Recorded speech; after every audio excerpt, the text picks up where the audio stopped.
After weighing the risk, Elder Song volunteers to test Chin-hung first while the other elders prepare to back him up and even consider activating the Great Formation. Once the elders head out, Gao Yu appears and quietly concludes that even if Chin-hung is strong, the sect will likely bury him with numbers.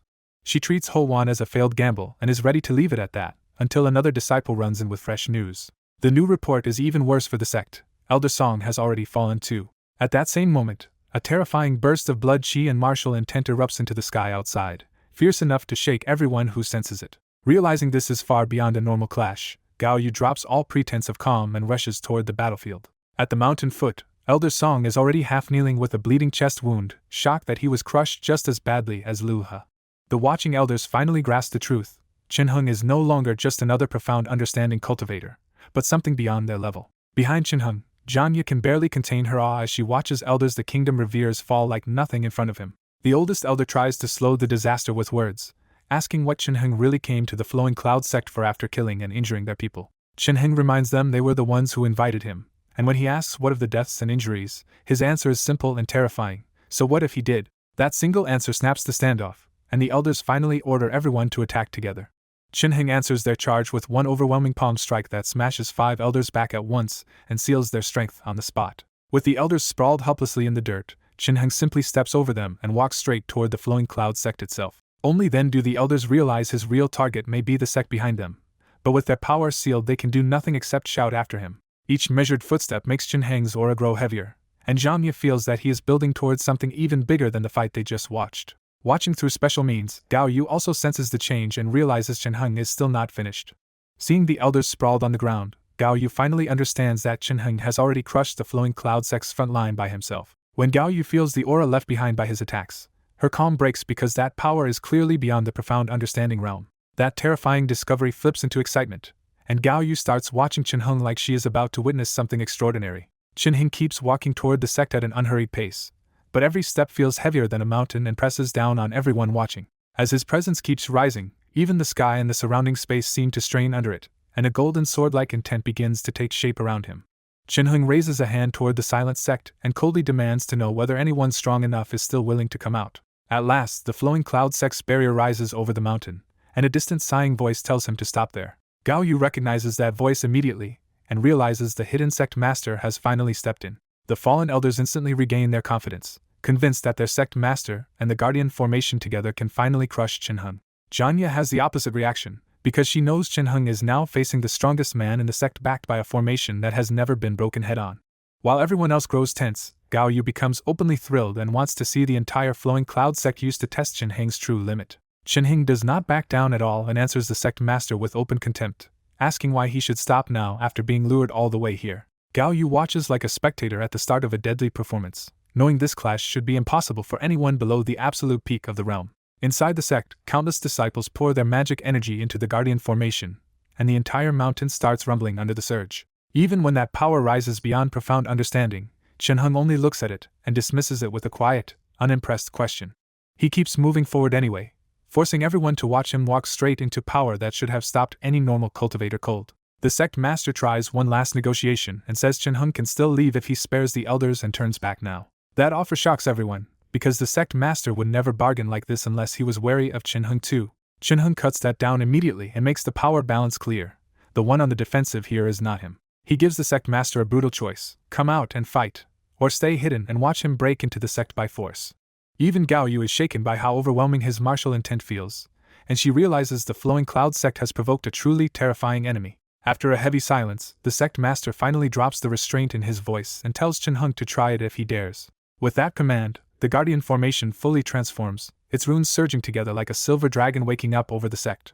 The formation's pressure crashes down so hard that the people behind Chin-hung can barely stay standing under the shockwave. Seeing that impossible force, Janya can only grit her teeth and pray that Chin-hung survives what is coming next.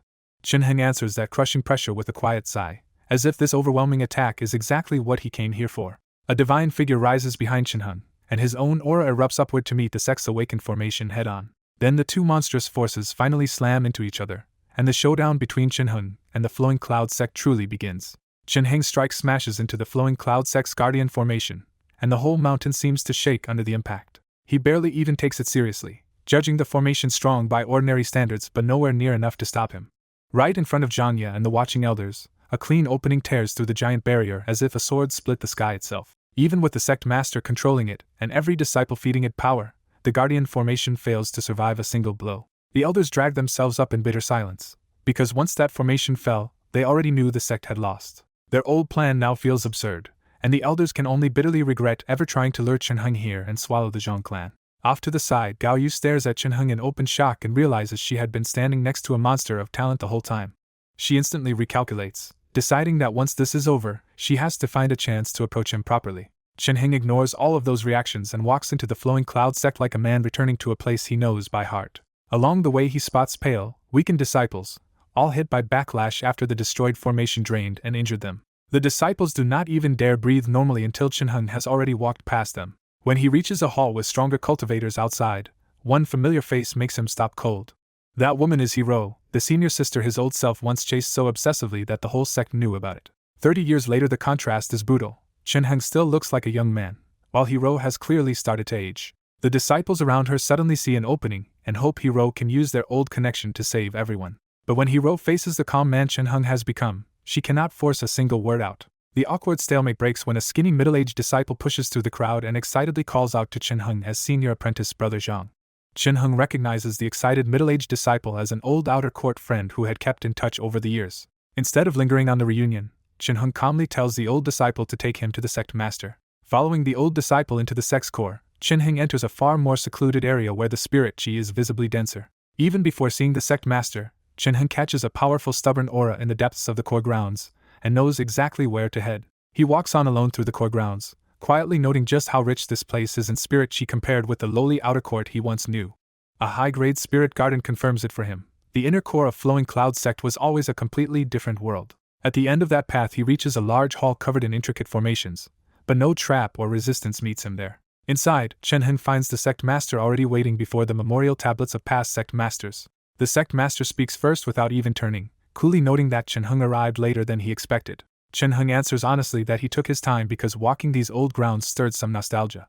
Then the sect master finally explains why he fell so fast. Old injuries ruined his body long ago, and he was already close to death. That finally explains the mismatch Chenheng noticed, because a healthy sect master with the full formation should not have fallen so easily. With the truth out, Chenheng asks directly what the sect master plans to do now that everything has come to this. The sect master gives a bitter answer. He is a dying man who cannot beat Chenheng, so there is almost nothing left for him to choose. Chenheng makes his position clear too. He rose from Flowing Cloud sect, so he does not actually want to wipe it out. His offer is blunt but surprisingly restrained.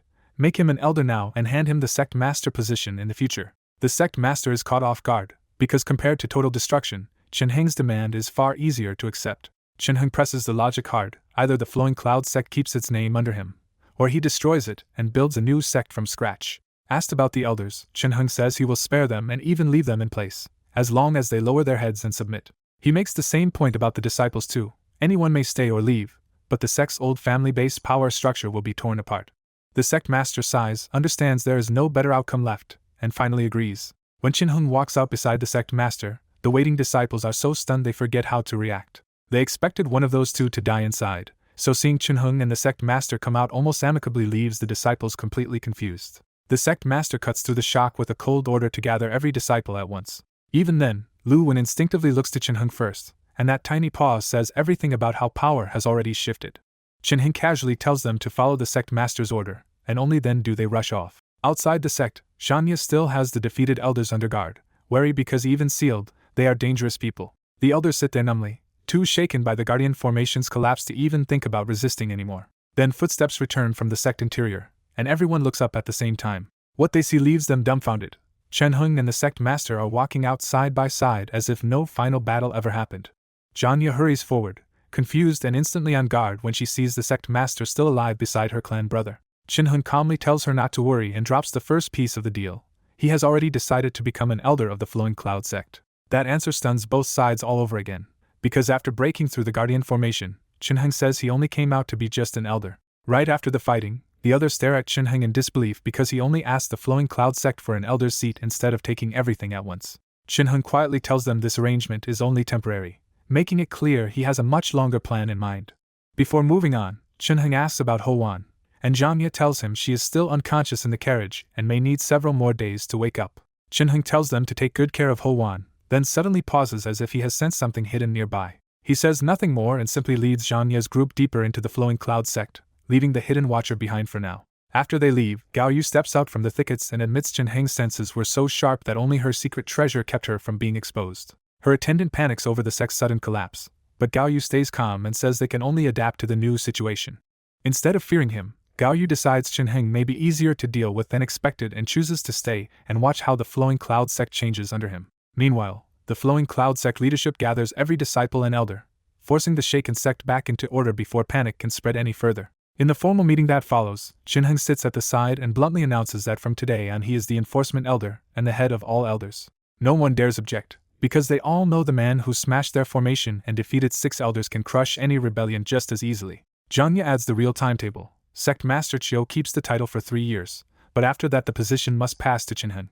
The elders accept the 3-year delay because the old sect master is already failing, and a slower handover gives everyone time to adjust instead of triggering open resistance. Once the rest of the terms are laid out, the elders realize Chen Heng is not stripping them bare, only making room for the Zhang clan to quietly take key positions inside the sect. That realization stings, because the same people who tried to swallow the Zhang clan now have to watch the flowing cloud sect get swallowed instead. After the meeting breaks up, Zhanya finally exhales and admits she was under immense pressure standing in front of so many stronger elders. She worries the elders may still ignore Chen Heng or secretly conspire against him once the moment passes.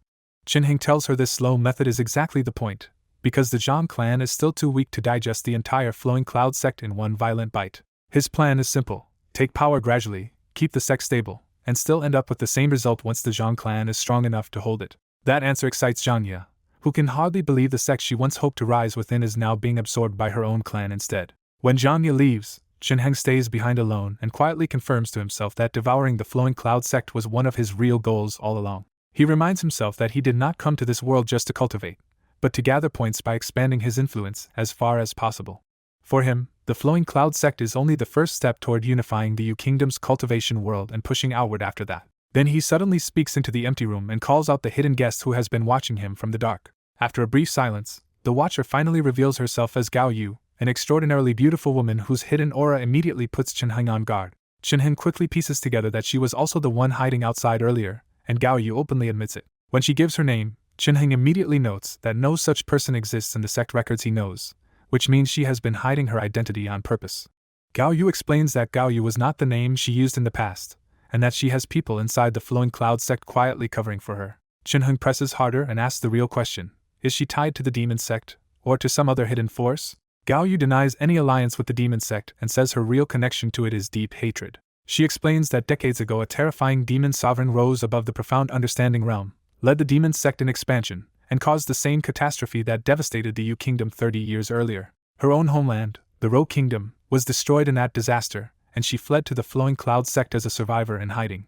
She finally reveals the weight behind that story. She was once a princess of the Ro Kingdom, and the only member of its royal family who escaped. Chen Heng accepts that he can verify her story later, but turns to the stranger point first and asks how Ho Wan escaped the sect prison at all. Gao Yu admits she was the one who helped Ho Wan flee, because denying it would be pointless once Ho Wan wakes up. That only makes Chen Heng more curious, because Gao Yu had no personal tie to Ho Wan and still risked a great deal to save her. Gao Yu says she was simply planting good karma, because Ho Wan is not ordinary at all but someone carrying a dormant divine bloodline.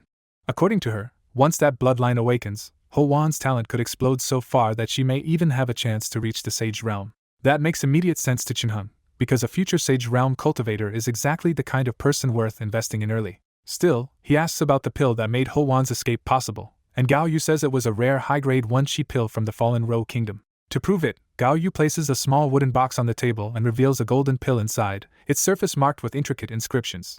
She explains that the one-chi pill can temporarily push a cultivator up one level, but the backlash can be severe enough to damage a person's foundation.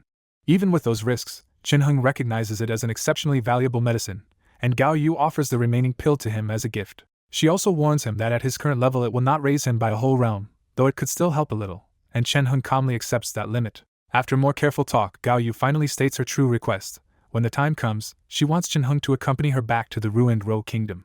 There is a dangerous historical remnant there, she says, and only someone beyond profound understanding, near the peak of the Sage Realm, can truly enter it. Gao Yu kneels in front of him and begs for just one item from that remnant, offering Chen Heng everything else and even her own service afterward if he agrees.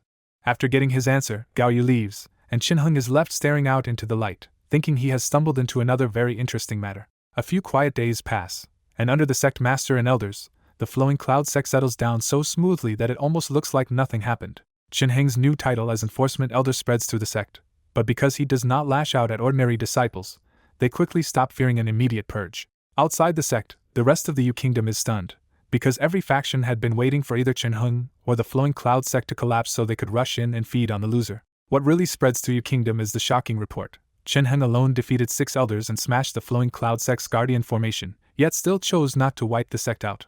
When they learn he has become the new enforcement elder and future sect master instead, the factions are left dumbfounded because the Zhang clan and flowing cloud sect have effectively fused into something even stronger. During the same stretch of calm, Ho Wan finally begins to wake, still pale in bed after days of heavy treatment and the lingering backlash from the one-chi pill. Sunlight washes over the room as Ho Wan's eyelashes tremble, and she slowly opens her eyes, still dazed from the long sleep.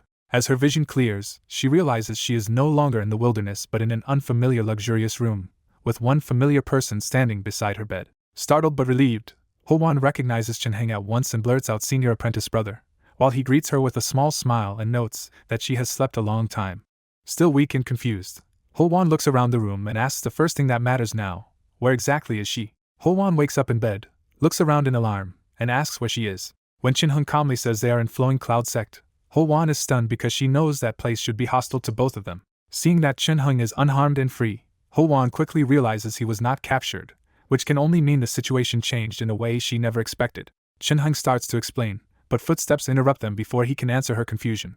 A tall, middle-aged elder enters respectfully and reports that people from Thousand Mountain sect have arrived for Elder Chen Heng. The word elder hits Ho Wan like a blow, because the proud senior she recognizes is bowing to Chen Heng instead of commanding him. Chen Heng accepts the report, tells Ho Wan to keep resting while Shangya comes to care for her, and leaves with the elder. Left alone, Ho Wan can only stare after him, overwhelmed by questions she cannot yet answer. A while later, Janya arrives and starts telling Ho Wan what happened while she was unconscious.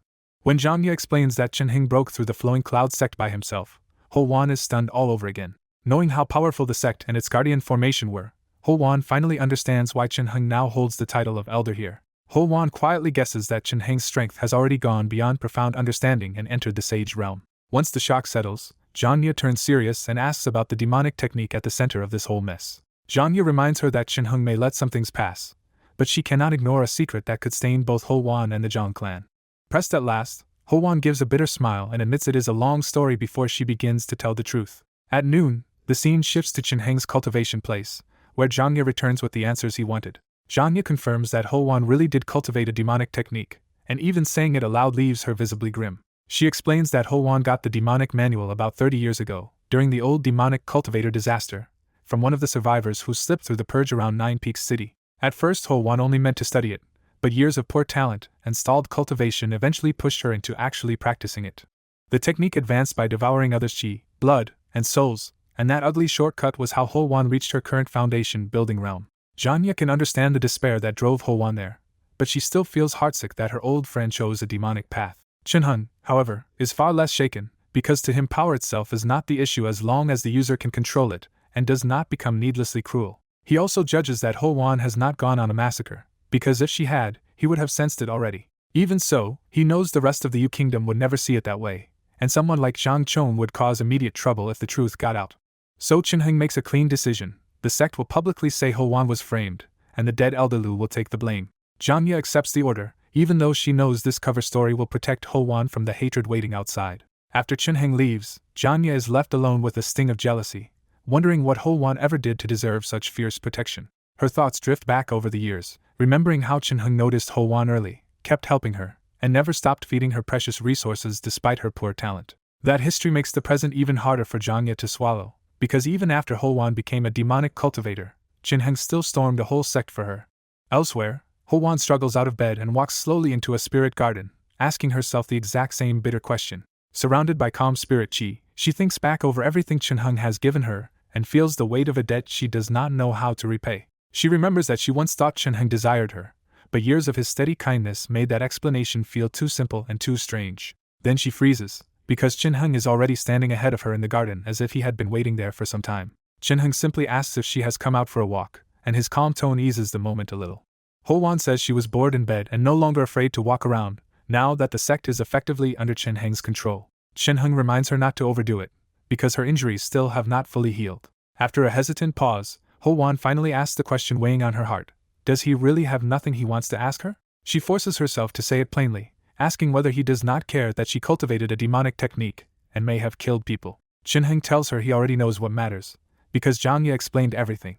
That answer leaves Ho-won even more conflicted, because the person she least wanted to disappoint is standing there without anger. Then Shin-heng goes further and tells her he has already sent out orders to clear her name. Ho-won freezes and asks in a hoarse voice if doing that for someone like her is really worth the risk. Shin-heng answers that some choices are not measured by profit and loss, because not everything important can be calculated. He tells her she herself is the precious thing, and in Ho-won's ears the line lands like a confession.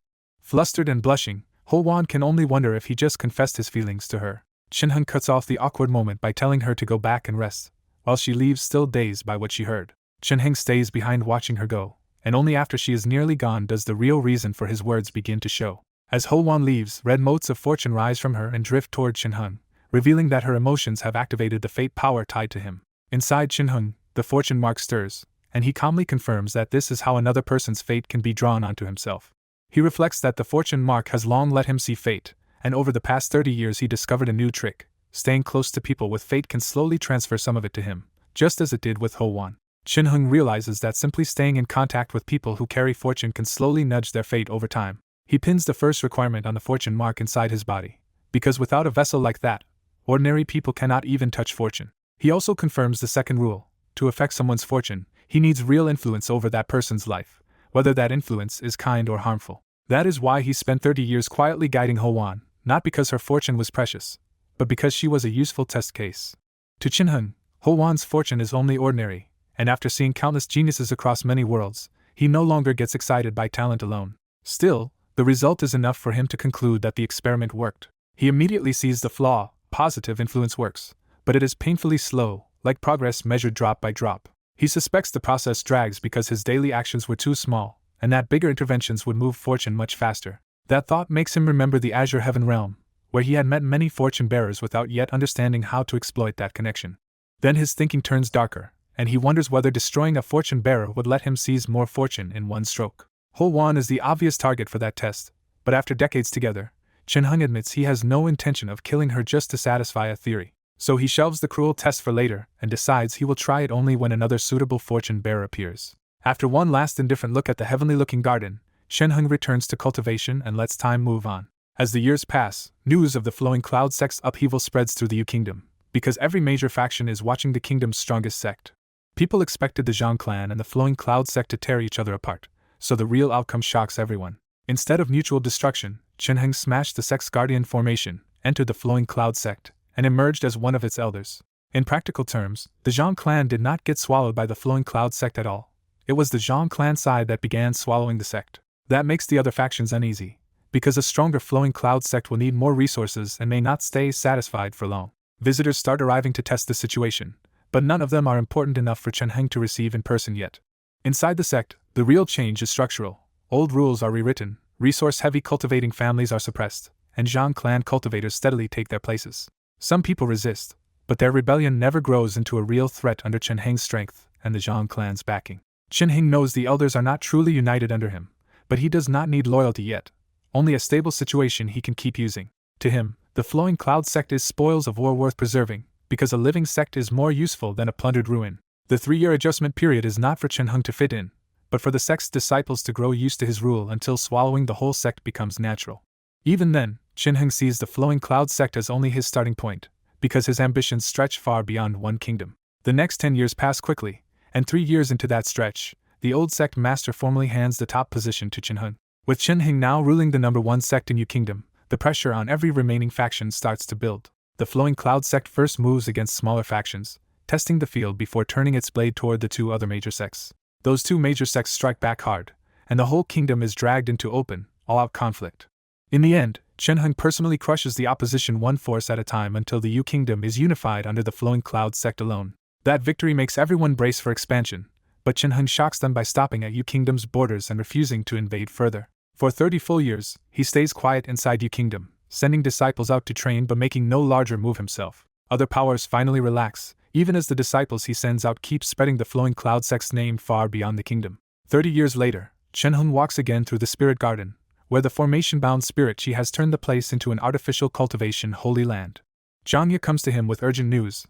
The demon sect has attacked the Qin kingdom, and the Daybreak sect has already intervened. From the way the forces are moving, Janya warns that the two sides will most likely end up in a real fight. She adds that both the Daybreak sect and the demon sect have sent ambassadors, each hoping Qinheng will lead Yu Kingdom's forces to help them. Qinheng cannot help but laugh at that, and wonders what kind of aid two enemies think they can ask from the same man. As he looks into the distance, Qinheng sees something others cannot. Black tribulation aura is falling across the world like a sign of decay. He recognizes it as tribulation aura, a fate-linked pressure that turns lives rotten and signals a great disaster before it fully erupts. This is why he altered his plans 10 years ago and stayed hidden inside Yu Kingdom instead of pushing outward. Now, after another 10 years, that tribulation aura has grown much denser, and the coming upheaval feels close enough to touch. While facing Zhangya, Qinheng is just about to agree to support the Daybreak sect. But in that exact moment, fresh tribulation aura suddenly starts pouring down toward Qinheng himself. As soon as Qinheng even considers the coming Great Tribulation, Black Tribulation aura drops onto him and gathers far more thickly than it ever did around Hoan. He understands why. As Flowing Cloud sect master, one decision from him could move the whole Yu Kingdom and turn countless lives. Qinheng quietly weighs the chaos outside Yu Kingdom, where the Daybreak sect and Demon sect are locked in a long brutal war that still has no winner in sight. After a beat, he decides it is still not time to step in. The moment he gives up the idea, the tribulation aura around him loosens and drifts away, but stray wisps still keep trying to tempt him toward conquest. Ambitious thoughts do flash through his mind, even dreams of crushing both great sects and unifying the world, but his heart stays completely steady. Because he can separate passing impulses from true judgment, the tribulation aura cannot hook into his soul the way it would with ordinary people. He is genuinely curious about this rare kind of world-spanning calamity, and under other circumstances he would have entered it just to study it. Even so, he lets out a small regretful thought, and wonders what the world will look like a few decades from now. When he tracks the aura's flow across Yu Kingdom, two names stand out above the rest, Hoan and Gaoyu. He knows their aura has been building for years, but his rule kept the sect isolated enough that those dangerous seeds never found room to erupt. In his eyes, tribulation aura works by feeding the flaws people already have, pushing ordinary bad thoughts into real traps and real chaos. Cultivators can resist that pull for a while, and Qinheng has used both unified rule and foresight to keep Yu Kingdom stable enough to suppress it. But he also knows suppression is only buying time, because the more pressure tribulation aura stores, the worse the explosion will be when it finally breaks loose. Sooner or later, the chaos outside will spill inward and drag Flowing Cloud sect into the Great Tribulation anyway. That certainty does not shake him, because what matters now is timing. Enter too early and the sect becomes cannon fodder instead of a winner. Behind him, Janya watches in silence, clearly wanting to press him again, but his calm refusal leaves no opening. With a quiet sigh, Janya turns away and leaves the spirit garden, while Qinheng stays behind without trying to stop her. Outside the spirit garden, several waiting elders hurry up the moment Janya appears, all anxious to hear the sect master's answer. Janya tells them plainly that Qinheng refused and has no interest in joining the war right now. The elders sink into frustration, convinced the clash between Daybreak sect and Demon sect is the perfect opening for Flowing Cloud sect to expand beyond Yu Kingdom. Their frustration comes from the same truth they cannot deny. Qinheng made Flowing Cloud sect far stronger than before, and that success taught everyone to expect bigger gains. They remember how Qinheng's rule turned old losses into huge profits, even bringing the Yu royal family under sect control and making the whole kingdom prosper. That same rise changed the sect's mood, and now disciples and elders alike have grown used to expansion paying off every time. So when both great sects started courting Flowing Cloud sect, almost everyone saw it as a rare chance to bargain for land and power. One elder bitterly says they may have just missed the moment when both sides would have offered the best terms. Unable to challenge Qinheng directly, the elders turn their hopes on Janya and ask if she can change his mind instead. Janya answers honestly that Qinheng never bends quickly once he has decided something, so at best she can wait for a future opening. That answer crushes the elders' last hope, and they can only sigh, lament, and finally shuffle away. Once they are gone, Qinheng quietly appears nearby and studies the elders with a different set of eyes. In his sight, Black Tribulation aura is already rolling over those elders, marking them as people likely to be pulled into the coming upheaval. Instead of being surprised, Qinheng finds the pattern useful, because watching this great tribulation unfold may teach him something about fate itself. He even senses a link between this world's swelling calamity and the dangerous currents moving in his real world beyond it. He admits the ugly truth to himself. Escaping the tribulation would mean abandoning his seat as sect master and hiding in some barren place for decades. But great tribulations are vicious precisely because even a clear-minded person gets dragged in by everyone around them once those people start falling. Flowing Cloud sect is full of people like these elders, and if their frustration keeps growing under his refusal, it could explode into something disastrous. Simply crushing those voices by force would not save anything either, because that kind of suppression could throw Yu Kingdom into chaos all the same. So he rules out running away at once, not only because he wants to study the tribulation, but because abandoning Flowing Cloud sect would also throw away all the effort he invested for future points. Having settled his thoughts for now, Chen Heng turns away and heads back toward his residence. At sunrise in an ordinary Yu Kingdom home, 15-year-old Lu Yang says goodbye to his family and heads out to join the Flowing Cloud sect at last. Neighbors crowd around the road to congratulate him, openly admiring the shepherd's son who was chosen by immortals and also passed the examination. Their praise lands exactly where it should, and Lu Yang walks on with a proud little smile, savoring the respect. His good fortune comes from a changed Yu Kingdom, where the Flowing Cloud sect merged cultivator selection with official examinations instead of leaving both systems crude and closed off. Under Chen Heng's reforms, every city gained free spirit formation talent testing on the first try, giving ordinary mortals a real chance to be seen. The sect also built preparatory schools and official academies, so even people without cultivation talent could still study and try to change their lives. Lu Yang is one of those changed lives because a shepherd's son who once had no path at all was tested young, entered the preparatory academy, and reached spirit refining level 1. Now that he has officially stepped onto the path of cultivation, he can finally enter the sect for real, and the thought sends his excitement soaring. What really thrills him is the allowance waiting for official disciples under 20, 1 spirit stone and 3 spirit pills every month. At 15, he figures he has 5 solid years to build himself up, and he starts aiming for spirit refining level 4 or 5 and maybe even an outer court position. But the sect has grown stricter over the years, and Lu Yang knows the old days are gone, because even ordinary outer court disciples now need spirit refining level 4 or 5.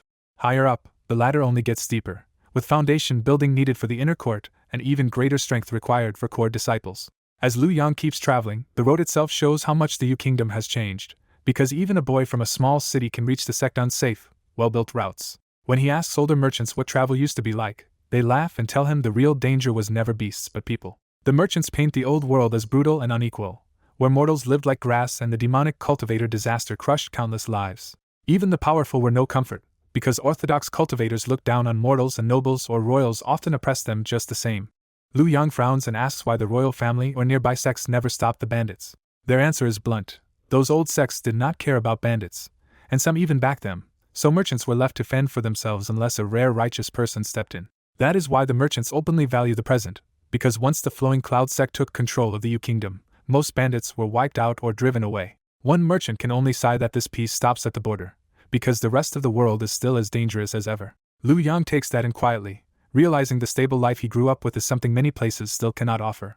Because he knows what the reforms gave him, Lu Yang feels the happiness in his hometown makes perfect sense, especially when people like him can actually join the sect now. Once he mentions that he is traveling to become a Flowing Cloud sect disciple, the people around him immediately treat him with even more respect. Lu Yang basks in that warmer attention all the way to the sect, picking up little favors, meeting other recruits, and gradually becoming friendly with them on the road. After a little more than a month of travel, Lu Yang finally reaches the Flowing Cloud sect and stops in shock at the sight of its towering main gate. The gate looks almost like a secret treasure instead of a doorway, because generations of powerful cultivators refined it until even ordinary materials became extraordinary.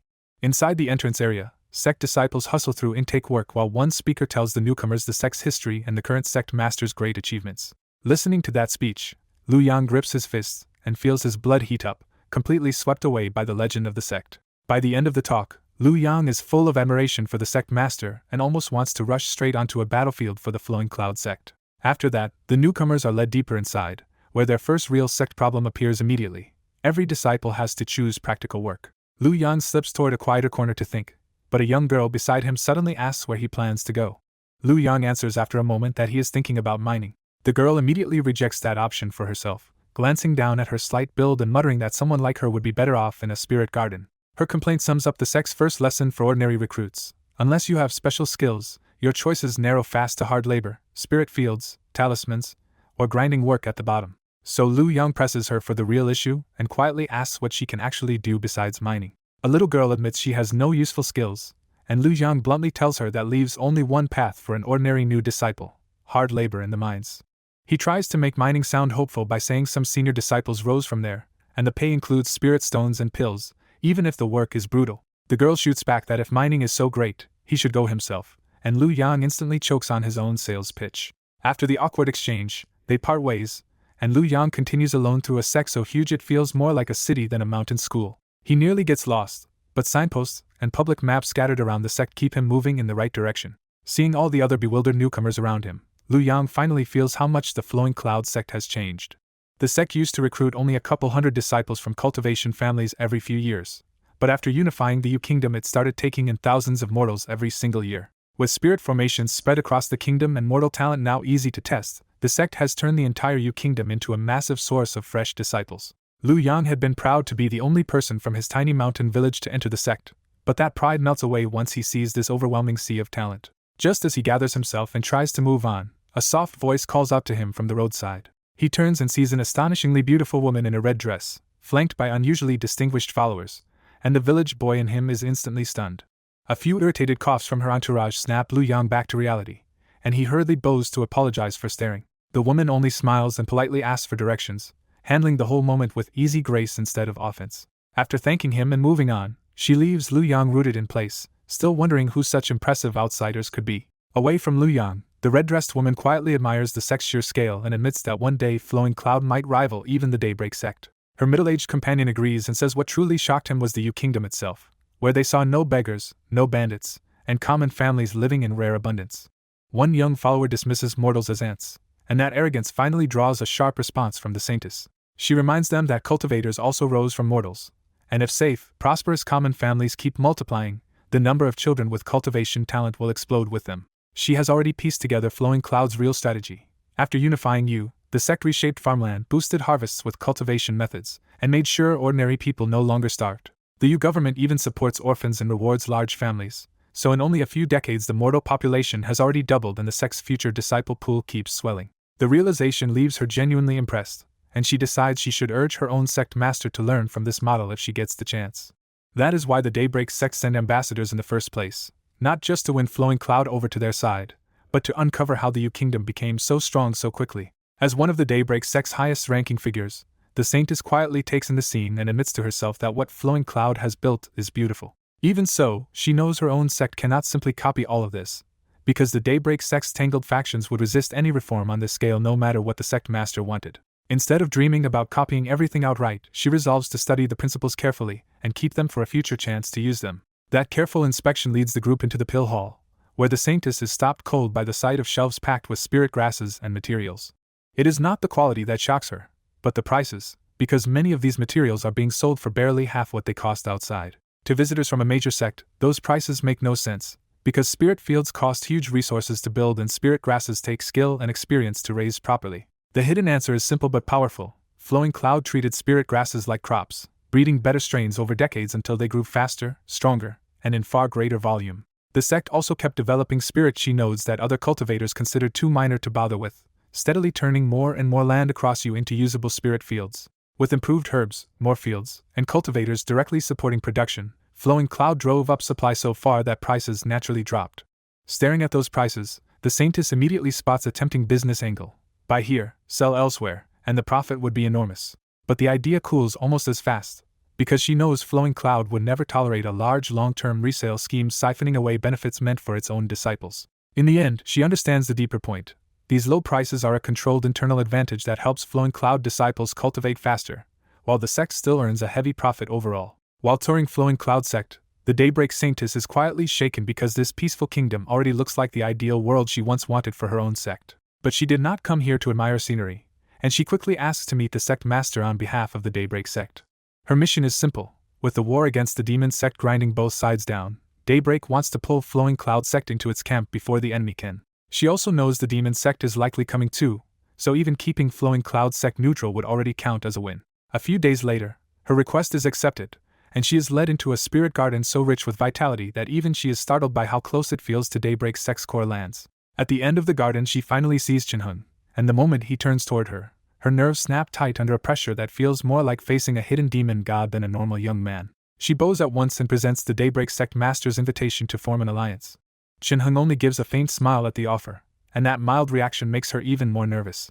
Before she can push the matter, Chinhung cuts her off and states his decision clearly. Flowing Cloud sect will not go out for 30 years. The Daybreak saintess is startled because 30 years sounds far too long for a sect caught beside a raging war. Yet she can tell Chinhung is not speaking lightly. Once she accepts that, she relaxes and answers that Daybreak will not force the issue, but hopes Flowing Cloud sect will remember them if it ever chooses to act. After she leaves, Chinhung watches her back and notes something more important than politics.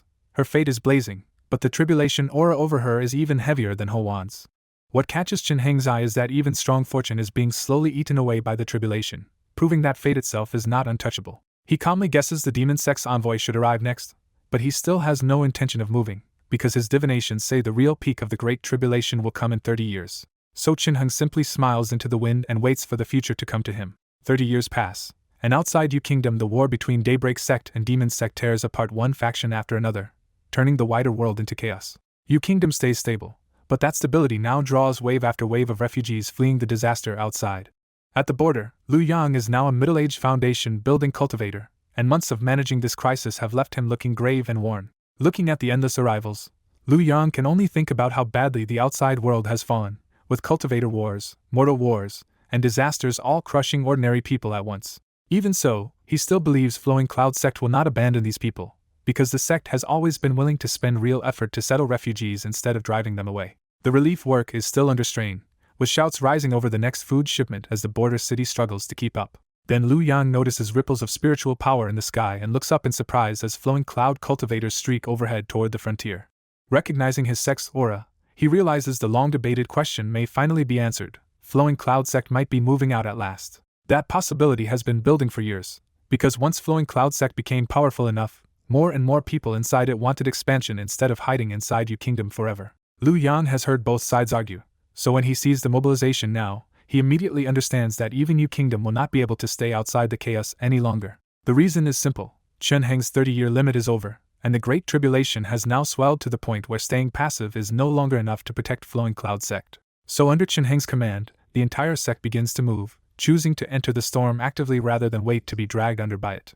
The scale is staggering, with tens of thousands of cultivators marching out while many more still remain behind, proving Flowing Cloud Sect has grown into something monstrous over these decades. But Chen Heng is less interested in the army than in the invisible change above the world, because he can feel the tribulation aura surging everywhere at once. To everyone else the world still looks normal, but in Chen Heng's eyes black ink-like darkness is raining down over the land, carrying hostility, despair, and hidden danger in every direction. Seeing that, Chen Heng understands a little more about what this disaster really is. Then Ho Wan arrives, no longer the girl from before but a poised young woman carrying her own thick weight of tribulation aura. Chen Heng simply tells her she has grown up and has things she must do, so she should go, but she must not forget to come back. Ho Wan is caught off guard, and before she can say much, Chen Heng vanishes from sight. After a long pause, Ho Wan turns away with a heavy feeling that the next time she sees him here may be far in the future. Only after she goes does Chen Heng reappear and quietly admit what he has done for her. Since he took much of her fortune over the years, he used his own power to ease her future in return. He knows her fate under the Great Tribulation would have been harsh, so he spent a painful amount of fortune to bend her path toward better chances of survival. Even Chen Heng is frustrated by the price, because changing fate through fortune is possible, but never cheap, especially when the original destiny was already so dangerous. In the years that follow, Flowing Cloud Sect does exactly what the world feared and hoped. It marches out of Yu Kingdom and starts conquering the land beyond. Since the 30-year agreement is over, Chen Heng is not breaking his word, but the speed of the campaign still shocks everyone. In only 3 years, Flowing Cloud Sect swallows the surrounding region and destroys many smaller sects, using methods a bit gentler than its rivals but still plenty ruthless. The biggest shock is not just that Flowing Cloud Sect entered the fight, but that its battle power now stands on the same level as the Daybreak Sect and the revived Demon Sect. As the Great Tribulation dragged on for decades, the Divine Palace rose first and crushed the Daybreak Sect over a secret treasure, with the Demon Sect helping finish the job. But the Demon Sect did not last either, because the Flowing Cloud Sect spent the next 10 years attacking until it destroyed that second overlord too. At the final battle, the Demon Sovereign expected an easy win, only to be completely suppressed by the Flowing Cloud Sect's Sect Master. With Daybreak and the Demon Sect both gone, the Flowing Cloud Sect climbed to second only to the Divine Palace. But the tribulation still had not ended. Many years later, the Flowing Cloud Sect and the Divine Palace finally fought above Divine Mountain in a battle so violent it shattered the ancient peak itself. That terrifying war lasted half a month, and when it finally ended, the Flowing Cloud Sect's Sect Master walked out of the ruins as the clear victor. After that, the Flowing Cloud Sect ruled the region, the Great Tribulation slowly faded, and even ordinary mortals knew the Sect Master as the #1 person in the world. Then centuries passed, and the Flowing Cloud Sect used the fallen faction's remains to grow into an enormous powerhouse packed with profound understanding cultivators. One day, a beautiful robed woman returned to the sect and quietly took in a home that now felt both familiar and strangely changed. The more Ho Wan looked, the more the centuries hit her, because the spirit grasses, trees, and even the feel of the place no longer matched her memories. At the end of the spirit garden, Ho Wan found Chen Heng already waiting for her in white robes, calm as ever. Chen Heng simply greeted her with a calm "You're back," and that quiet warmth only made Ho-won feel more apologetic. Ho-won tried to apologize to her senior brother for vanishing so long, afraid her return now would look like desertion after all the sect's hardest battles were already over. Chin-heng did not blame her at all and only told her it was enough that she had come back safely. He had never really believed Ho-won would die so easily anyway, because someone with her level of fortune was not the type to fall quietly.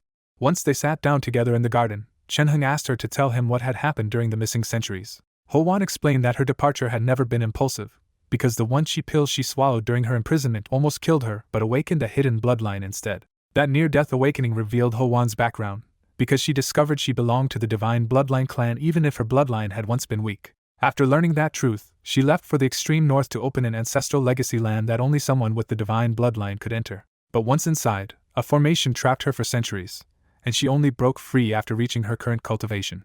Back in the present, Ho-won could only sigh at how brutally long those hundreds of years had been, because the world she left and the one she returned to were completely different. Chin-heng lightly joked that she must have been quite bored for those hundreds of years, trying to ease the heaviness between them. Ho-won admitted it was not all bad at first, but after being stuck there so long, she was deeply relieved to finally be out. Then the mood snapped, because Chin-heng suddenly coughed and a clear line of blood appeared at the corner of his mouth. Ho-won immediately realized this was no illness but a serious cultivation injury, and she was shocked that anyone in the world could have hurt him this badly.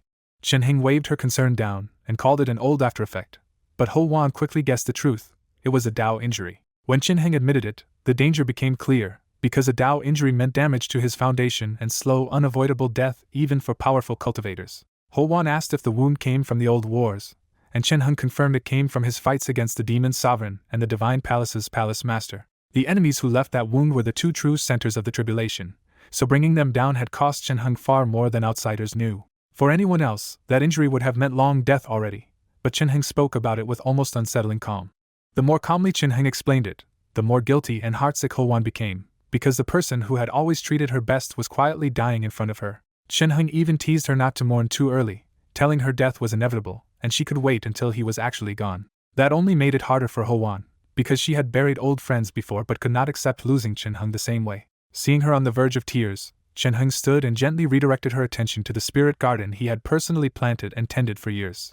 After telling her to look around at how much had changed, Chin-heng quietly left her there with the garden and the truth he had just revealed.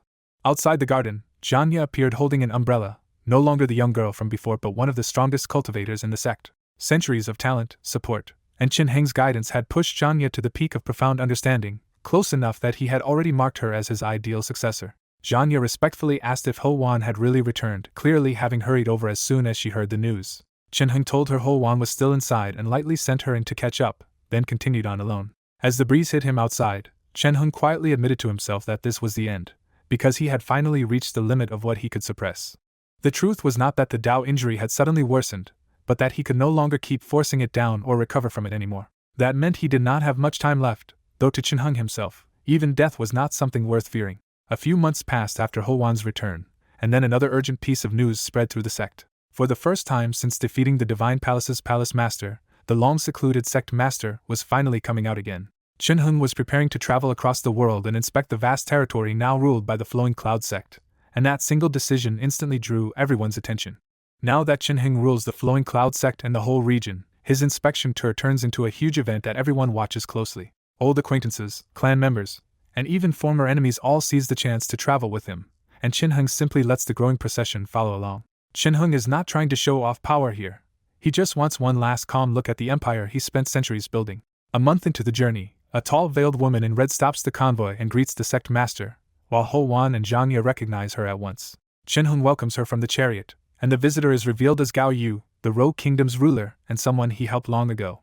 Inside the chariot, Gao Yu sits and chats with Chin-heng about the present and the past, their easy manner showing the long history between them. As they talk, Gao Yu notices how pale Chin-heng has become and quietly asks if his condition has really gotten that bad. Chin-heng answers lightly that his time is almost up, making it clear he sees this journey as his farewell before death. Gao Yu does not argue back. She only lifts her own cup and drinks with him, accepting the truth in grim silence. Chin-heng stays steady because he already knows this body is near its limit, and he estimates he has only a year or two left.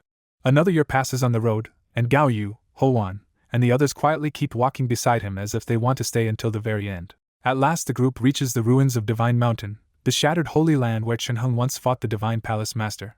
Chen-Heng steps down from the chariot and walks the old battlefield on foot, looking over scars that still carry the memory of that war. He lingers there for days, silently remembering the fights that once decided this entire age. Then under a silver moon, the sky and earth suddenly shake, and cultivators nearby feel a crushing pressure descend. The pressure fades into a wild transformation as spirit chi surges in and the ruined land starts turning into a new holy place. Watching from a distance, Ho Wan and the others realize the familiar aura they followed all this way is disappearing for good. Beneath the moonlit signs, the great genius of an era finally falls. After crossing back through darkness, Chen-Heng opens his eyes in his old bedroom and finds that almost no time has passed here. He sits up and takes in the room in silence, carrying centuries of memory back into an ordinary moment. The simulation settlement appears in front of him and awards 15,000 points for the life he just lived. He moves on without much emotion and spins the familiar reward wheel for his first prize. The first result lands on the flowing Cloud Sect Master's sword skills, but Chen-Heng barely cares because that reward is trivial to him now. The second spin gives him a one-chi pill, a familiar item from Gaoyu that can force a temporary breakthrough. He remembers the pill's use and limits, then dismisses it as only mildly useful before spinning again. The third spin stops at the top, and the reward text makes even Chen-Heng freeze when it announces the sect master's cultivation itself. A terrifying wave of power crashes into his real body, starting a complete transformation. His features sharpen, his aura turns godlike, and the strength that once surpassed true lord level fully settles into his main body. Chen-Heng realizes he has hit the true jackpot. Because of all possible rewards, bringing back his cultivation is the most valuable one by far. Since the next spins would cost more and nothing else matters as much now, he decides to stop the prize wheel there. With the reward settled, Chen-Heng turns back to the reason he entered the simulation in the first place, preparing to face the coming great tribulation. Now that his real body is finally strong enough, he moves at once to test the guesses he could never verify before. He appears in a completely foreign city far from Lin City, crossing that impossible distance with a single thought. What matters to Chen-Heng is not the city itself, but the black deathly aura wrapped around every passerby. Using his strengthened fortune mark and everything he learned from the Azure Heaven realm, he pushes his sight deeper to see what that aura really is. Under that sight, the living crowd turns into rotting skeletons in clothes, revealing a horrifying truth beneath their normal appearances. Even that is not the end of it, because a hazy darkness suddenly rises and blocks his vision with crushing pressure. This time he can endure it, and instead of backing down, Chen-Heng forces his eyes forward to see what is hiding in the depths. The darkness finally shatters under his force, like glass breaking apart in front of his sight. As the darkness breaks, the awakened fortune mark inside Chen-Heng flares and drags him toward whatever lies beyond the veil. Darkness rushes straight at him, and when the light returns, Chen-Heng finds himself in a completely changed place. When Chen-Heng opens his eyes, the world drops its disguise and shows him a full apocalypse. He looks around and realizes the city is still there, but every living thing in it is gone. A simulator message flashes that the world mirror image has changed, but Chen-Heng barely reacts because the truth in front of him is worse. Then a wave of this body's memories breaks loose and drags him into the world's final day.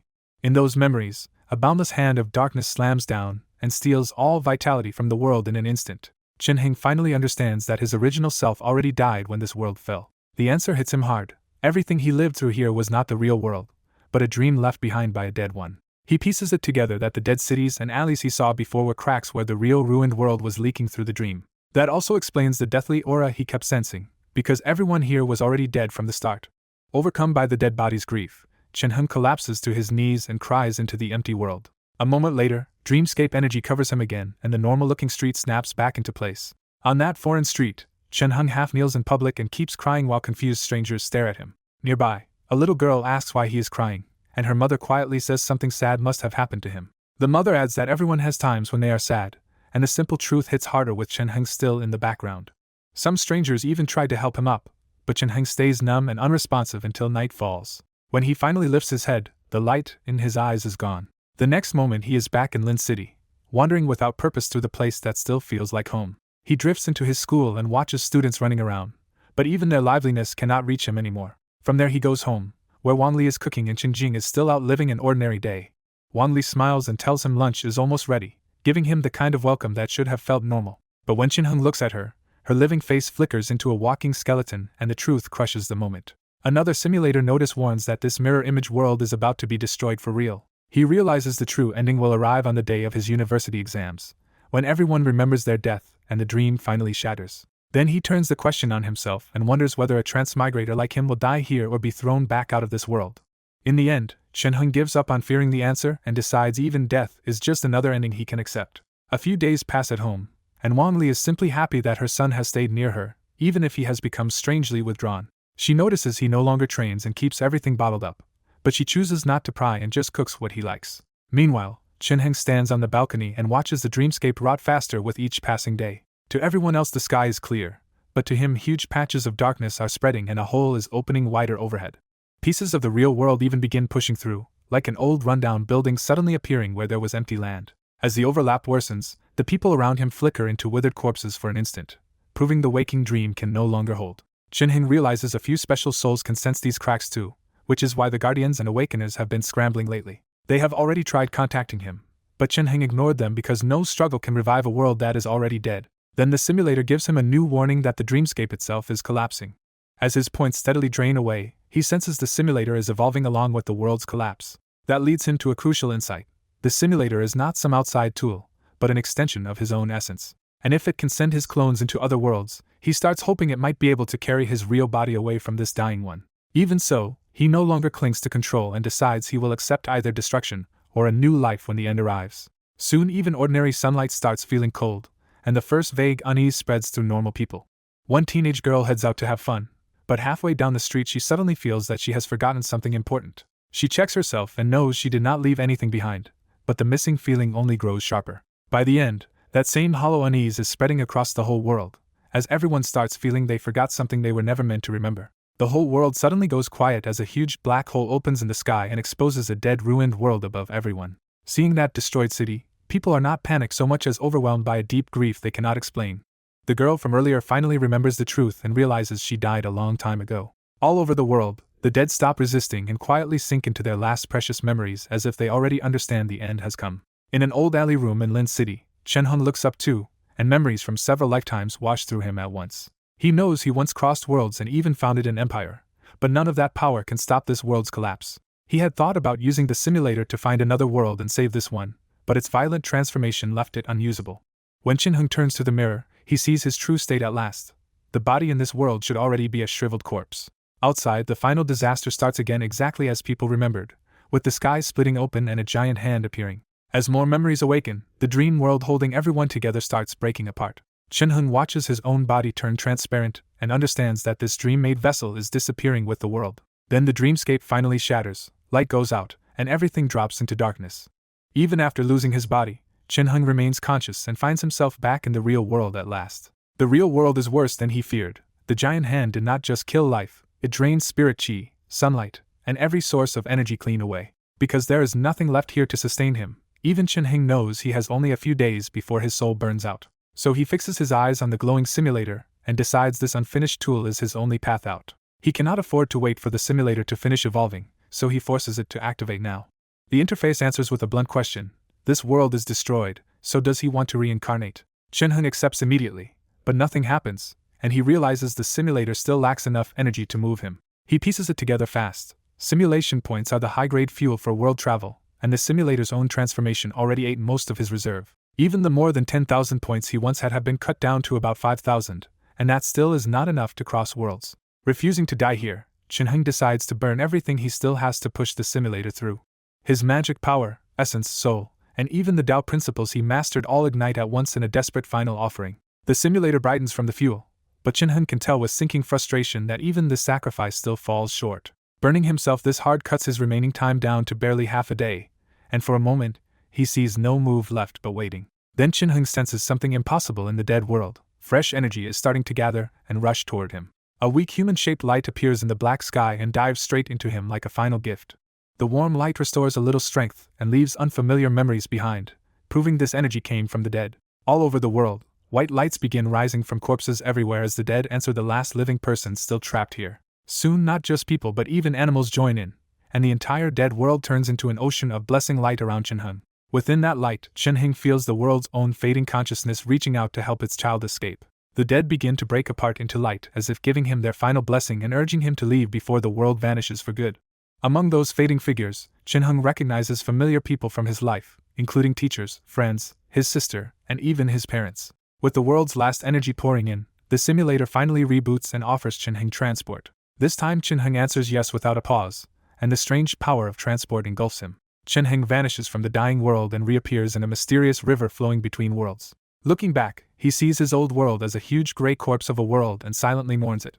As he floats onward, Chin-hung starts comparing the worlds around him by size and color, quickly realizing they exist on very different levels. Most of the worlds are small white ones, clearly weaker than the world he just left, so he ignores them. He also spots larger red worlds around the level of his former home, but since he still has a choice, he keeps searching for better. Eventually Chin-hung feels himself nearing his limit in the river and knows he has to choose a destination soon. He first spots a massive world with red light on the outside and faint gold at its core, and it looks strong enough to be worth entering.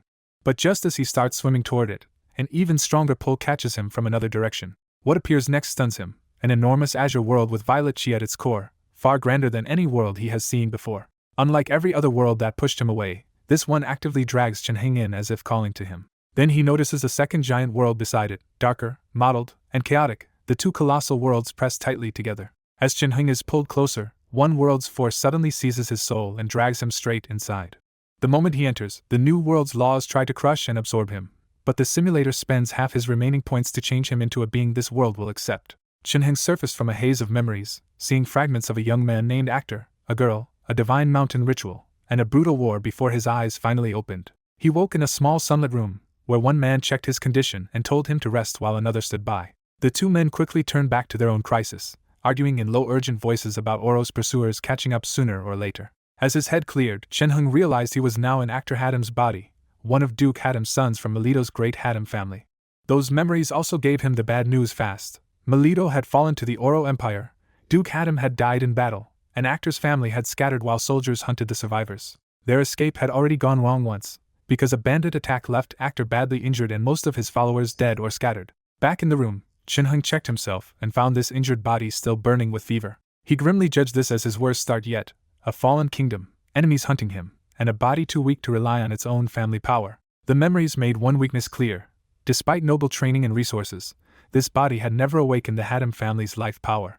Still, Chin-hung was not helpless, because a remnant of his true lord essence had crossed worlds with him and could strengthen this body from within.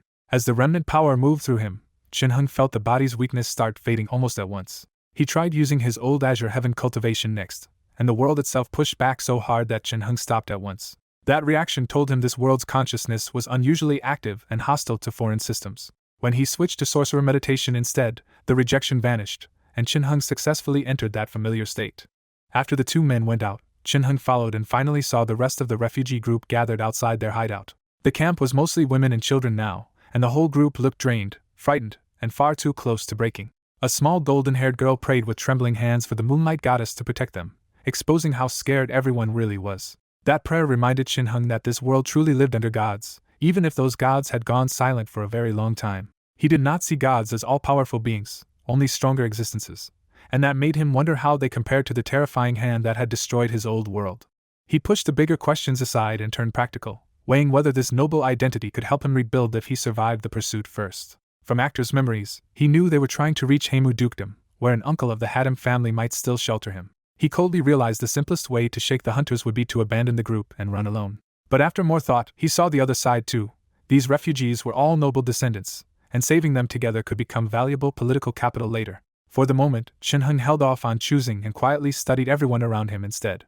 Two daughters of a viscount were hiding beside a hut and crying, a sharp reminder of how completely the war had shattered sheltered noble lives. Chin-hung remembered that half a month ago those same girls were sighing over a handsome knight, and now they were just trying to survive. Their group had started with more than 100 nobles and servants, but now fewer than 10 people were left after the flight. He also picked out Ariel, a former apprentice priestess of the moonlight goddess, and realized how much their escape would have improved if she had already awakened divine skills. Then Chin-hung focused on the two most useful people in the camp, the armored middle-aged man Lama, and the upbeat young man Herdasiri.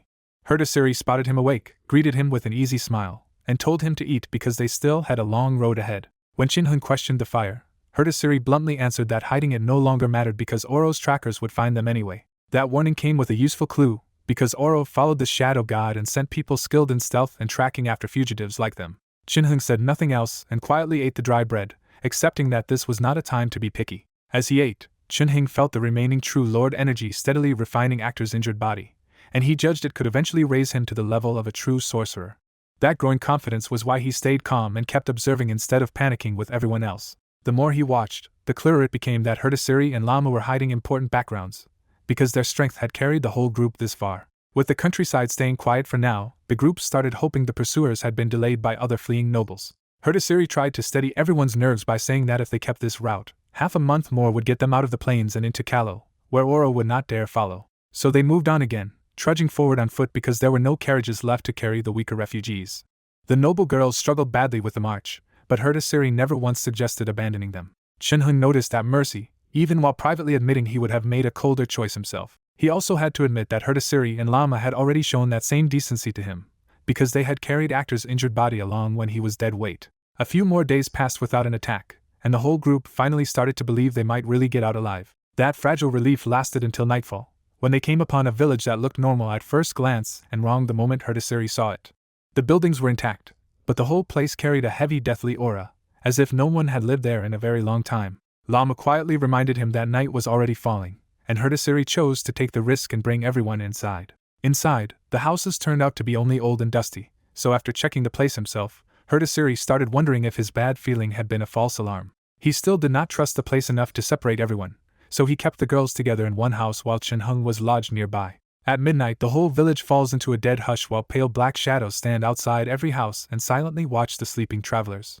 From outside, the place looks even worse. The village itself seems to vanish, as if no one ever lived here at all. Inside his room, Shinhung opens his eyes to a steady dripping sound and immediately realizes something is wrong, because it is not raining. He had stayed in meditation instead of truly sleeping, and now the negative energy around the house feels much heavier than before. When Shinhung moves to the door, he senses cold gazes waiting outside, and the smiling figures beyond it feel more like corpses than living people. A violent wind starts battering the rotten door as if something wants to force its way in, but Shinhung stays still and watches instead of panicking.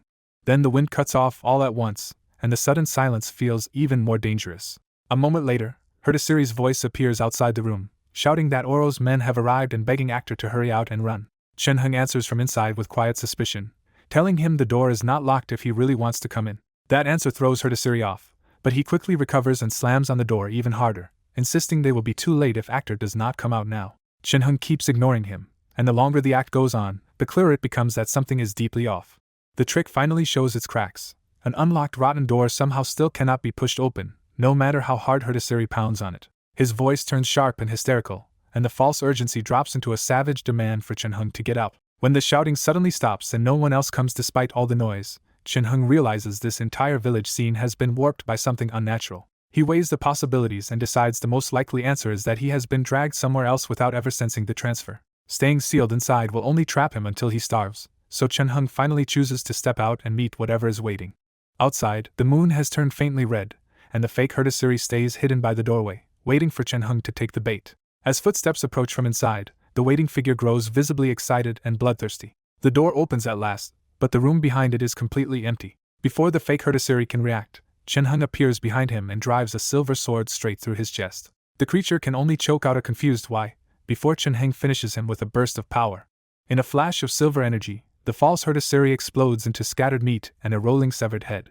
Shinhung dismisses the sword, then checks the neighboring room and finds it empty too, confirming the others have vanished completely. Thinking it through, he concludes he was probably shifted to a different place, because there is no other clean way everyone could disappear without a sound. The dripping starts again behind him, but this time Shinhung does not turn, as if he has already guessed an attack is coming. A huge shapeless mouth opens right behind him, saliva dripping from its edges before it snaps down to devour him whole. But the bite hits nothing, because Shinhung has already slipped away before the jaws close. In the next breath, Shinhung counters with magic flames that engulf the creature and force out a pained howl. Now that he can see it clearly, the thing is a bizarre mutant with a nearly 3-meter-tall mouth-heavy body and warped energy covering its surface.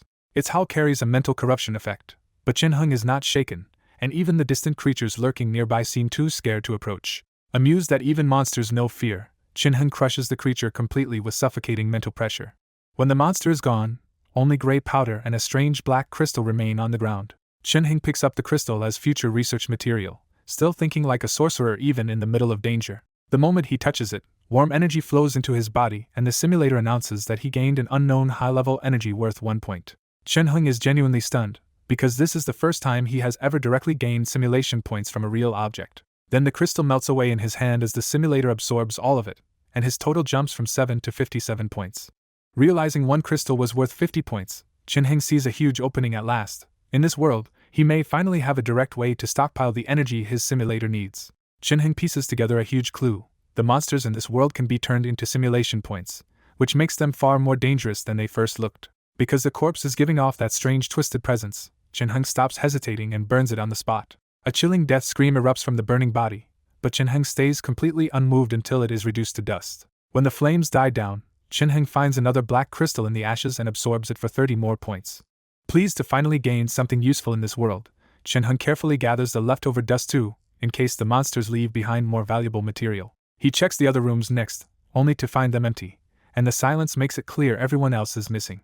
While searching the area, Chin-hung discovers a hidden altar marked with priestly sacrifice runes he recognizes from the Moonlight Goddess Temple. That discovery puts him even more on edge, because anything tied to a fallen god's old worship usually means serious trouble. Then hurried footsteps break the silence outside the village, and Chin-hung turns toward the sound as the fog thickens.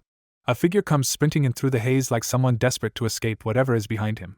A moment later the thing chasing them finally shows itself, and even Chin-hung can feel that this monster is on another level. Seeing Herdasiri barely keeping Lama alive under that pressure, Chin-hung realizes that if he does not step in now, both of them will die. So Chin-hung walks forward to meet it, calm and direct, while the monster tears through another building. The monster senses the new threat and suddenly freezes, turning away from its prey to face Chin-hung instead. With the chase interrupted, Herdasiri steals a few precious seconds to catch his breath, not yet understanding what just changed. Then Chin-hung attacks, and roaring flames explode around the giant creature until it becomes a burning mass.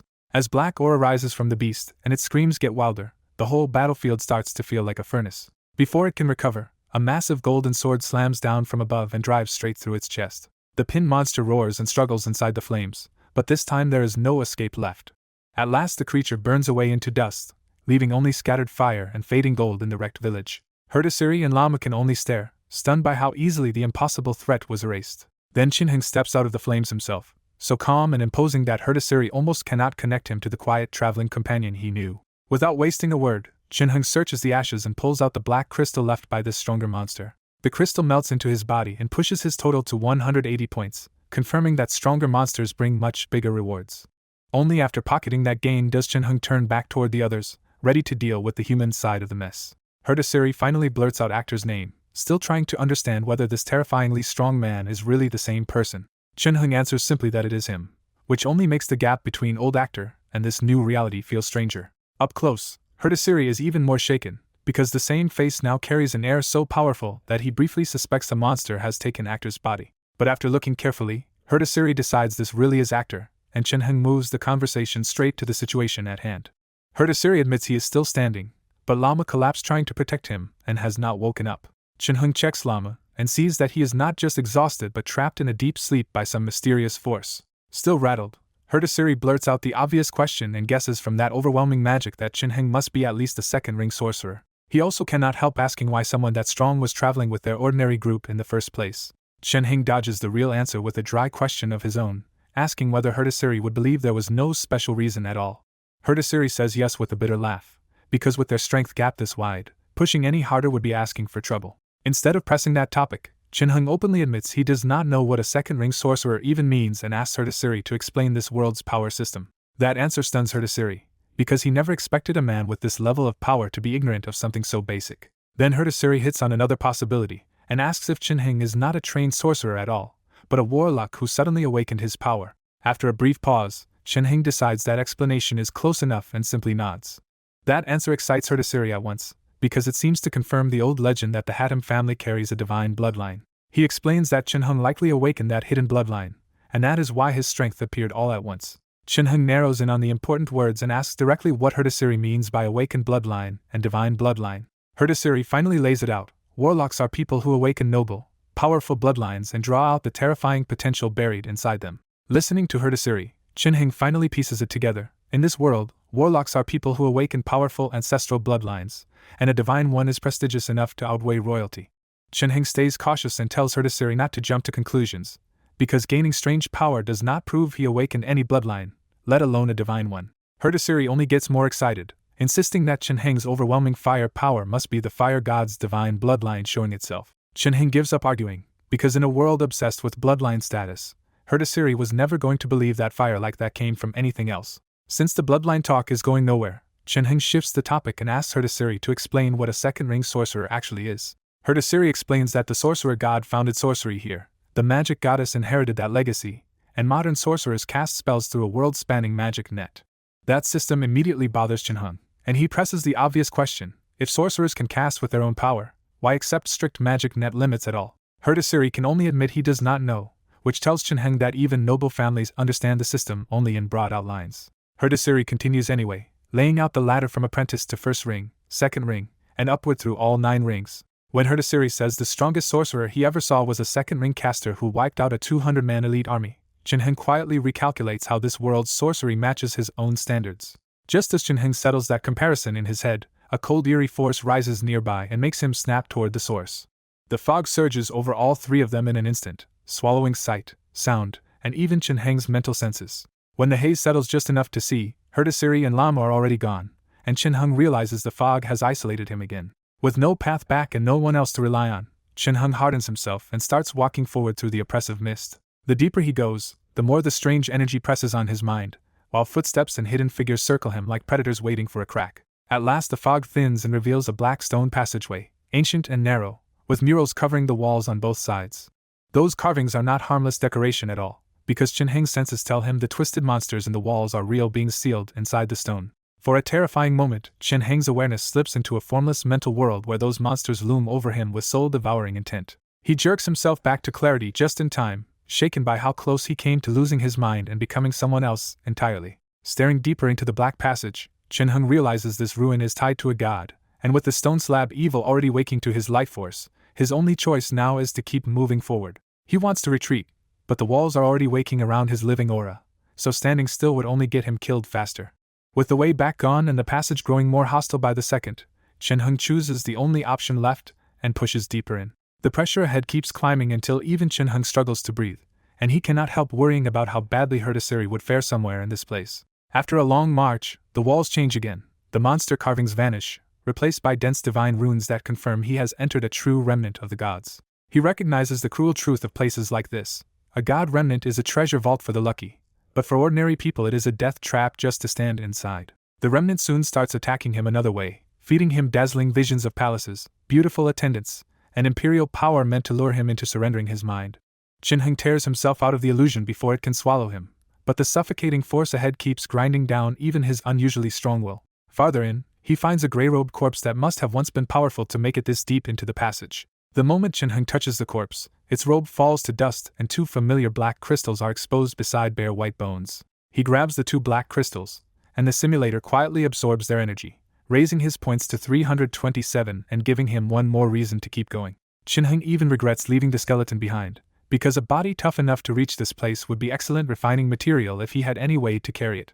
More corpses appear along the way, some nearly fresh and others so old they crumble at a touch, hinting that the passage has trapped victims across a terrifying stretch of time. Chinheng searches the bodies one by one, gathering a few surviving materials and enough black crystals to raise his points to 500. Even with those gains, the remnant keeps eating at his will, and Chinheng starts blacking out often enough that he can feel himself losing the fight. Each time he slips toward darkness, the simulator flares with golden light and yanks his mind back, becoming the only reason he can keep moving. After what feels like endless walking, Chinheng finally reaches a pair of massive golden doors, and for the first time the crushing pressure in the passage suddenly cuts off.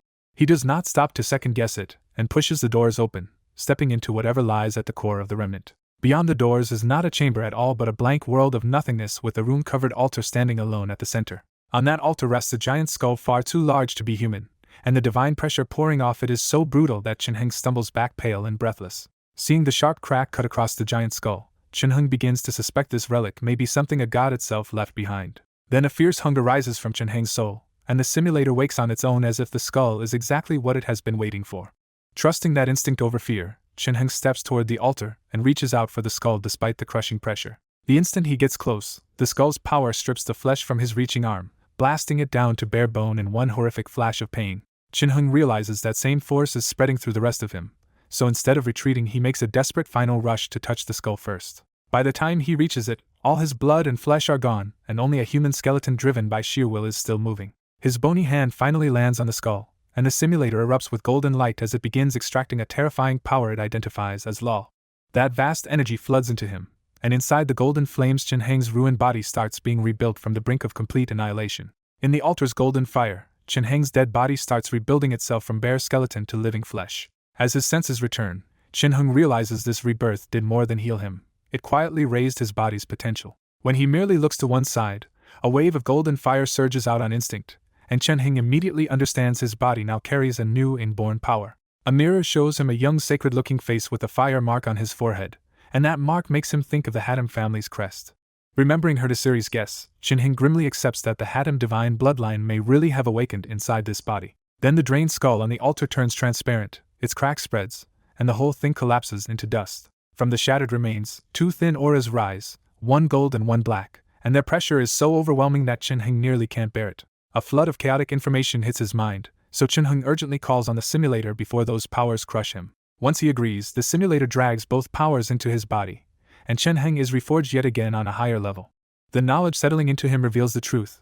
Those 2 powers are divinities, one of shadow and one of light, the kind only gods possess. Looking at the cracked skull, Chen Heng guesses these divinities belong to 2 fallen gods whose battle left this place behind. The simulator finally restarts, but the rescue costs most of his points, leaving Chen Heng relieved and nearly broke at the same time. Fog rises again around the altar, and with his new shadow divinity, Chen Heng can actually feel the surrounding space shifting. He chooses not to interfere, and when the fog clears, Chen Heng is back in the ruined village. Not far away, Herdasiri and Lama collapse in blood and exhaustion, barely alive after dragging themselves out with each other still in tow. Chen Heng wants to save them, but he suddenly realizes he never learned healing magic, and no longer has faith power from his old world. With no better option, he reaches out and decides to test the light divinity inside him. Pure white holy light pours from Chen Heng's hand, and the 2 battered knights start healing at a speed that should be impossible. Feeling his body restored, Herdasiri stares at Chen Heng in shock because only a high-level divine skill could heal like this. That miracle convinces both men that Chen Heng really awakened the Hatem family's divine bloodline, and this time he cannot even argue back. Once they're back on their feet, Chen Heng keeps moving and leads them to check the other house where the girls had been hiding. The house is strangely silent and locked from inside, which makes the whole approach feel wrong at once. Chen Heng forces the door open, and the smell of blood hits them before the full horror inside comes into view. Inside, they find the girls mutilated and bitten apart, and the grim silence tells them no one else survived. Rather than leave the bodies for beasts, Chen Heng quietly decides they will bury them properly. The 3 of them dig a grave together and bury the dead girls before moving on. As the burial ends, Chen Heng's divinity lets him see something the others cannot: broken soul shadows rising from the corpses. For one chilling instant, he glimpses a vast dead world pulling those souls away, and Chen Heng realizes this world truly has a netherworld. With the village behind them, Chen Heng asks Herdasiri and Lama what they plan to do next. Herdasiri says they meant to keep fleeing Oro's people, but Chen Heng counters with a bigger offer and invites them to head with him toward the Kalo Empire. Chen Heng tells them his uncle is a noble there and says that if they stick together, they might rebuild their families and even win land of their own. The offer hits hard, and both knights silently realize Chen Heng is the kind of divine bloodline awakener worth staking their lives on. Herdasiri immediately plants his sword in the ground, kneels, and swears lifelong loyalty to Chen Heng by his own name and family name. A beat later, Lama kneels beside him and makes the same oath, turning Chen Heng's rescue into his first real band of followers in this world. Chen Heng helps them up and accepts with a smile, telling them their future together will be bright. They waste no more time in that cursed place and leave the village that same night, now traveling north as a tight 3-man team. After many hard days on the road, the 3 refugees finally reach a city and can at last breathe easier. Seeing the city as a safe pause from pursuit, Herdasiri suggests they rest a few days, resupply, and replace their ragged gear before moving on. After tallying the wealth they brought out of ruined Melito, Chen Heng realizes he now controls the assets of all 3 men and has enough to start moving properly again. The 3 use part of that money to replace what the road and the war ruined, buying fresh clothes, horses, a carriage, food, and new weapons despite the inflated prices. Once the essentials are ready, Chen Heng calmly decides they will rest one more day before setting out again, and Herdasiri and Lama agree without argument. After the others go handle their own business, Chen Heng finally steps out alone and gets his first real look at the city they reached. What he finds is bleak even by wartime standards: crooked streets, foul smells, and refugees collapsed along the roadside with nowhere else to go. As Chen Heng keeps walking, soldiers casually drag away a corpse and the passers-by avoid the refugees as if they are contagious. Then a crying boy calls out to him, clutching his collapsed mother and begging for food before she dies. Chen Heng pauses, says nothing grand, and simply hands the child a piece of bread. The boy thanks him over and over, and Chen Heng turns away as if it was just a small act on a brutal street. But a few steps later, Chen Heng suddenly feels a warm current enter his body, and the unexpected sensation stops him cold. Drawing on the divine knowledge hidden in the divinities fused into him, he identifies that strange warmth as faith energy. That should be impossible, because only beings at least on the level of demigods are supposed to sense or use faith energy at all. He quickly guesses the reason. The simulator did not leave the divinities as external tools, it fused them directly into his essence, making them part of him. If that theory is right, Chen-hung may be able to gather faith energy even before becoming a god, which instantly makes this discovery far more dangerous and useful. He keeps testing the feeling and confirms it is real, but what gratitude gives him is only a tiny, fragile trace compared with true worship. The next problem appears just as fast. Even if he can collect faith energy, he still does not know how to use it. When he turns his attention inward, the two divinities react like starving mouths and devour almost all of the faith energy at once. Only a thin remainder turns into pure power and seeps into Chen-heng's body, giving him a real but almost microscopic boost. That tiny gain is enough for Chen-heng to see the bigger truth. With enough faith energy, both his divinities and his body could keep growing. He finally understands why gods are obsessed with churches and worshippers, because faith is not decoration in this world, it is fuel. Thinking it through, Chen-heng reevaluates the whole world around him and sees that nearly every kingdom's religion exists because gods need a constant flow of mortal faith. To test his idea properly, he starts handing out more goods to the refugees and watches the faith energy in his body surge far beyond that first weak trickle.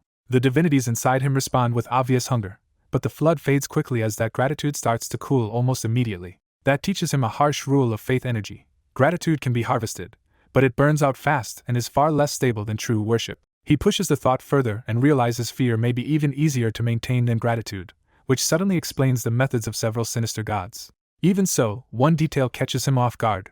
Two streams of faith energy do not weaken at all and remain stronger than the rest. When he follows those threads, their owners become obvious at once. The steady faith is coming from Herdasiri and Lama. That tells Chen-heng loyalty and long-term bonds produce a much sturdier kind of faith energy than a beggar's fleeting thanks, so he stops wasting goods on more tests. With that experiment finished, Chen-heng returns to their lodging and finds the room empty because Herdasiri and Lama are still out. Since he has a moment alone, Chen-heng sits on the bed and begins meditating to study this world's sorcerer system more directly. As his mental power spreads, he senses an enormous formless network hanging above the world, ancient, vast, and strangely inviting. He immediately recognizes what he is seeing as the magic net, the core support system this world's sorcerers rely on. Chen-heng had expected to be shut out because he does not follow this world's native sorcerer path, but the magic net still answers his mental strength. Knowing he cannot study this world's magic without facing that system, Chen-heng deliberately reaches out and connects to it. The moment the connection forms, he breaks through a higher layer barrier and is flooded with stored magical information. Inside the magic net, that information gathers into semi-finished spell frameworks, enough for Chen-heng to realize this system works very differently from the sorcery he knows.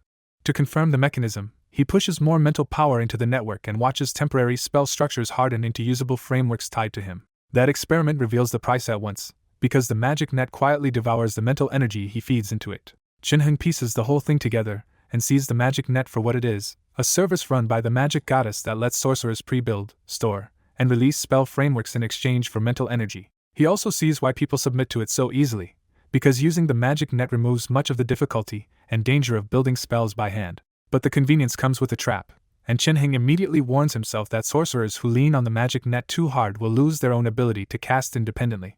He then imagines the real danger. If the magic net ever shut down, sorcerers who depended on it would be left almost powerless immediately. His final test uncovers another limit too. The spell frameworks stored in the magic net do not last forever, and if they are not used in time, they expire and collapse.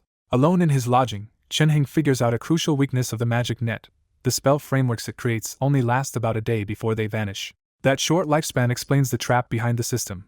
Sorcerers have to keep rebuilding and storing spells, feeding the magic net with their mental energy every day just to stay safe. Chen-heng quietly admires the magic goddess's method, realizing she has tied nearly all sorcerers to her through convenience, fear, and dependence. He also sees that in this world, faith is not just worship. Gratitude, fear, and pure soul energy can all become fuel for gods. Even so, Chen-heng has no interest in building a church right now, and with the gods seemingly dormant, he decides this is not his problem yet. Footsteps break his thoughts when Herdasiri and Lama arrive, freshly changed and ready to move again. Herdasiri reports that everything is prepared for tomorrow's departure, and Chen-heng tells both men to rest while they still can. After they leave, Chen-heng stays inside and spends the remaining time probing the magic net further, treating it as something that might become useful later. At daybreak, the three of them leave the city in good condition, wearing fresh clothes and carrying new weapons after a few days of rest. They do not linger, because even after escaping Melito, Chen-heng knows war can still swallow the city at any moment. On the road, Lama brings up fresh news that the Callow Kingdom is in turmoil because beast men are causing chaos inside its borders. Instead of worrying, Chen-heng sees opportunity straight away. In a kingdom at war, dead nobles and empty lands mean openings for people strong enough to seize them. That logic lands immediately, and Herdasiri and Lama grin because they know battlefields are where warriors can actually rise. Because the Oro Empire is too dangerous to provoke, the trio commits to heading for Kallo instead, where the beastmen are a threat they can actually face. After 2 or 3 months on the road, they finally near Kallo with the help of a merchant caravan guide. The guide confirms Kallo is close, and Chin-hung calmly ends their agreement there. The merchant thanks them respectfully for protecting the trip and promises discounts from the Golden Mouse Merchant Alliance if they ever meet again. Once they continue alone, the first thing they notice is how much of Kallo's land has been left to grow wild. Herdasiri frowns at the waste, because compared with the crowded Melito kingdom, this much good soil sitting empty feels wrong. Chin-hing guesses Kallo simply has too few people, but even that does not fully explain why so much fertile land stays abandoned. As the days pass, the picture gets worse. They start finding abandoned houses as well, and Chen-hung realizes Kallo is in deeper trouble than expected. Even so, Chen-hung does not turn back. Since they came all this way, he decides they might as well see what they can make of it. A few days later, they reach the territory of the Arlan family, where Chen-heng's current identity once visited as a child through his mother. But instead of a quiet family reunion, they hear shouting and steel. 2 forces are already fighting outside the castle. Chen-heng spots the Arlan family banner in the chaos, and immediately realizes his uncle's territory is under attack. He does not waste time thinking it over. Chen-hung orders Herdasiri and Lamek to charge. The 2 men kick their horses forward without hesitation, and nearby soldiers can only stare at the suicidal-looking move. As the local lord, Siriv wheels around in surprise when 3 unknown riders burst into the middle of his battle. The answer comes fast. Light blooms over Herdasiri and Lama's weapons as both men reveal themselves to be life knights. They smash into the enemy line and rip a huge gap through it, cutting down resistance so hard that the whole formation starts to panic. Ordinary soldiers stop seeing them as men at all and start shouting that monsters have appeared on the field. Even as a life knight himself, the Arlan lord is rattled, because he can tell these 2 fighters are far beyond him. Trying to make sense of it, the Arlan lord guesses they are roaming knights drawn by Kallo's chaos, even if their strength already feels absurd for that. Then Siriv notices the young man still sitting far back on horseback, calm enough to let those 2 fight for him, and realizes the real question is who that quiet rider is. From that distance, Chen-hung loses interest in the fight.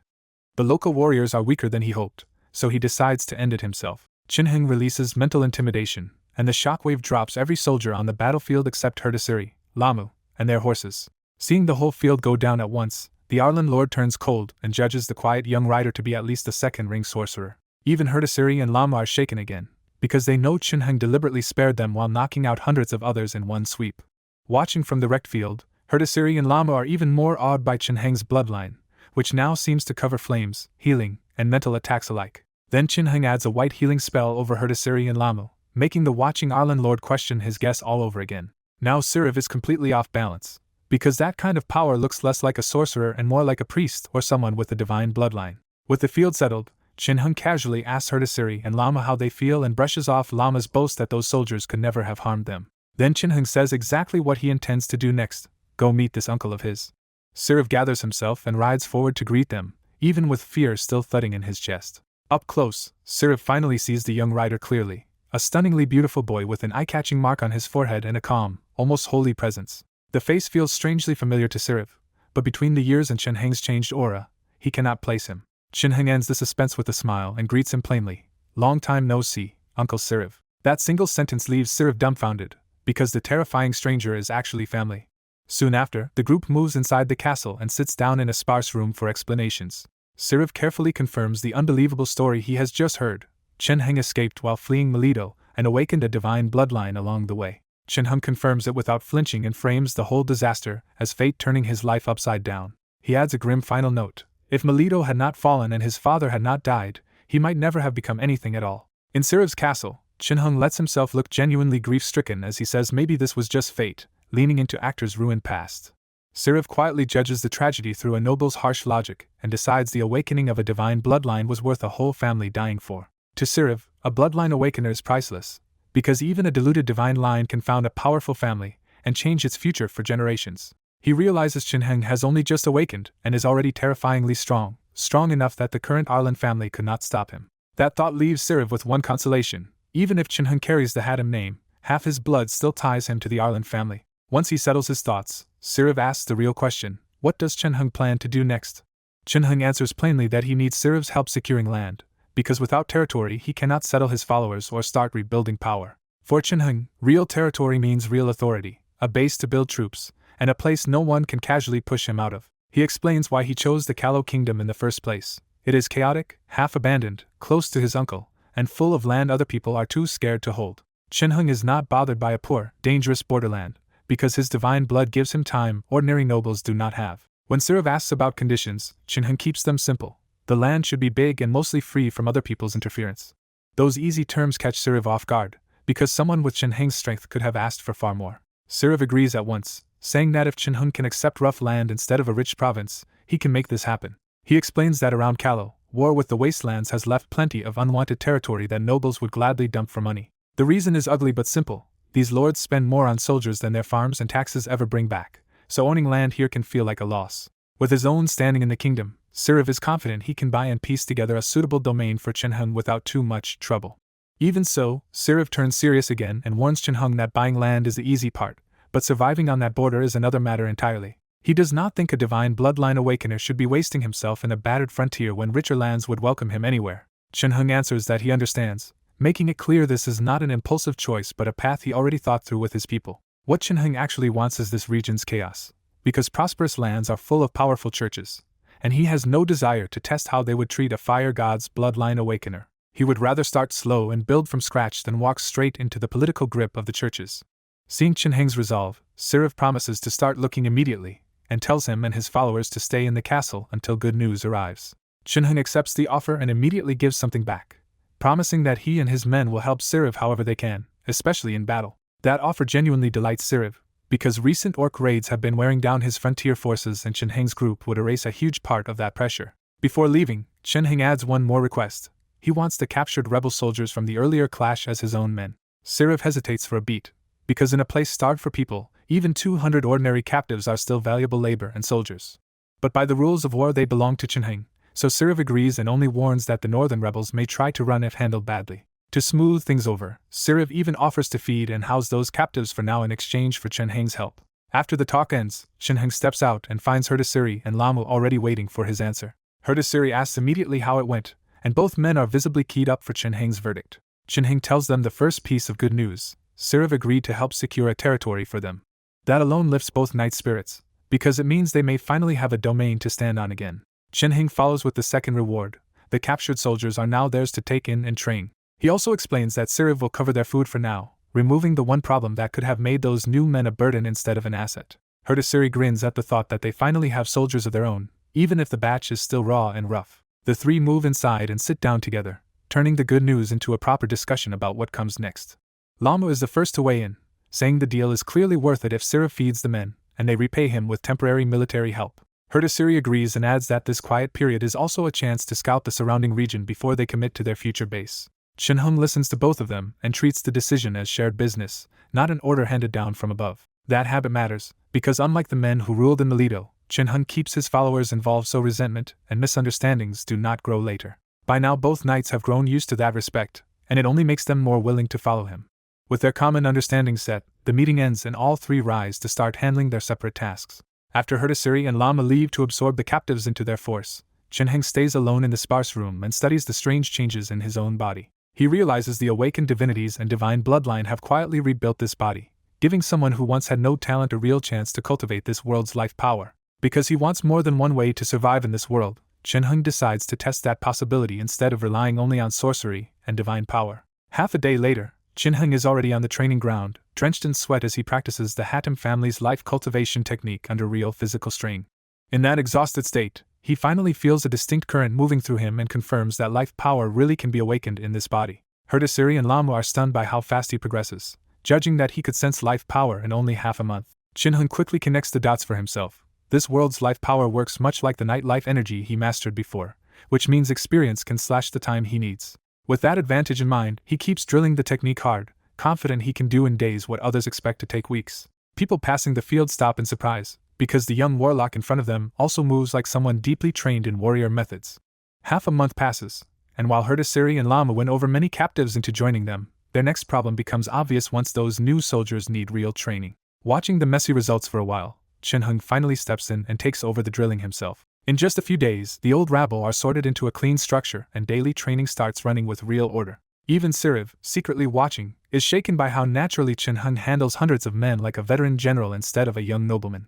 For Herdasiri and Lama, that talent is exciting rather than threatening, because every new strength Chen-hung shows makes them feel they chose the right master.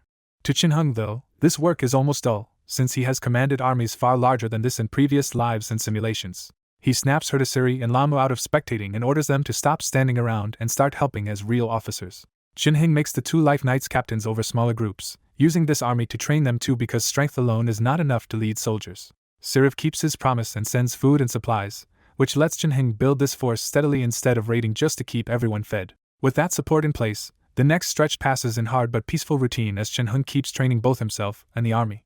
Another 3 months go by, and the little force Chinheng built now moves with tight formation and real discipline instead of bandit chaos. Siriv can barely believe the change, because the men in front of him now feel closer to royal elite troops than the bandits they were 3 months ago. Half impressed and half bitter, Siriv says that if Melito's king had used Chinheng to train the army, the kingdom might not have fallen so easily. Chinheng answers that the army still is not enough, because drilled men become real soldiers only after they survive actual battle. He keeps the real standard to himself. In a world like this, a truly elite force should be made of men stronger than ordinary humans, or even Life Knights if that were possible. For now he accepts this army as enough, especially because Siriv has finally secured a suitable territory and the last key people are on their way. As Chinheng looks forward to leaving for his own land, the story cuts to a carriage rolling toward the Arlan territory with an important guest inside. Inside that carriage, a gentle voice asks if they have almost arrived, showing the traveler is tired of the long road but still focused on the destination.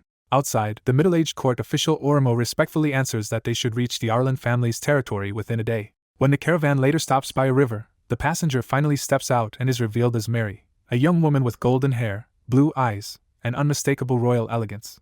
Oromo immediately tries to keep her inside for safety, but Mary calmly refuses because they are already near Arlan land and the local beastmen have supposedly been wiped out. What really interests Mary is not the road but the man waiting ahead, the soon-to-be Viscount actor Hatem, who supposedly cleared the territory himself. She asks Oromo whether Chinheng's newly awakened power could actually be the Hatem family's rumored divine bloodline. Oromo admits he cannot be sure, but a bloodline that produces second ring strength the moment it awakens is powerful enough to make the possibility hard to ignore. Mary decides the exact bloodline almost does not matter, because a young second ring warlock is already valuable enough that the royal family needs to pull him in and judge him carefully. The narration makes the stakes clear. Mary was sent personally because ordinary Viscount business does not deserve a princess, but a young second-ring warlock with a famous bloodline absolutely does. Siriv and Chinheng had deliberately let word spread that he was a young second-ring warlock, gambling that the Callow royal family would answer with better terms.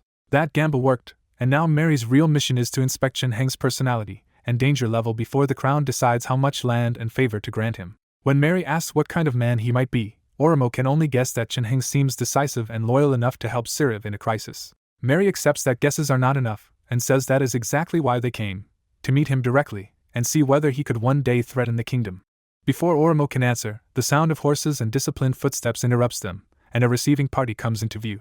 Mary smiles when she spots the group, realizing people from the Arlan side have come to escort them the rest of the way. 2 knightly escorts lead dozens of men, and because none of them know a princess is traveling here, they dismount and address only Oromo while overlooking Mary beside him. Mary does not mind being ignored, because she is traveling under another identity, and wants to observe Chinheng without the weight of her title getting in the way. Once greetings start flowing, Siriv joins Oromo in easy conversation and lightly jokes about how the flowers are gone because he came in the wrong season.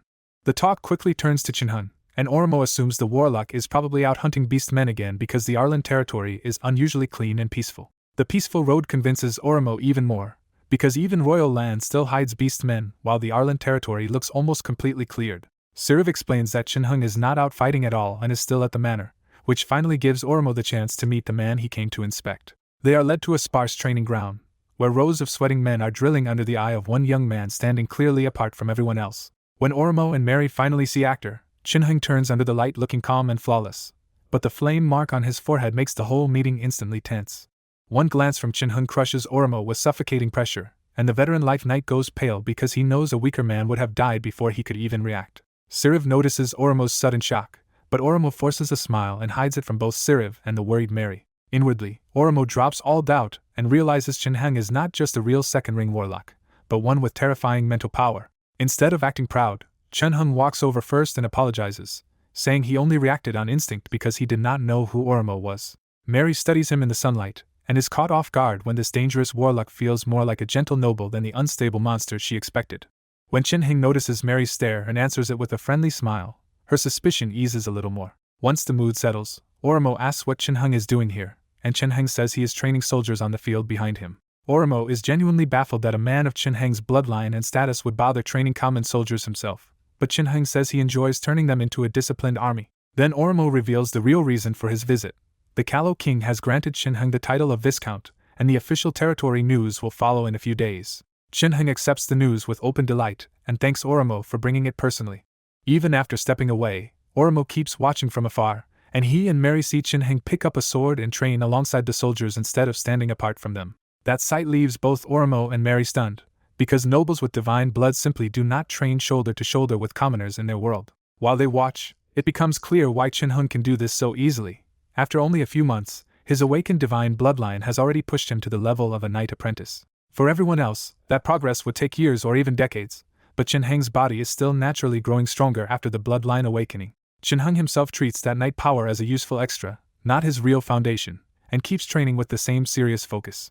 After touring the castle and gathering what he can, Oromo brings Mary back to their residence and respectfully asks for her judgment. Mary says Qin Heng's biggest surprise is his temperament, because he stays friendly and uncondescending even toward bandits and commoners. Oromo agrees, and together they measure Qin Heng against the cold, arrogant second-ring figures they have dealt with before. Oromo guesses Qin Heng stayed grounded because he lived as an ordinary man before awakening, but Mary says they still need closer observation before reporting their final judgment to the king. Still, Mary decides Qin Heng already looks like a strong candidate worth drawing into their side.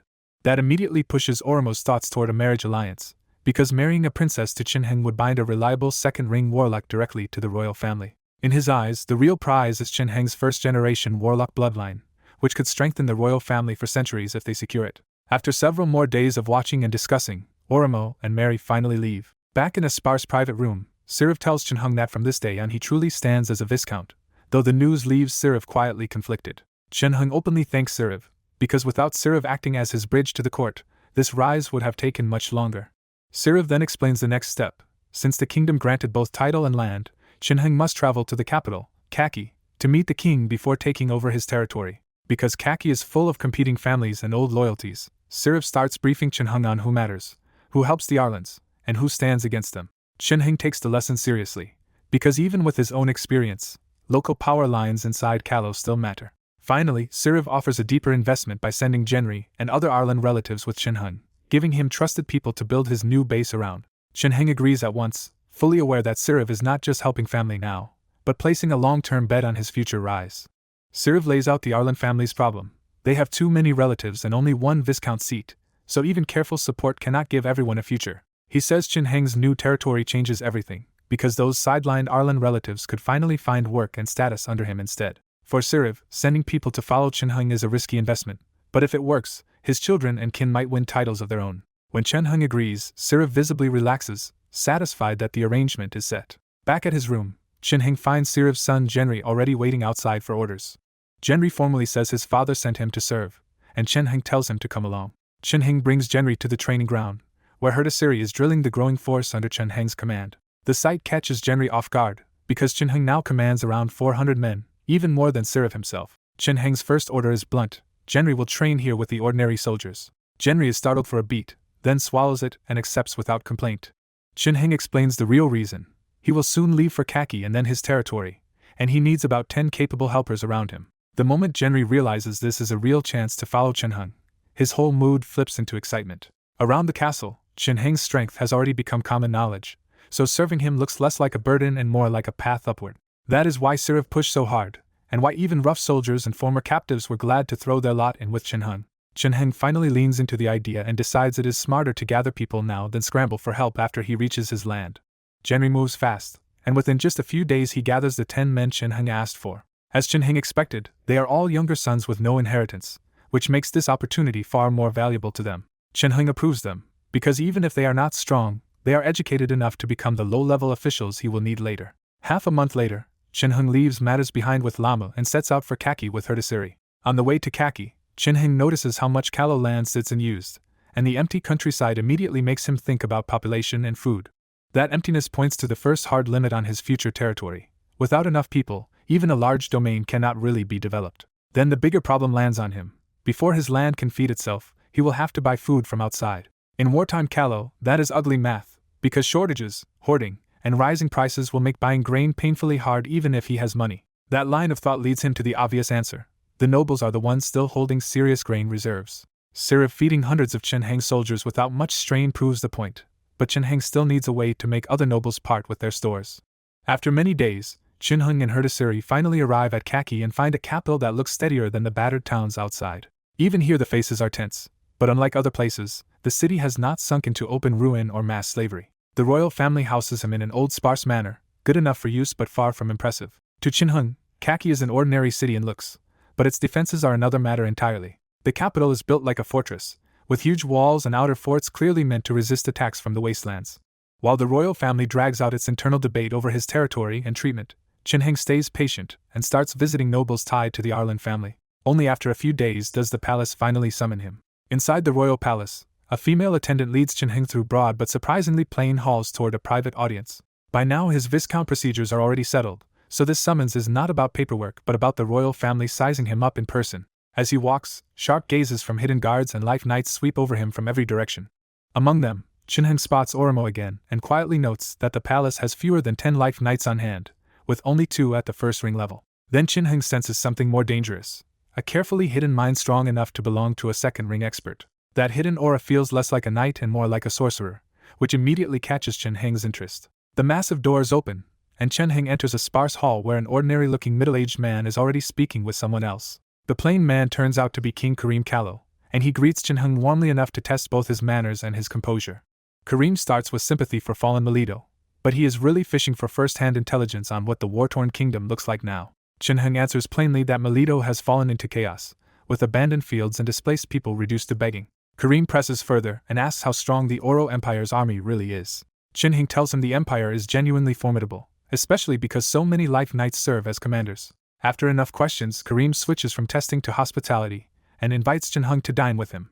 The shared lunch is rich enough to signal favor, with roasted meats and local dishes spread across the royal table. Once Chen-Heng leaves, Karim turns to the corner and asks the hidden expert for his real assessment.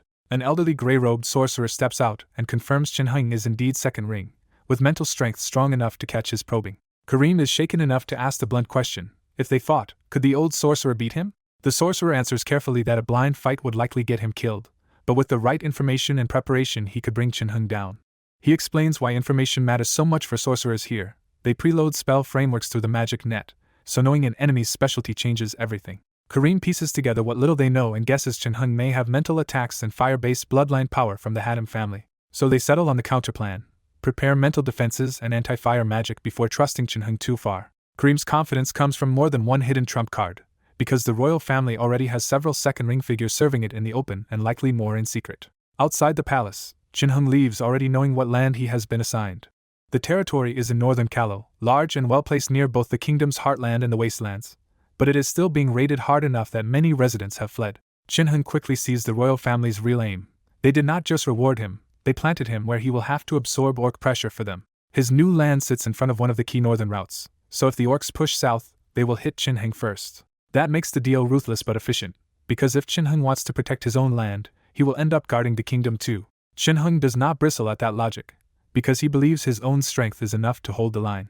And the deal is not one-sided, because Karim has already agreed to back Chen-Heng with food and weapons for the dangerous territory ahead. For Chen-Heng, that support is the real payoff, because if the kingdom wants him to hold the northern front against the orcs, it has to help him survive at first. Chen-Heng leaves Kaki with a solid haul, a huge new territory, support from the Kallo kingdom, and useful promises from noble families tied to Siriv's Arlan network. He knows he cannot separate himself from the Arlan family, so he deliberately borrows their connections and turns old loyalties into backing for his northern rule. More than a month later, Chen-Heng finally leads his people north into the land he was granted, and the place looks even worse than expected. Riding beside him, Herdasiri stares at the untended wilderness and realizes this region has been left almost completely unchecked. Chen-Heng is not surprised at all, because this giant territory was stitched together from abandoned lands and only became available because no one else wanted the burden.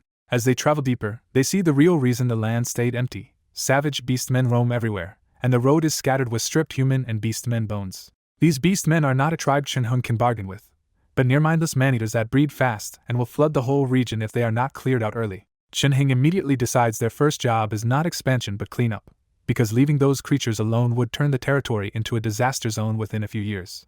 The group reaches the only nearby settlement, a shabby town of fewer than 1,000 people that has barely survived by scraping together a weak local guard. When some men try to block his way, Chen-hung casually crushes the resistance with mental intimidation and drops them on the spot. That quick display is enough to stop any further trouble, and Chen-hung takes control of the town without a drawn-out fight. Once inside, Chen-hung sees the real mess. The town is packed with hungry refugees, law and order has collapsed, and the whole place is one bad step away from falling apart. Because this broken town is now his problem, Chen-hung turns to a subordinate and asks the urgent question, when is the promised food arriving? His subordinate says the king's food should arrive soon, and Siriv's side will also send Lamu over with soldiers and supplies.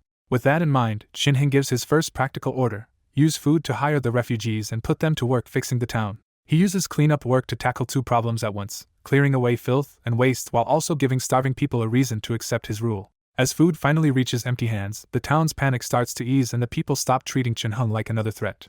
Half a month later, Lamu arrives with 300 soldiers and a large load of grain, bringing the badly needed backbone of Chen-hung's new territory. Soon after that, other noble families begin honoring the pledges Chen-hung won in khaki, and fresh resources finally start flowing into this dying frontier. Now that he finally has supplies to work with, Chen-hung sends her to Siri and the soldiers out to start clearing the beast men around the settlement. Chen-hung does not stay behind either, and personally hunts down lone beast men to keep the area safe enough for normal life to return. Only after this first round of cleanup and suppression can the town finally breathe, with order starting to replace pure survival. Then the story shifts to a rough carriage on the road, where two road-weary sorcerers spot the town ahead and realize they have finally found Chen-hung's territory. The younger one, Ali, complains in disbelief that a warlock of Chen-hung's level would choose to rule a miserable place like this. But the older sorcerer brushes the complaint aside, excited that they finally made it here and eager to see whether this visit can become a partnership. The two visitors enter town and are intercepted by the guards, beginning an unexpected formal visit in the middle of Chen-hung's frontier settlement. When Siri hears that two real sorcerers have come asking for Chen-hung, even he is startled, because people like that almost never show up in a remote place like this. He personally tests them first, half expecting fraud, and only comes to Chen-hung after confirming they really are a first-ring sorcerer and an apprentice. Chen-hung is equally surprised, but he still decides to receive them out of courtesy and curiosity. When Siri returns with the invitation, the two sorcerers look almost too eager, which only makes him more suspicious about what they really want. As he leads them through the town, the sorcerers notice something unusual for a backwater settlement. The streets are poor, but they are clean and actively maintained. That small detail catches their attention, because most ordinary lords would never bother cleaning a town like this unless someone unusually disciplined was in charge. The surprise deepens when they reach Chen-hung's residence, because the place is far too plain for a powerful warlock they expected to live in luxury. Inside the sparse room, they finally see Chen-hung standing with a brush in hand, and the bloodline aura rolling off him instantly crushes their remaining pride. The two quickly introduce themselves as first-ring sorcerer Marley and his companion Ali from the sorcerer city of Imu. Chen-hung already knows Imu by name, so instead of small talk he goes straight to the real question. Why would sorcerers come all the way here to find him? After an awkward glance between them, Marley admits they came specifically for Chen-hung and want his help with something. Then Marley says the rude part out loud. They want some of Chen-hung's blood or other bodily fluids as material for magical work. Siri's expression turns hostile at once, because in this world asking for someone's blood sounds a lot closer to a threat than a polite business offer. Marley hurriedly explains that warlock blood is precious to sorcerers and swears they only want it as a valuable material, not to harm Chen-hung. Chen-hung refuses the blood trade outright, because he knows too well how useful blood can be for magic, curses, and even divine tools in the wrong hands. The two sorcerers are visibly disappointed, but Chen-hung does not end the meeting there and hints that other business might still be possible. At Chen-hung's signal, attendants bring in a set of unusual gemstones, damaged magic items, and other materials that all carry dense magical auras. One look is enough to shock Marley and Ali, because they immediately recognize purified gemstones, ancient magic item techniques, and other treasures they rarely get to touch. Their excitement quickly turns into regret when they notice most of the items are damaged, which means the treasures are still valuable but no longer close to priceless. When they ask where he got them, Chen-hung casually says some came from the Haddam family collection and some he picked up by chance. Seeing how badly they want the lot, Chen-hung smoothly asks them to name their prices, confident now that this meeting can still pay off. After a tense pause, Marley offers 2,000 gold for each damaged magic item, and Ali adds 500 for a gemstone, clearly trying to stay within their limited budget.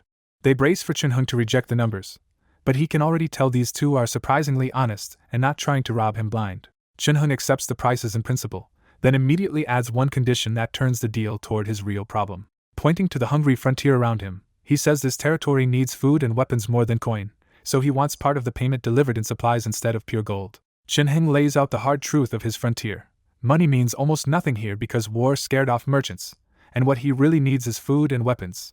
Ali and Marley hesitate at once, because transporting goods through Beastman territory could easily get normal escorts slaughtered.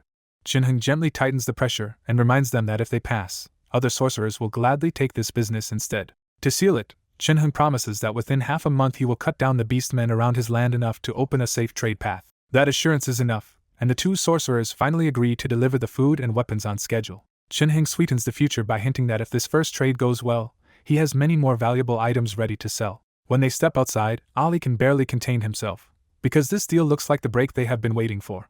Marley keeps thinking about the damaged relics Chin-hung showed them and realizes the Haddam family hoard is still rich enough to make them a fortune. From their point of view, paying partly in cheap food for magic materials they could never normally buy is an absurdly good bargain.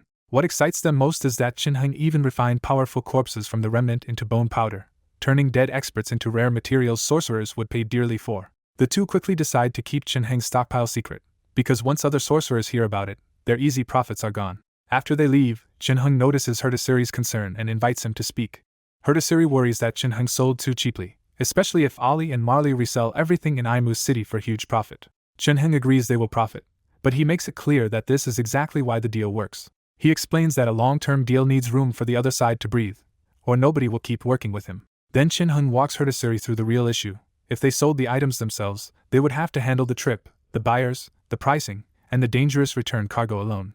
Herdasiri finally understands that Chin-hung traded away some profit in exchange for dumping most of the risk onto the two sorcerers. There is also a quieter truth behind Chin-hung's calm. As a Grandmaster refiner, ordinary magic items simply are not that precious to him anymore. When Ali and Marley study Chin-hung's shopping list, they are surprised to find that he also wants beginner sorcerer meditation books and basic materials. The idea of a powerful warlock choosing to study sorcerer methods feels almost unheard of, but the request only makes Chin-hung seem more ambitious to them. Since those beginner materials are easy enough to get in Aimu City, they decide this extra request changes nothing and the trade can move ahead. Over the following days, Chin-hung keeps training and personally hunts beastmen across the territory until the roads near town become much safer. He cannot clear the entire region, but around the town the pressure eases enough for people to start breathing again. As refugees keep arriving, Herdasiri and the others settle them into new villages and push them back into farming work. They missed the best season for staple grain, so for now the territory settles for vegetables that can at least ease part of the food shortage. With the territory finally stabilizing, Kareem's promised support also starts arriving and the storehouses begin to fill. In the quiet after all that work, Chin-hung senses that the simulator inside him has finally finished adapting to this world's laws.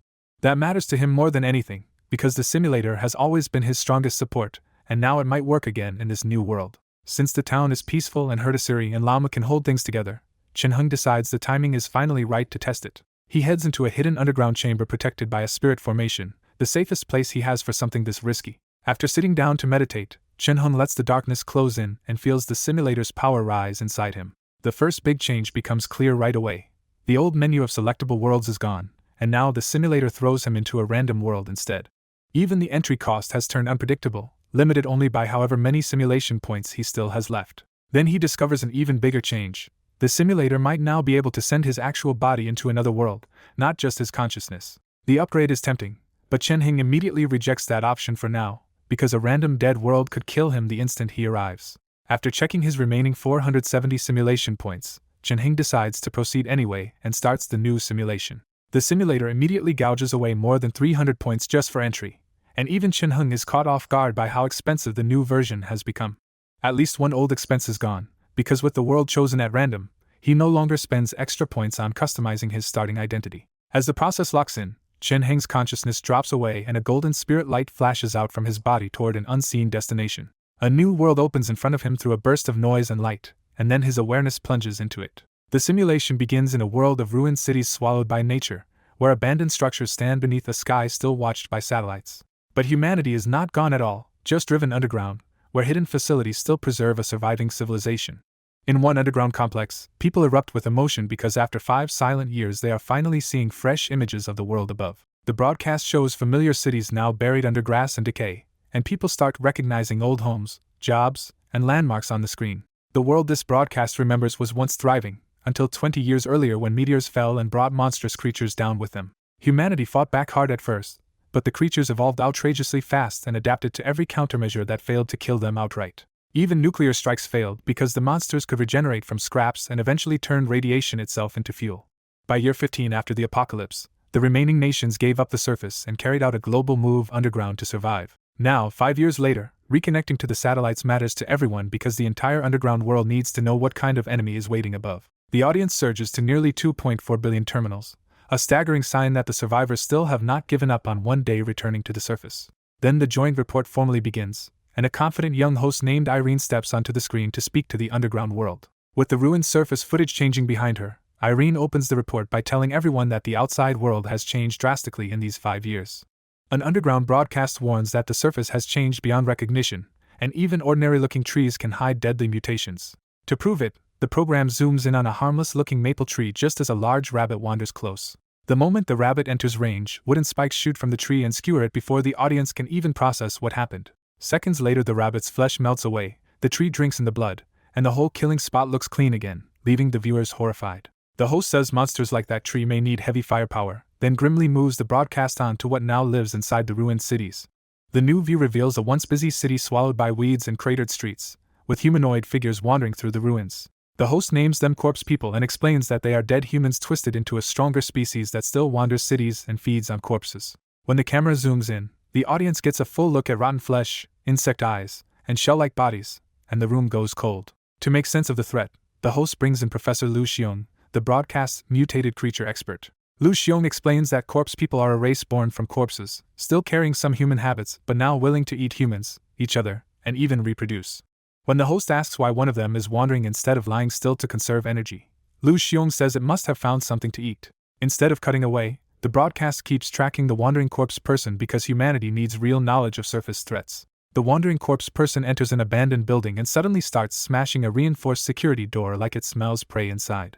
The camera angle changes, and behind that door everyone sees a small pale boy lying motionless in torn gray clothes. The audience jolts at the sight of someone above ground, but Lu Xiong sadly points out the boy's mutation marks and says he is already a corpse about to turn.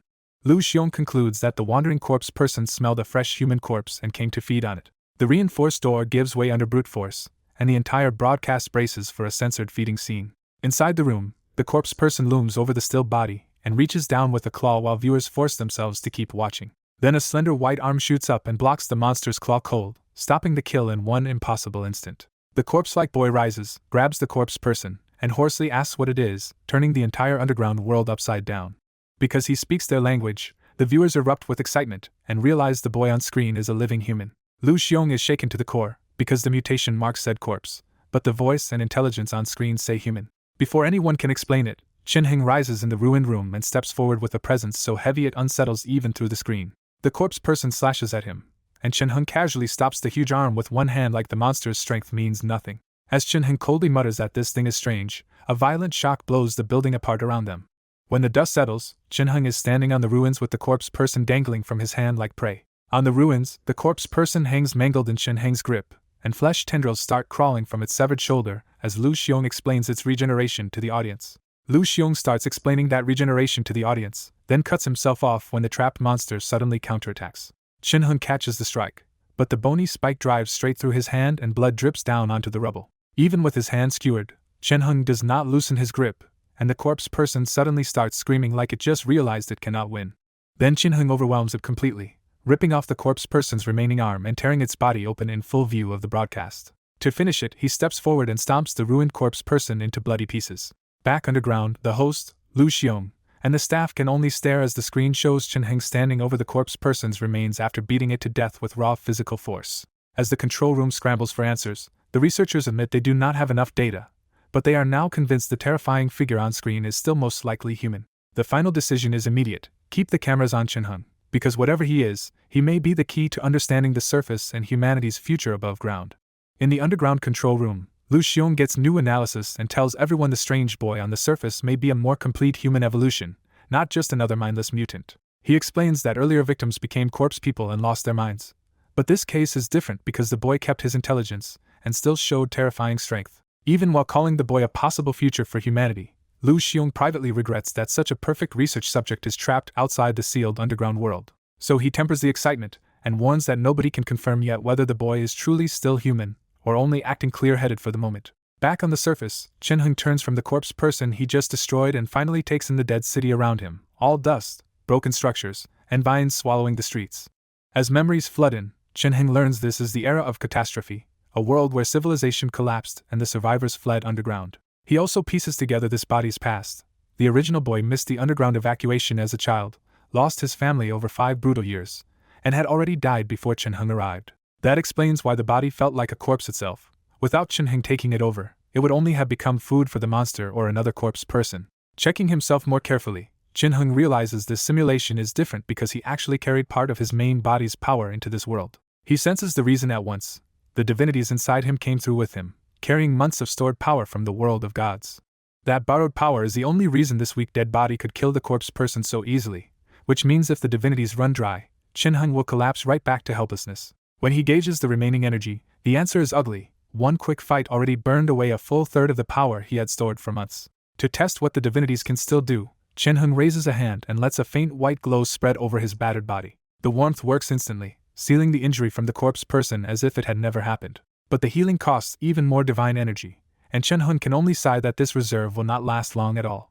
He confirms the body's condition is still dire, basically a corpse being kept barely alive by his soul and the divinities' support. The good news is that the divinities can slowly restore him toward a normal living body, but that kind of recovery will keep consuming resources he barely has. He starts moving on through the city, only to stop cold when he feels something impossible inside the divinities. Instead of draining away, the power in his body is rising on its own. That makes no sense to him, because this half-dead body should be nothing but a burden that forces the divinities to spend more and more power. When he looks deeper, Chen-hung discovers countless faint threads of faith appearing inside the two divinities. Each thread is weak, more like a burst of temporary emotion than true deep belief, but their sheer number is monstrous. In only a few breaths, he gathers hundreds of thousands of faith threads, far beyond anything he managed even after long planning in the world of gods. He scans the empty city in confusion, because there is no way this lifeless ruin is hiding the huge crowd needed to produce that much faith. Even without an answer, he feels the effect clearly as fresh faith energy fills him and the fading divinities brighten back to life. With that sudden refill, Chen-hung senses he can now draw out more of the divinity's power than he could a moment ago. Before he can test that mystery, a new thread appears as black fog rises from the distant forest and races toward the blood-soaked ruins. Then he sees the truth. The fog is really a swarm of savage thumb-sized insects, drawn in by the blood left from the fight. The swarm is so huge that millions of ghost bugs blot out the sky, enough to strip even mutated creatures down in minutes. Underground and online, people instantly recognize the disaster and panic at the sight of a lone boy facing a ghost bug tide. But instead of running, Chen-hung calmly walks straight toward the horde, leaving everyone watching stunned and convinced he is throwing his life away. Even Chen-hung feels the crushing pressure from the swarm and realizes these insects are more dangerous than they first looked. Once he is close enough, Chen-hung raises a hand and feeds the newly gathered faith into the divinities. A faint golden glow spills out, and the world itself seems to tense as Chen-hung unleashes the divinity's power. Then the impossible happens. A golden sun appears in the sky above him, while sun-like marks ignite inside his eyes. The golden sun crashes down into the ghost bug horde, ripping apart the black cloud in a single overwhelming divine strike. Millions of ghost bugs shriek and drop like black rain, exterminated faster than anyone thought possible. When the light clears, the city is mangled, the forest is burning, and the surviving ghost bugs can only writhe helplessly in the flames. Watching that impossible scene, the underground audience and the whole network fall silent before erupting into disbelief over what kind of power a human just used. As the shock spreads, religious viewers flood the broadcasts with prayers and start calling Chen-hung a savior sent to rescue humanity. The lab stays rattled after Chen-hung's strike, and as the footage loops again, the official in charge pushes for the analysis results at once. As the room scrambles to measure the blast, the final readout centers on one impossible fact. Chen-hung's attack carried a level of destructive force the researchers can barely explain. In the underground control room, a researcher rushes in with the first analysis and says Chen-hung's attack covered the whole ruined city while still cleanly locking onto the ghost bug swarm. The report gets even harsher. His raw destructive power already matches the mutated creatures, and the researchers suspect he was still holding back. That conclusion rattles the room, because Chen-hung had no visible weapon or equipment at all, which means his terrifying power seems to come straight from his own body. One researcher bitterly suggests Chen-hung might be some unknown kind of human evolution, but at least that would mean humanity can still produce power on the level of the monsters. Even if they doubt what Chen-hung really is, the underground authorities quickly agree on one thing: if he still has a human mind, he is too valuable to ignore. They start gathering experts to study him and test whether contact is possible, because opening the sealed passage to the surface would be worth it for someone this dangerous and this important. But the same power that makes Chen-hung priceless also makes him terrifying, so nobody dares open the way up until they know he will not go berserk underground. While the underground world debates him, Chen-hung himself notices another surge of faith energy inside his body and frowns, because he still cannot explain where it keeps coming from. Thinking it through, Chen-hung realizes the pattern is too obvious to ignore. Every time he shows his strength, the faith energy jumps. With his modern instincts, Jinheng guesses someone may be watching and broadcasting him, so he lifts his gaze toward the sky and starts connecting the pieces. He still does not know who is observing him or why, but this time the amount of faith energy pouring in is far greater than before, likely because he used even more power. The sensation is so rich and full that even Jinheng has to admit it feels unexpectedly good. Once the feeling settles, Jinheng looks over the field of insect corpses and burning wreckage, then calmly decides to move on and find food out of old habit.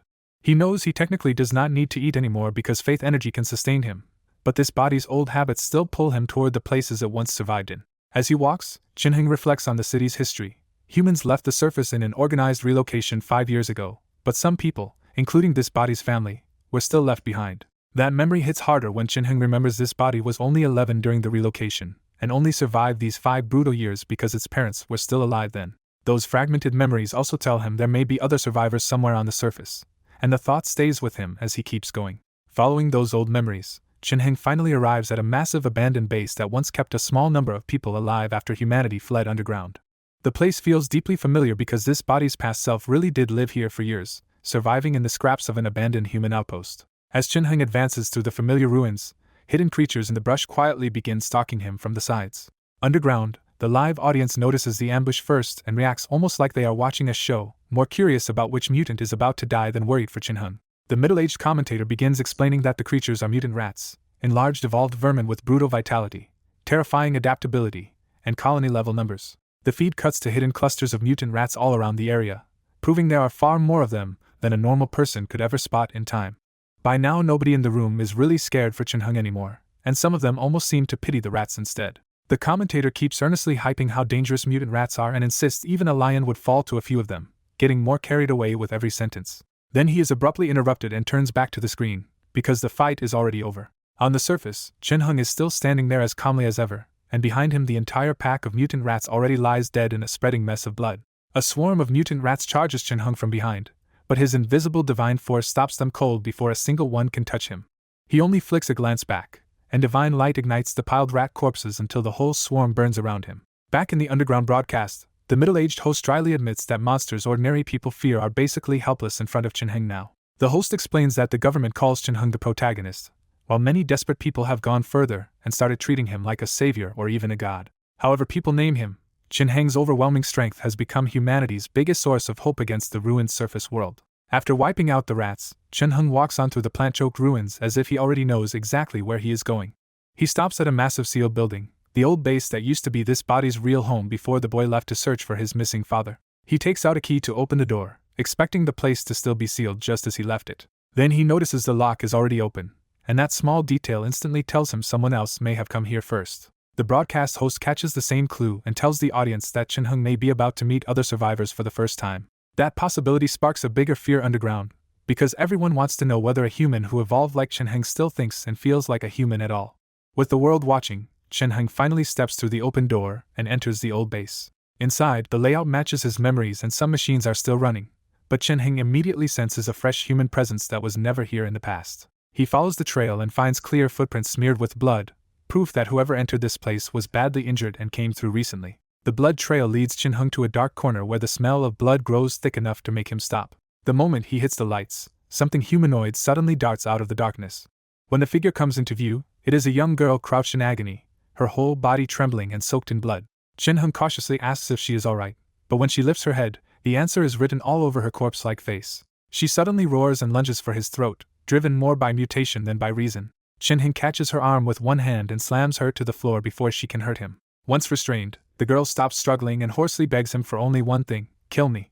Back on the broadcast, the host grimly explains that she is in the final stage of human mutation, where the body breaks down and death is usually the only mercy left. His words make the whole underground audience go quiet, because this is what mutation usually does to ordinary people instead of turning them into someone like Jinheng.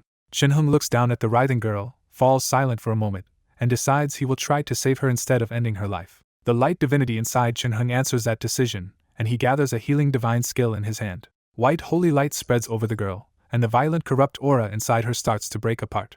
Her organs recover, the bleeding stops, and the horrible spasms finally ease as the mutation is forced back. By the time the glow fades, she looks like a living girl again and seems to have simply fallen into an exhausted sleep. The healing cost Jinheng a large chunk of divine energy, but with faith pouring in from this world, He realizes he can afford miracles like this. Then another surprise hits him.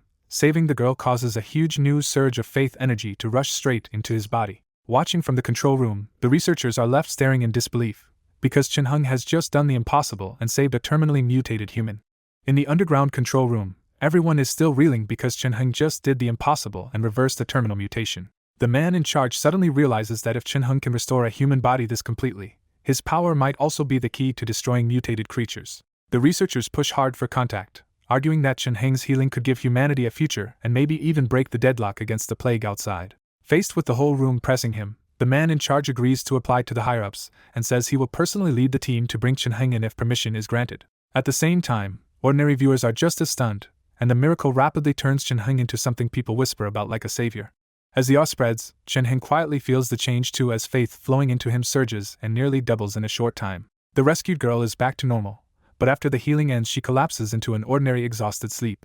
Seeing how filthy and blood-soaked she is, Chen Heng carries the unconscious girl away to wash her and takes out old women's clothes left behind by this body's late mother. After settling her, Chen Heng heads to the kitchen and starts preparing food while the broadcast respectfully skips the private parts. A little later, the girl steps out cleaned and changed into a white dress, still pale but finally looking like a normal young woman again.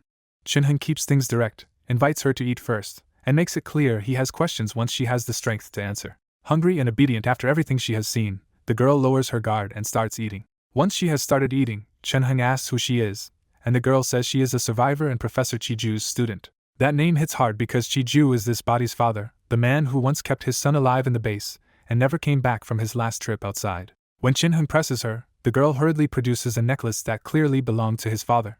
Chen Heng recognizes the necklace at once as one of his father's most treasured possessions, which makes the girl's silence feel even worse. Then the girl finally says she came to deliver Chiju's last words and that his father is dead. Even Chen Heng goes still for a moment, and the girl's guilt spills over because she thinks the death was her fault. She explains that she and Chiju entered a dangerous zone for research, were tainted by a mutated creature's aura, and at the worst moment he shoved her away so she could escape here. In her memory, Chiju was devoured before he could return, and all she could bring back was his message and that necklace.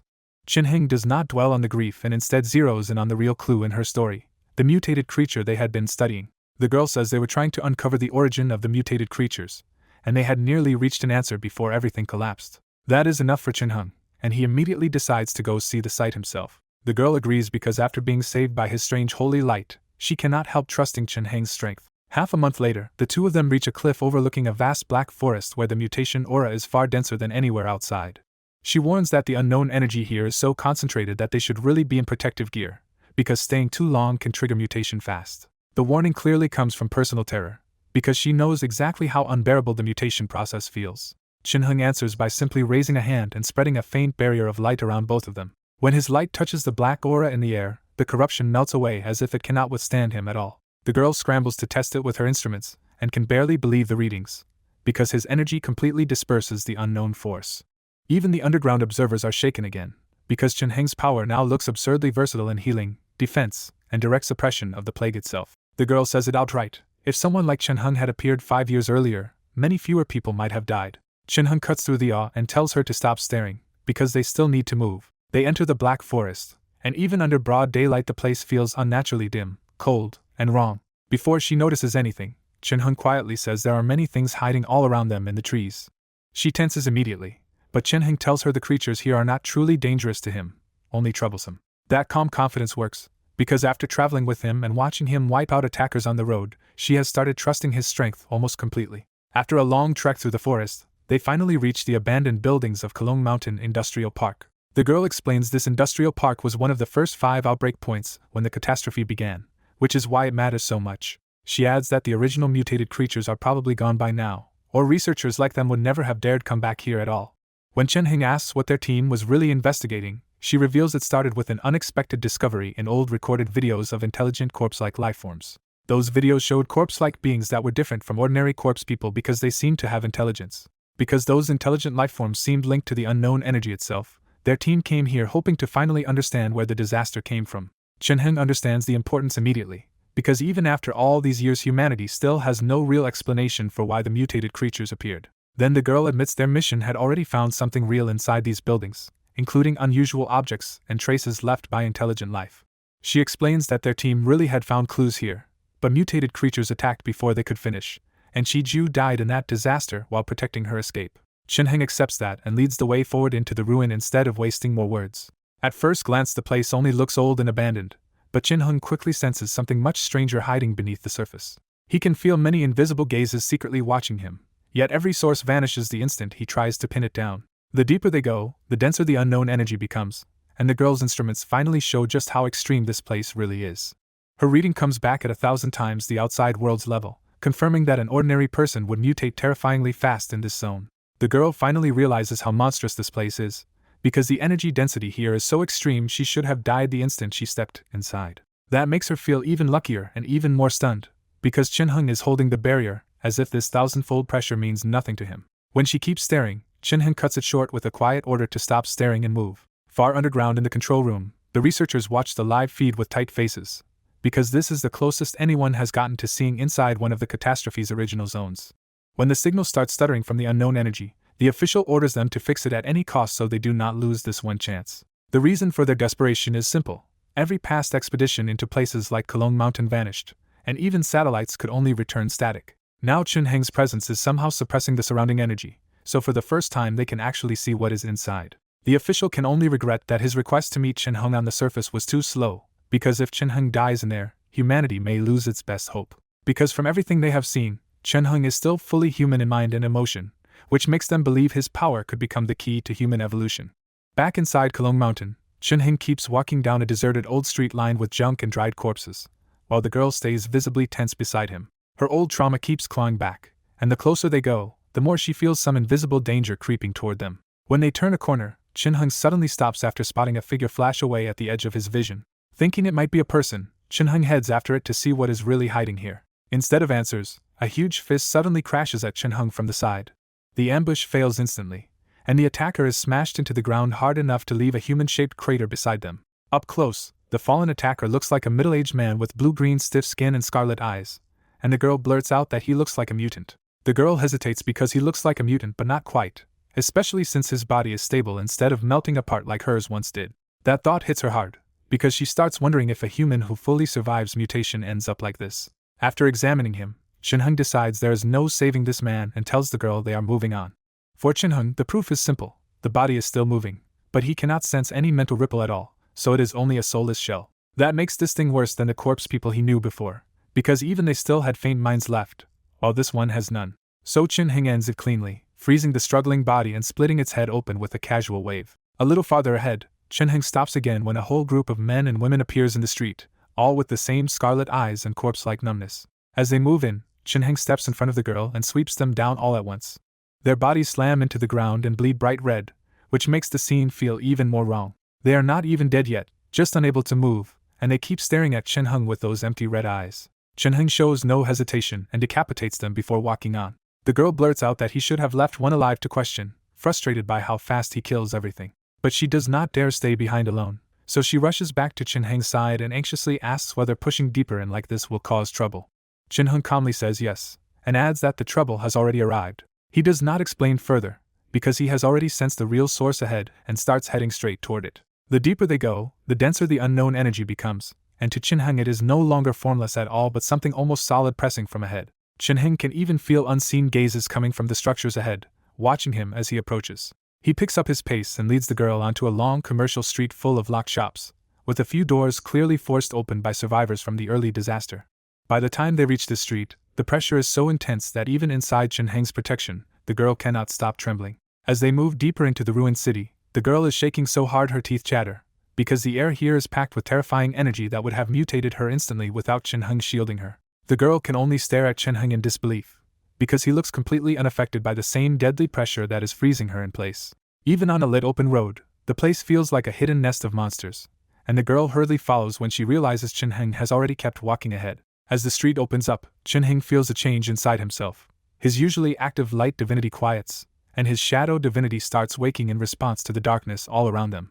He realizes the two divinities naturally clash, and that only the simulator's fusion kept that conflict from tearing his body apart long ago. The farther Chin-Heng goes, the stronger the resonance becomes, until he can clearly feel that this whole area might answer his will. Chin-Heng decides to test that feeling, and the city instantly answers with a violent surge of darkness. The girl watches in horror as the surrounding darkness condenses into giant living shapes that seem powerful enough to crush cities, yet all of them bow toward Chen-Heng instead. When Chen-Heng says it is here, his eyes turn gold, and the raging dark storm wraps around him like obedient wings instead of harming him.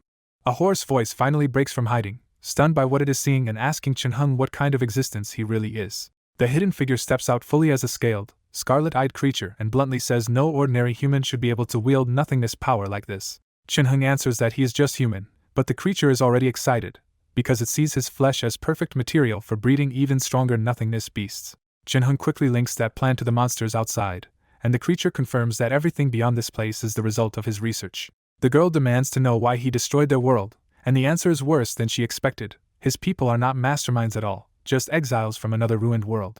That reply leaves the girl reeling with new questions about who drove them here and what role they really played in the catastrophe. Before she can press further, the ground starts shaking, buildings crack, and something huge begins tearing up from underground. A colossal horned beast erupts out of the street, hundreds of meters long, with a bear-like head, red eyes, and a body overflowing with the same nothingness energy Chen-Heng sensed before. The girl can only mutter at its size, because the monster feels less like a beast and more like a moving apocalypse. The alien researcher proudly names it a nothingness beast and tells Chen-Heng he should feel honored to face its power first.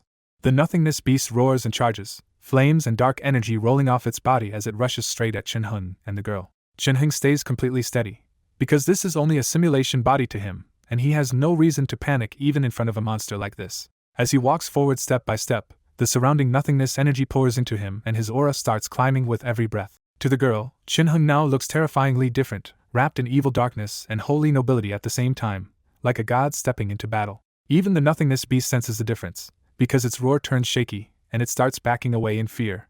Seeing his masterpiece afraid, the alien researcher finally understands that whatever Chen-Heng is, he cannot be judged as an ordinary human anymore. Inside Chen-Heng, the shadow divinity greedily devours the surrounding power, and that flood of compatible energy starts strengthening both the divinity and his body at absurd speed. He can feel himself break into true sorcerer level almost instantly, and he knows he would keep rising if he let this continue. With golden eyes fixed on the trembling beast, Chen-Heng simply raises a hand to end the fight. The nothingness energy obeys him at once, gathering into a golden sword so dense with power that even the onlookers feel pure terror from it. The golden sword strikes, and the giant beast is torn apart so completely that its body explodes into a rain of blood and shattered flesh. When the monster dies, its scattered nothingness energy condenses into blood-red crystals that fall through the air with the gore. Chen-Heng immediately disperses the borrowed energy, because the attack was powerful enough, but keeping that much force inside his body any longer would cost too much. Then he turns to the alien researcher, who has already lost the will to resist and bitterly admits defeat on the spot. The girl is speechless at how shamelessly fast he gives up, but the creature treats surrender as the most natural thing in the world once he knows he has lost. Chen-Heng spares him for now and takes him away, because a living witness is far more useful than a corpse. They settle inside a rundown former cafe, and after the girl hastily cleans enough space to sit, Chen-Heng starts the real questioning. The creature confirms that his people came from another planet, where a prosperous civilization was also destroyed after nothingness energy descended and unleashed mutated monsters there too. He says he is just one survivor from that collapse, which reframes him less as a conqueror and more as a bitter remnant of a dead civilization. When Chen-Heng asks about the giant monster, the creature explains that nothingness beasts were engineered lifeforms made by fusing mutated creatures, powerful star beast genes, and nothingness energy. Those beasts were so advanced that they could even serve as vessels for space travel, and surviving on one is how he escaped the destruction of his own planet. The girl anxiously asks whether those things count as the same kind of mutated monsters plaguing their world, and he says no, because the real mutated creatures are even worse. He explains that nothingness beasts are built from mutated creatures but still fall short, because true mutated creatures keep evolving and adapting in ways his creations cannot match. That answer catches Chen-Heng's interest at once, and he asks for the records on how nothingness beasts were created. The creature admits he still has those records, but he warns that this world lacks the mutated flesh and star beast genes needed to reproduce anything close to his original results. Chen-Heng still wants the information anyway, because even if it is useless here, he is already thinking beyond this world. In Karis's hidden lab, Lu Na is stunned that so much heavy machinery is still running while the ruined world outside has gone dark. When Lu Na asks who built all this, Karis proudly says every machine here is his work, because humans under nothingness energy could never make it. Karis explains the lab started as an abandoned human industrial park, and he rebuilt it from the leftover machinery after coming here. When Lu Na asks if he really did it alone, Karis admits 3 of them arrived together, but the other 2 were infected and had to kill themselves. Karis makes it worse by calmly saying he kept their bodies so he can turn them into high-grade puppets. Lu Na is repulsed, but Karis brushes it off and says that for car people, turning corpses into lasting works is the proper burial. To prove it, Karis pulls back a curtain and shows Lu Na rows of preservation tanks, including the bodies of his 2 dead companions. Looking deeper into the chamber, Lu Na sees more tanks holding other corpses too, including human bodies. Karis admits the puppet corpses outside were made by him, but insists he only reused bodies that were already dead. He only bothers explaining because Chen Heng is here, and Karis knows his own life depends on staying obedient. Across the room, Chen Heng has spent hours plugged into an information transfer machine that should have shattered an ordinary mind. Karis can only stare and mutter that Chen Heng is a monster, because even a car person should have had their mind explode by now. He bitterly admits he had hoped the machine would kill Chen Heng, but that hope is obviously gone. Lu Na dryly agrees that Chen Heng barely feels human anymore, even if he still looks like one. As Lu Na thinks it over, she remembers how Chen Heng healed her casually, and seems to ignore sleep, food, and every normal human need. Still, Lu Na remembers meeting Chen Heng before all this, when he was just an ordinary person, and that makes the change even harder to explain. When Lu Na suggests Chen Heng used to be normal, Karis is genuinely shocked and says even nothingness mutation should not produce something this extreme. Karis says the car planet was flooded by the same energy and still never produced anyone like Chen Heng, which makes humanity look strangely different. That leads Karis to a dangerous idea. Maybe humans have a better affinity with nothingness energy than the car ever did. He reminds Lu Na of the moment Chen Heng pulled in nothingness energy instead of being poisoned by it, almost like he was feeding on it. Karis gets excited and says that if humans can cross the right threshold, they might all gain controlled power like Chen Heng's instead of mutating into mindless monsters.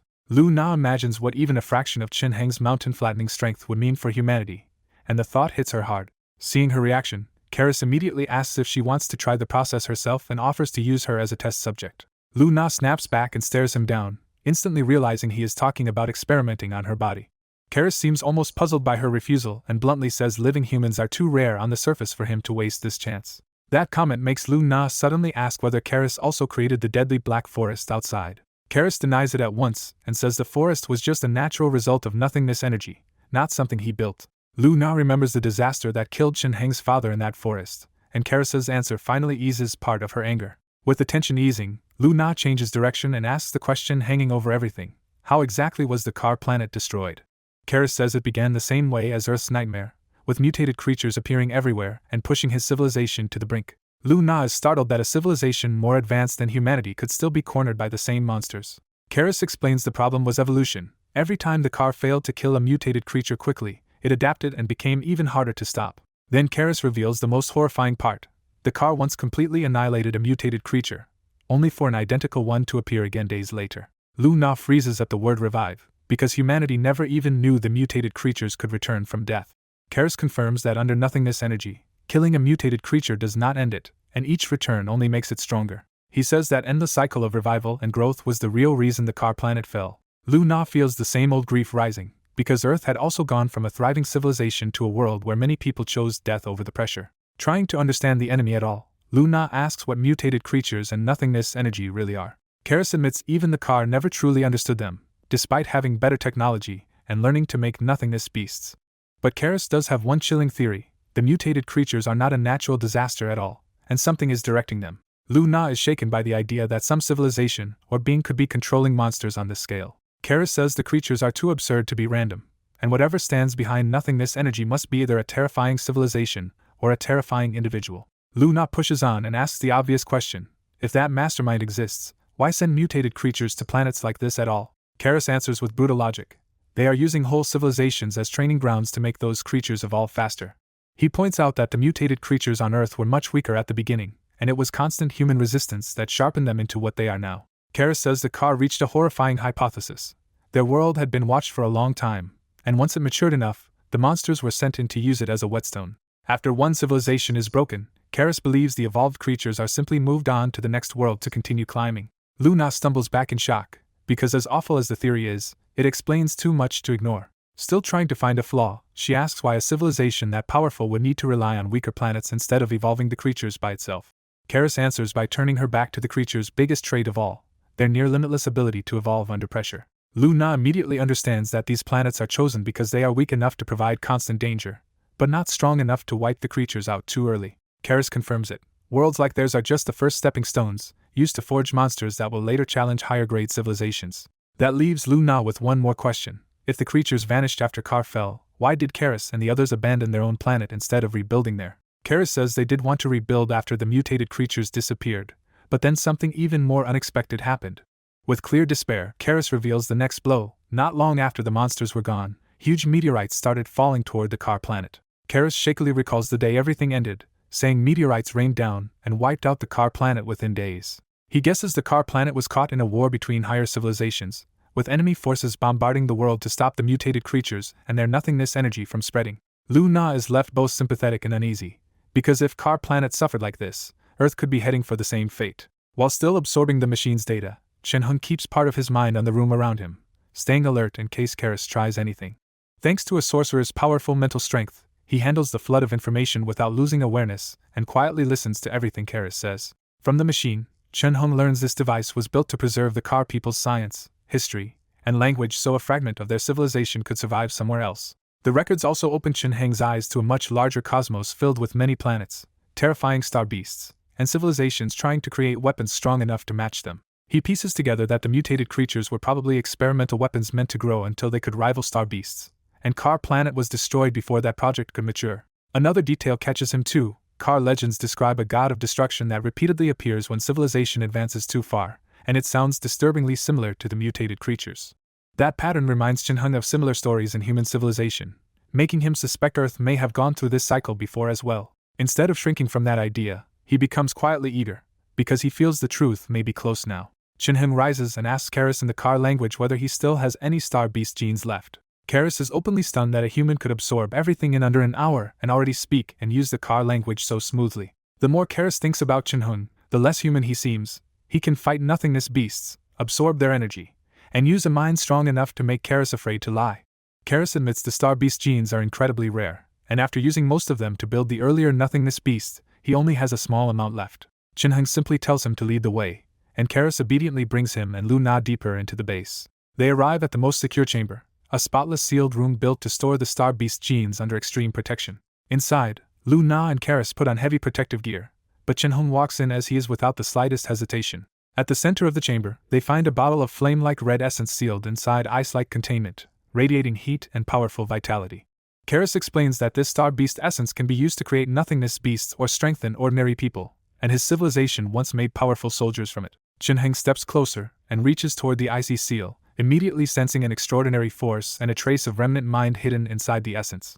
As his mental energy links with it, Chen-hung is pulled into a brief vision of a colossal star beast soaring through space and feeding on cosmic radiation. When he comes back, Chen-hung has already shattered the remnant mental imprint, leaving the essence calmer and no longer able to disturb a user's mind.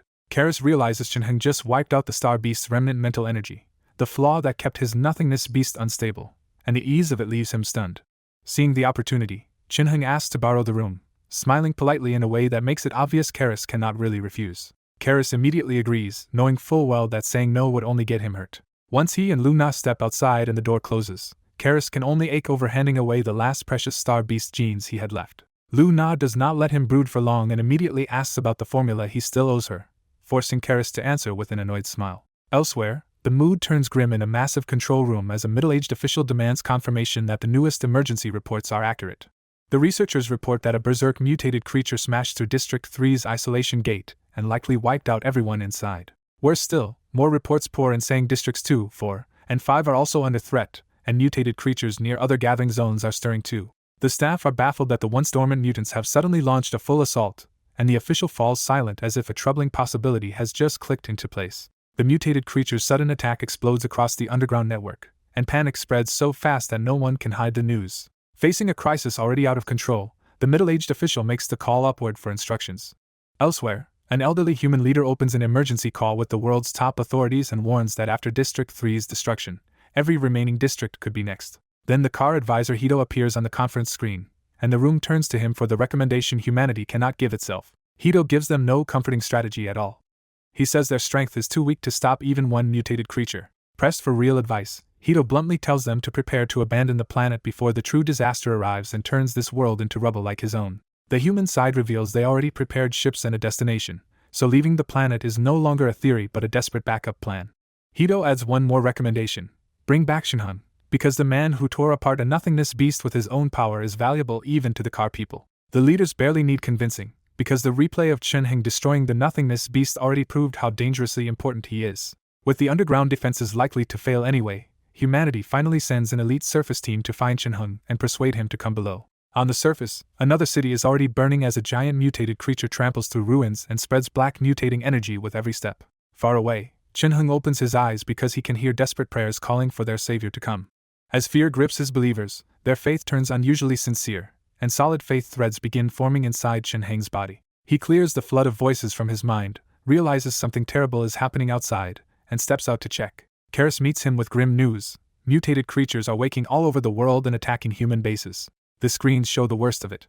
Massive monsters are flooding entire districts with black fog, and the mutation aura is killing far more people than the creature's claws ever could. Lu Na can only clench her fists in frustration, because she knows she would mutate before she ever got close enough to fight. She thinks of Chin-hung's impossible strength, and realizes he might be the only one who could stop them. But Lu Na stops herself, because asking Chin-hung to go would be no different from asking him to die for everyone else. Karis suddenly spots a fast-moving team heading straight for their base and guesses humanity has come for Chin-hung. Lu Na decides to let the team in, trusting that with Chin-hung here they cannot force anything. A second later the plan turns ugly. Karis realizes the incoming team has dragged a mutated creature right behind them. Out in the convoy, the soldiers feel the mutated aura washing over their tanks and understand with sinking horror that they may die before reaching Chin-hung. As more dormant monsters awaken worldwide, the convoy is unlucky enough to be caught inside one creature's awakening range. Even sealed inside the tanks, everyone starts mutating under the creature's aura, and they can do nothing but wait for the end. Deep underground, the operations hall watches the mission unravel as the system warns that mutant creature number 3 will fully awaken soon and the convoy may fall within minutes. The elderly leader listens to the machine's cold estimate, pulls out his pocket watch, and sits through the countdown like he is timing humanity's death.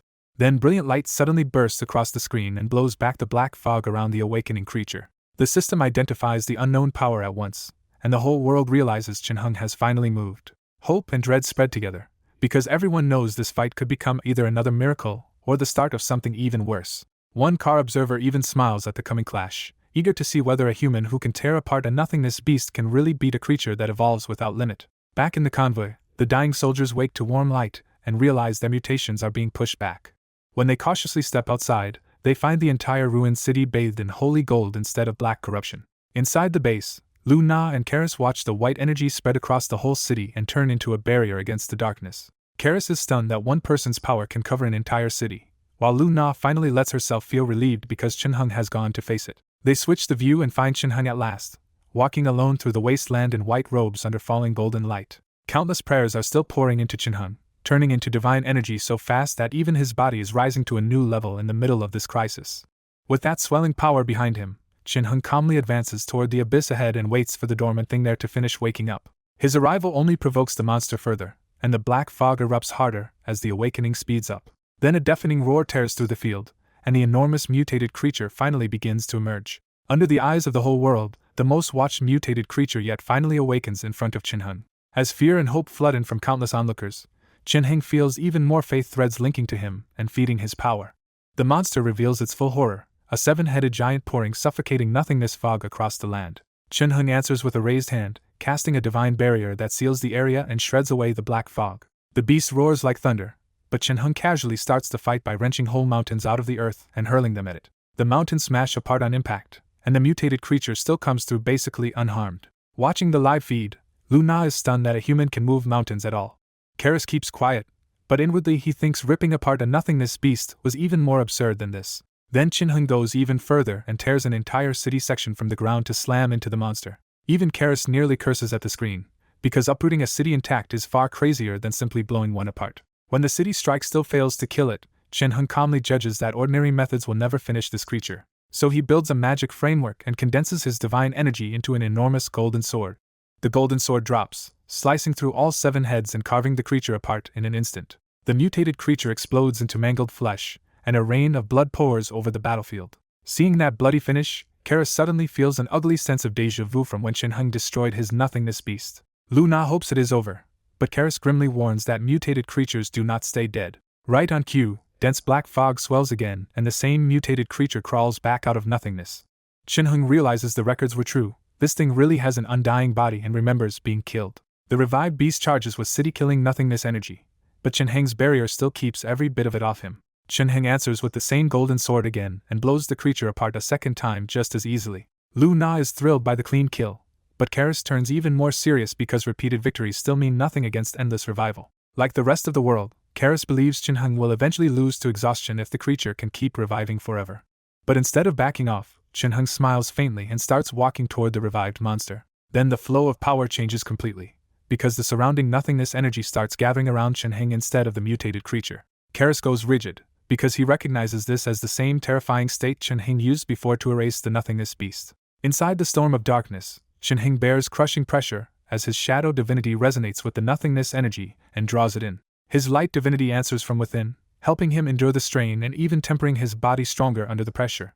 The mutated creature senses the reversal and, for the first time, roars with fear instead of pure aggression. To every watcher, the irony is obvious. The nothingness energy has abandoned its own monster and chosen Chinheng instead. In a sparse room elsewhere, the car man Hito is left stunned that a human could control nothingness better than a mutated creature. As the energy pours in, Chinheng's appearance shifts, his body growing taller, stronger, and almost godlike. With dark gold eyes fixed on the monster, he raises a hand and gathers divine power with the full weight of nothingness behind it. Survivors near the ruins look up as lightning flashes, the sky darkens, and a world-tearing hand begins to descend. The mutated creature struggles under that crushing force, but the gigantic hand simply disintegrates it outright. This time the creature's power does not return to nothingness, because Chinheng devours it straight into his shadow divinity. Chinheng senses his divinity change from the absorbed law energy and realizes mutated creatures are tied much deeper to this world's rules than he expected. The strengthened divinity immediately hungers for more, and Chinheng does not resist that pull at all. Looking into the distance, he sees another gathering place where a mutated creature is slaughtering people and feeding on their deaths. After devouring the first one, Chinheng can finally see the truth that mutated creatures grow by killing and plundering life for nothingness itself. He lets out a dry little laugh at how perfectly nothingness matches killing and plunder, and then his figure vanishes. The world watching the screens is startled when Chinheng suddenly disappears from the original battlefield. A moment later the live feed finds him again, now at another gathering place already torn open by a different mutated creature. Because his earlier kill proved mutated creatures can be ended for real, humanity's fading morale flares back into hope. The broadcast host announces District 1 live as everyone braces to see how Chinheng handles the next monster. The feed shows the underground district in ruins, with the savage mutated creature already standing deep inside the broken defenses. Then soft singing cuts through the fear as Chinheng walks calmly through the ruins instead of rushing straight into battle. At first the viewers cannot understand what he is doing with the enemy still ahead. The answer comes fast when light begins to spread from Chinheng's body and blankets the whole district. People already mutating under nothingness energy suddenly stop changing as the warm light reaches them. The divine light does even more, reversing the mutations and healing injuries that had looked fatal. A little girl cries out in joy when her dying mother opens her eyes again right in front of her. As the holy light sweeps away the evil darkness, everyone turns toward its source and sees Chinheng still walking forward. Chinheng keeps walking through the underground ruins, and the holy light pouring from him spreads so wide that the mutated creature is forced back instead of fighting harder. The light does more than suppress the monster, it severs its link to nothingness energy and strips away the source of its terror. Watching the live feed, Hito can barely process it, and blurts out that no human should be able to cover an entire district with raw power like this. Researchers in another control room argue frantically, because Chinheng's power clearly counters nothingness, yet no one can explain where that much energy is coming from. Even without answers, they all land on the same unsettling conclusion: Chinheng is hiding a world-shaking secret inside his body. But fear quickly turns into worry, because Chinheng already fought one mutated creature before this, and now seems to be carrying an entire region on his back. What they cannot see is that Chinheng is not running dry at all, because the faith of everyone he just protected is rushing back into him as fresh divine power. The flood of worldwide faith is so huge that even Chinheng feels briefly dizzy, realizing the return from saving this world is enormous even by God's standard. He locks onto the mutated creature with his mind, and the beast starts howling and backing away like it already knows it cannot escape. By now Chinheng has sealed the whole area, so the creature's attempt to flee only makes it look more desperate. All the fear and hatred of the survivors seem to gather behind Chinheng into one silent demand: let this thing die. Chinheng quietly says it's over, and the mutated creature suddenly cracks apart like shattered porcelain. The monster collapses into bloody crystals, and a surge of pure source energy pours straight into Chinheng. Inside himself, Chinheng feels his shadow divinity swell again, with denser inscriptions and a clear jump in strength after devouring a second mutated creature. That growth comes with a nasty realization, because Chinheng can now feel a new instinct to grow stronger through killing and plunder. He immediately sees the danger in that power. If he ever starts slaughtering just to feed it, he could end up no better than the mindless mutated creatures. Before he can think longer, desperate prayers from other regions reach him and show him the same hell repeating across the world. So Chinheng stops reflecting and simply disappears in a flash of light to answer the next call. He reappears in another shattered region where a fresh mutated creature is tearing through the ruins and terrified survivors can only watch. For the people watching worldwide, the impossible starts becoming a pattern. Every mutated creature Chin-hung faces goes down almost instantly. One of the next monsters is clearly stronger and larger than the earlier two, but Chin-hung still walks at it without the slightest hesitation. The creature roars but loses its nerve under his pressure, and that fear makes the power gap look even wider. Chin-hung ends that fight with a casual wave, creating a sword of light that pins the beast to the ground in one clean strike. As divine power ripples through it, the stronger monster breaks apart just like the others, proving its extra strength never really mattered. When its core essence tries to slip back into nothingness, Chin-hung stops it with a small smile and decides none of that energy will go to waste.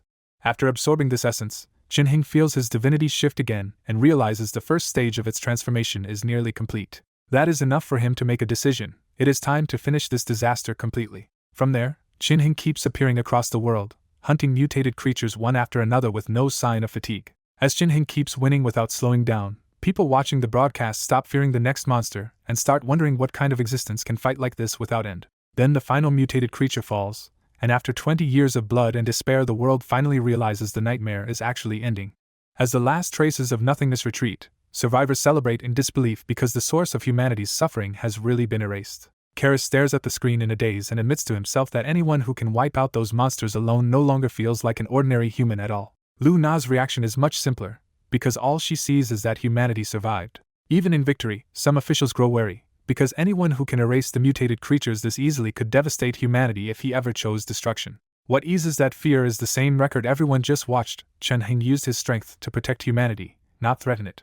Chin-hung ignores all of those outside reactions and focuses on the violent change inside himself after the last creature dies. The faith of the entire world surges into him at once, so much that even his awakened divinities cannot process it all fast enough. He can only store most of that faith for later conversion, which leaves him mildly frustrated but in no real danger. At the same time, his old shadow divinity feels like it has crossed into something new and now needs one last full transformation. Since he finally has more than enough divine energy, Chin-hung leaves the battlefield and heads somewhere no one else can easily reach.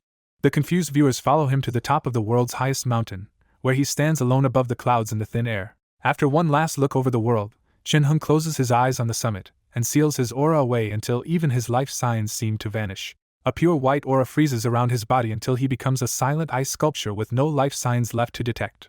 The broadcast rooms are stunned into silence, because every instrument says the hero has gone completely still. Karis sadly concludes that Chin-hung must have hit his limit long ago, and only held himself together until the last mutated creature was gone. He even interprets the lonely mountain as Chin-hung's final choice to keep his body out of human hands and away from researchers after death. That thought leaves Karis, and many others, grieving but deeply respectful toward the man who ended the catastrophe alone. In the end, the authorities make one unanimous decision: the mountain will be protected, and no one is allowed to touch the hero's body. The catastrophe seemed to end in one impossible day, because Chin-hung wiped out every mutated creature by himself and then vanished on the world's tallest peak. As governments dug through old records, they uncovered that Chin-hung had been an ordinary human boy with a researcher father, not some alien savior dropped from nowhere. That truth only made the world more restless, because if an ordinary human had gained that kind of power, everyone wanted to know how. Even while publicly sealing off the peak, the government secretly let a black market bounty spread for Chin-hung's body so his secrets could be cut open and studied. Humanity returned to the surface and started rebuilding, since the leftover nothingness, pollution, and minor mutated life were no longer enough to stop civilization from recovering. But while people were enjoying that fragile peace, deep within a black-fogged abyss, a machine still detected the planet as infected and activated a destruction process. That signal shot into space and quietly changed the course of distant meteors, turning them toward the human world. In a control room, Hito grimly confirmed the nightmare to a human elder. The Kar civilization had not really died to mutated creatures, but to the meteorites that followed contamination. The elder could barely accept it, because the mutated creatures were already gone, yet Hito told him the system did not care as long as traces of nothingness energy still stained the planet. Hito explained that this was probably just an automatic purge set by a higher civilization, one so far above them that wiping out whole planets counted as routine cleanup. When the elder asked what could be done, Hito gave the brutal answer: they could not stop the meteorites, only abandon the planet and try to preserve a few survivors. That choice felt even crueler for humanity, because unlike Kar civilization, they barely had the technology to flee and had no way to save more than a tiny doomed fraction. Hito admitted even the Kar escape methods were gone now, told the elder to prepare as best he could, and left him alone with an impossible decision. A few days later the government confirmed the worst, because an orbiting meteor had clearly changed course and was rushing straight toward the world. Once that truth spread, people everywhere broke down, furious that peace had only just returned before a new disaster came to finish the planet itself. The government tried to suppress the news at first, but civilian astronomers could see the abnormal trajectory too, and despair leaked faster than any sensors could stop it. As the meteor swelled larger in the sky, Karis looked up from his ruined city base and recognized the same end that had already destroyed his own world once before. The difference this time was harsher, because on Kar there had still been a way to escape, but now Karis could only wait for death alongside humanity. Before giving up, Karis pulled back a curtain to stare at rows of human test vessels, regretting that his experiments on human potential and Chen Heng's power would end unfinished. Elsewhere, Lu Na could do nothing except stand in a white lab coat and watch a countdown ticking toward impact. With the end approaching, the government kept soldiers in place to stop chaos, while the prepared escape ship offered little comfort because everyone knew it would only become a tomb in space. Days flashed by, and the meteor became so huge overhead that natural disasters began tearing the world apart even before impact.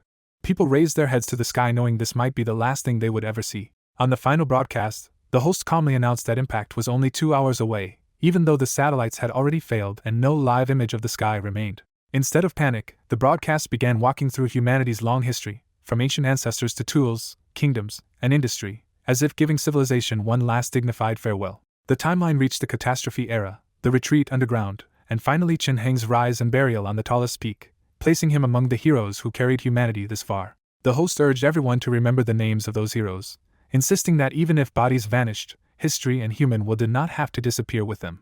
At the very end, she told people to hold their families, close their eyes, and pray as the countdown dropped toward zero. In that final minute, all of humanity's fear and refusal to surrender surged upward together like a single will, but the meteor still kept falling. Nothingness energy flared violently across the world, darkness swallowed the light, and the apocalypse finally looked complete. As countless desperate prayers cried for a miracle, that faith resonated and rushed toward the one place everyone had turned their hopes to. On the forbidden peak, the ice around Chen Heng suddenly cracked, answering the world's prayer at the last possible moment. Chen Heng stepped out alive with dark golden eyes, and the gathered faith ignited into pure divine power that poured straight into his body. During the months inside the ice, Chen Heng's body and shadow divinity had both transformed, leaving him far stronger than even his old peak state. When Chen Heng looked out over the shaking world and heard the prayers of everyone below, he immediately understood what was happening. He lifted one hand, and boundless light burst from him across the planet, driving back the darkness in a single overwhelming wave. People all over the world recognized that light at once and cried out in disbelief that Chen Heng was alive.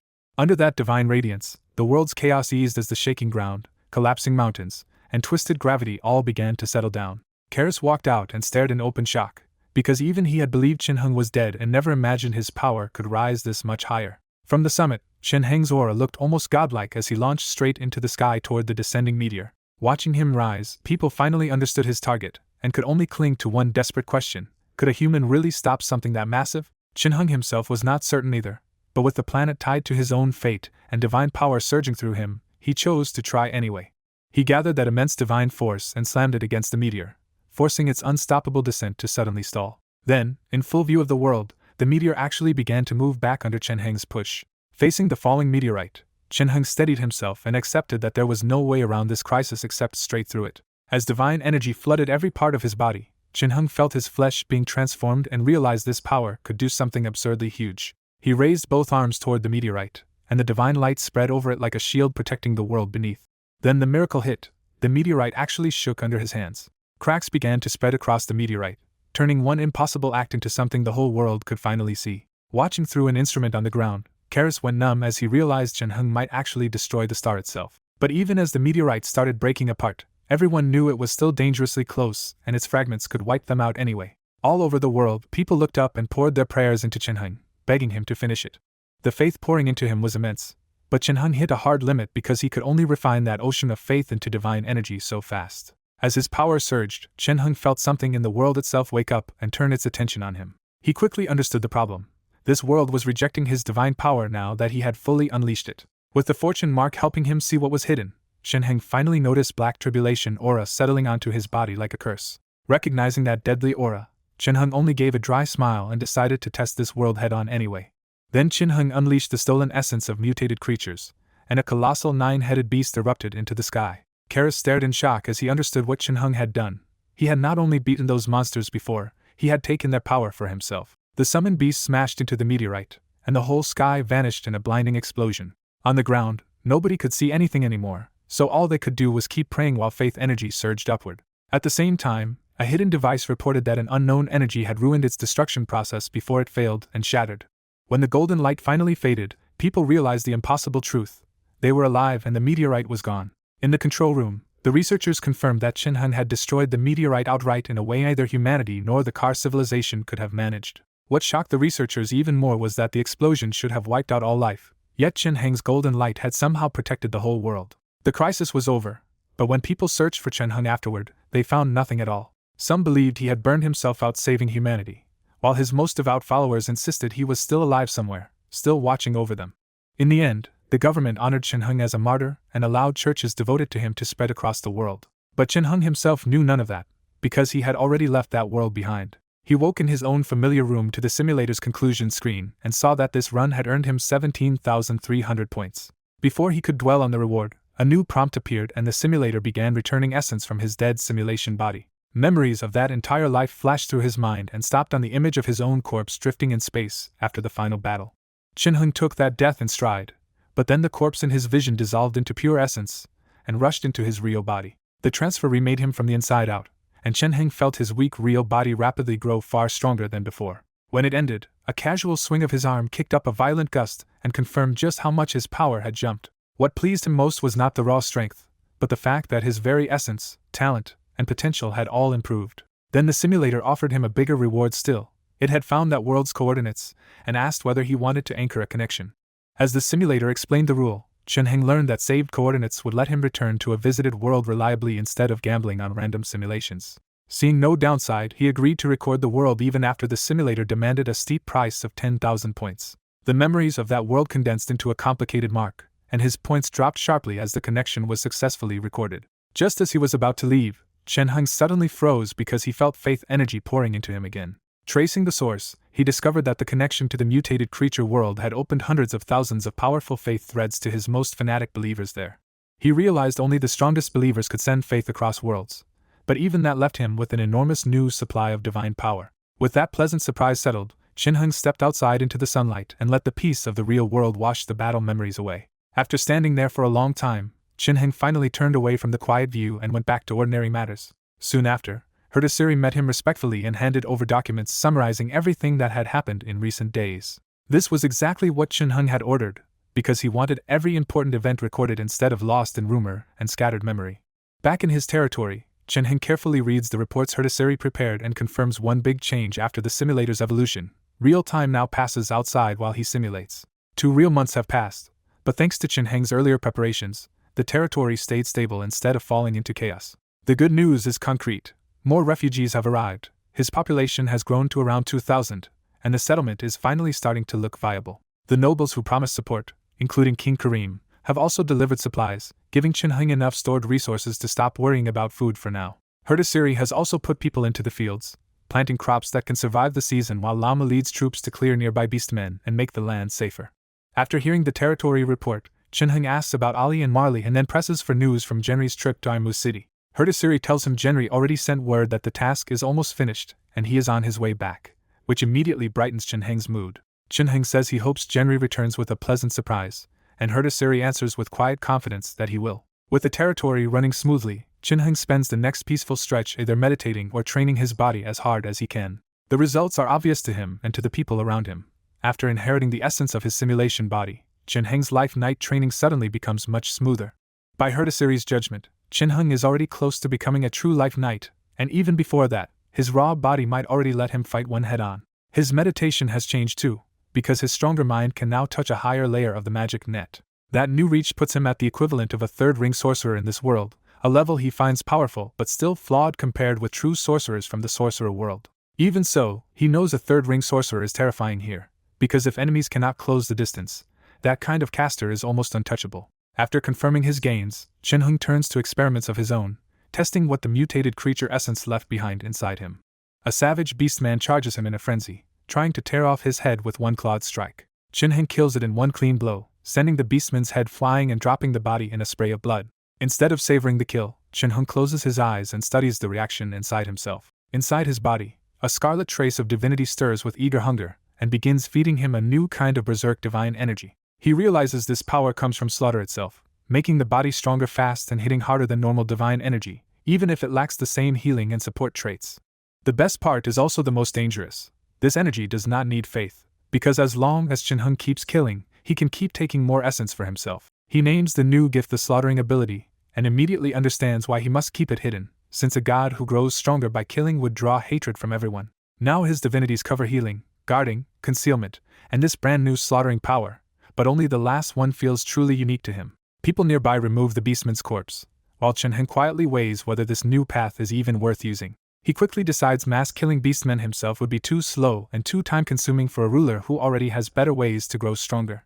What makes more sense is another simulation, because even now his believers in the mutated creature world still feed him faith energy in steady amounts. So Chin Hung calls up the simulator again, expecting a normal choice and getting a shock instead. For the first time, the interface offers him the world of gods itself as a simulation target, alongside the mutated creature world, and one unknown option. The idea of simulating his own world leaves him baffled and curious, but curiosity wins. He chooses the world of gods and is asked how many simulation points he wants to invest, almost like picking an identity all over again. Because he does not understand the feature yet, Chin Hung plays it safe and spends the minimum 100 points to test it first. The moment the simulation starts, Chin Hung feels part of his soul split away like a tiny seed becoming a separate self. He quickly understands the new rule. Simulating inside his own world means splitting off a small soul seed to create a clone, not sending away his whole self. The simulator even lets him decide how much strength to send with that clone, and Chin Hung accepts, knowing any lost power should still return if the clone dies. Then the clone vanishes into a vortex and Chin Hung's main body is left drained, weak enough that he can only stop and recover. Accepting that his soul needs time to recover, Chin Hung ends the attempt for now and goes to rest. Far away, the split-off soul drifts through a murky void for a long time before awareness finally returns. When he wakes, he feels horribly weak and trapped in a tiny sealed space that is growing hotter by the moment. Driven by instinct, Chin Hung struggles outward and finally breaks into the light. The sight waiting for him is absurd. He is in a den packed with more than 100 black eggs, and his own broken shell lies at his feet. The moment he inspects himself with mental energy, Chin Hung realizes with a sinking feeling that this body is not human at all. Before he can process it, 2 adult kobolds hurry over, and the answer clicks into place when he recognizes the species. Chin Hung can only accept the ridiculous truth. His cheap test run dropped his clone into the life of a newborn kobold. The pair happily chatter at him in kobold speech, and his mind translates enough to understand that these are his parents celebrating his birth. Life in the kobold tribe quickly turns into a strange little ordeal, because his parents do care for him, but everything about kobold living feels disgusting to his human mind. Their ordinary food is mostly bugs dug from the ground, sometimes mixed with vegetables, and even the cooked version barely counts as a comfort. Still, the tribe surprises him by showing traces of civilization, since some kobolds understand how to use found fire and maintain a basic social order under a chief. Over the next month, Chin Hung learns what kobold growth really means as his tiny body toughens quickly, even if he is still only at the stage of barely being able to walk. Humans need years to grow up, but kobolds reach maturity in only 3 or 4, so Chin Hung stays patient and simply observes, knowing this clone has no urgent mission yet. Chin Hung had planned to stay hidden in his kobold body and wait until it grew up, but one day terrified howls ripped through the den and forced him awake. The panic feels different this time, with far more kobolds screaming at once, and Chin Hung immediately realizes the whole tribe may be under attack. Ailuan, his kobold mother in this life, stumbles into the nursery bleeding and screaming for Kalunu to run. Right behind her comes a savage beastman, and Chin Hung instantly understands this is not one stray enemy but a full raid. The beastman pins Ailuan and goes in for the kill, certain a female kobold cannot resist it. Chin Hung answers with mental intimidation, and the charging beastman freezes on the spot under a crushing wave of psychic pressure. Then Kalunu condenses a golden sword of light and drives it through the frozen beastman in one clean strike. The den goes silent as Ailuan and the others drop to their knees, convinced Kalunu is a divine emissary. As soon as the beastman dies, the slaughtering divinity stirs inside Chin Hung, and a warm surge starts rapidly strengthening his fragile kobold body. He is relieved he sent a fragment of his divinities into this clone, because that borrowed power is the only reason this weak body can survive the crisis. More hostile presences rush toward the nursery, and Chin Hung realizes the raid is still unfolding outside. He stops the next beastmen with another burst of psychic force, and calmly cuts them down one by one with light-forged blades. Each kill pours in more slaughtering energy, and Kalunu's body grows fast enough to reach the strength of an ordinary adult kobold. Knowing his mental power is limited, Chin Hung forces himself to ask Ailuan how many beastmen are left before he commits any further. When Ailuan says there are fewer than 10 left, Chin Hung decides the numbers are manageable and heads out to finish the fight. Outside, the whole tribe is a slaughterhouse of corpses, blood, and wounded kobolds still struggling against the raiders. Chin Hung wipes out the last 8 beastmen without much trouble and ends the raid himself. When the last beastmen fall, the surviving kobolds all kneel to Kalunu, and faith energy begins flowing from the tribe into his divinities for the first time. The faith is weaker than what humans give, but it opens Chin Heng's eyes to a useful truth: believers do not have to be human at all. Another surge of slaughtering energy hardens Kaluna's body until he is nearly adult-sized and stronger than a normal adult kobold. Then Chin Heng notices the tribe's chief lying at death's door, barely breathing under a mass of wounds. He uses his clone's small healing power on the dying chief, and the kneeling kobolds treat it like a miracle. The chief's bleeding slows, the pain eases, and Hichi is able to move again under the fading white glow. With Hichi still kneeling in shock, Chin Heng takes over the tribe and starts directing the wounded survivors. He spends his limited divine energy dragging the badly injured back from the brink, trusting kobold toughness to handle the rest. Once the worst of the chaos is contained, Chin Heng questions Hichi and learns a much larger beastman tribe has recently moved into the area. That means today's attackers were only a small part of the threat, and the nearby beastman tribe may number in the hundreds. Chin Heng knows he could gamble on slaughtering his way through them, but the more he kills, the more the slaughtering divinity twists his mind. He has already felt himself becoming more violent after killing just a few beastmen, so charging a whole tribe would be reckless. So instead of chasing power through a massacre, Chin Heng makes the safer choice and orders the tribe to relocate. Sometime later, the tribe is on the move through the wilderness, and Kaluna now walks as their armed protector. When a few beastmen appear again on the road, Chin Heng kills them outright with his own hands instead of relying only on magic. The watching kobolds erupt in cheers, because even their former chief could never kill a beastman so easily. Other kobolds quickly drag the beastman corpses away, because to this tribe the raiders are also a precious source of meat and bones. During the march, stray kobolds keep asking to join them, and Chin Heng accepts the adults to rebuild the tribe's broken fighting strength. Most kobold tribes would reject extra mouths, but Chin Heng judges that more adult bodies matter more than the strain on food. Food is still a problem, but kobolds can survive on almost anything, which makes this risky expansion barely workable. Even after seeing it many times, Chin Heng still cannot get used to watching kobolds butcher humanoid beastmen for food. He pushes on anyway, relieved that kobolds do not eat their own kind, and realizes the tribe is finally nearing a safer place to stop. After avoiding the stronger beastman tribe, Chin Heng stops the migration and sends kobolds out to scout before choosing a real place to settle. He deliberately rejects the usual mountain den, because safety alone is not enough if the tribe wants to grow beyond hunting and gathering.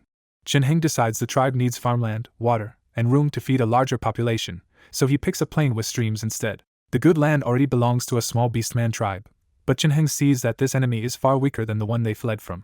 Instead of charging in, Chin Heng waits at a temporary camp and starts pulling scattered kobolds in from the surrounding wilderness to build his numbers first. With Ichi and the others searching outward, the tribe swells to nearly 200 kobolds, including about 70 adult males who can fight. Chin Heng knows he could probably win already, but he keeps collecting tough wilderness survivors until the risk of waiting becomes worse than the risk of fighting.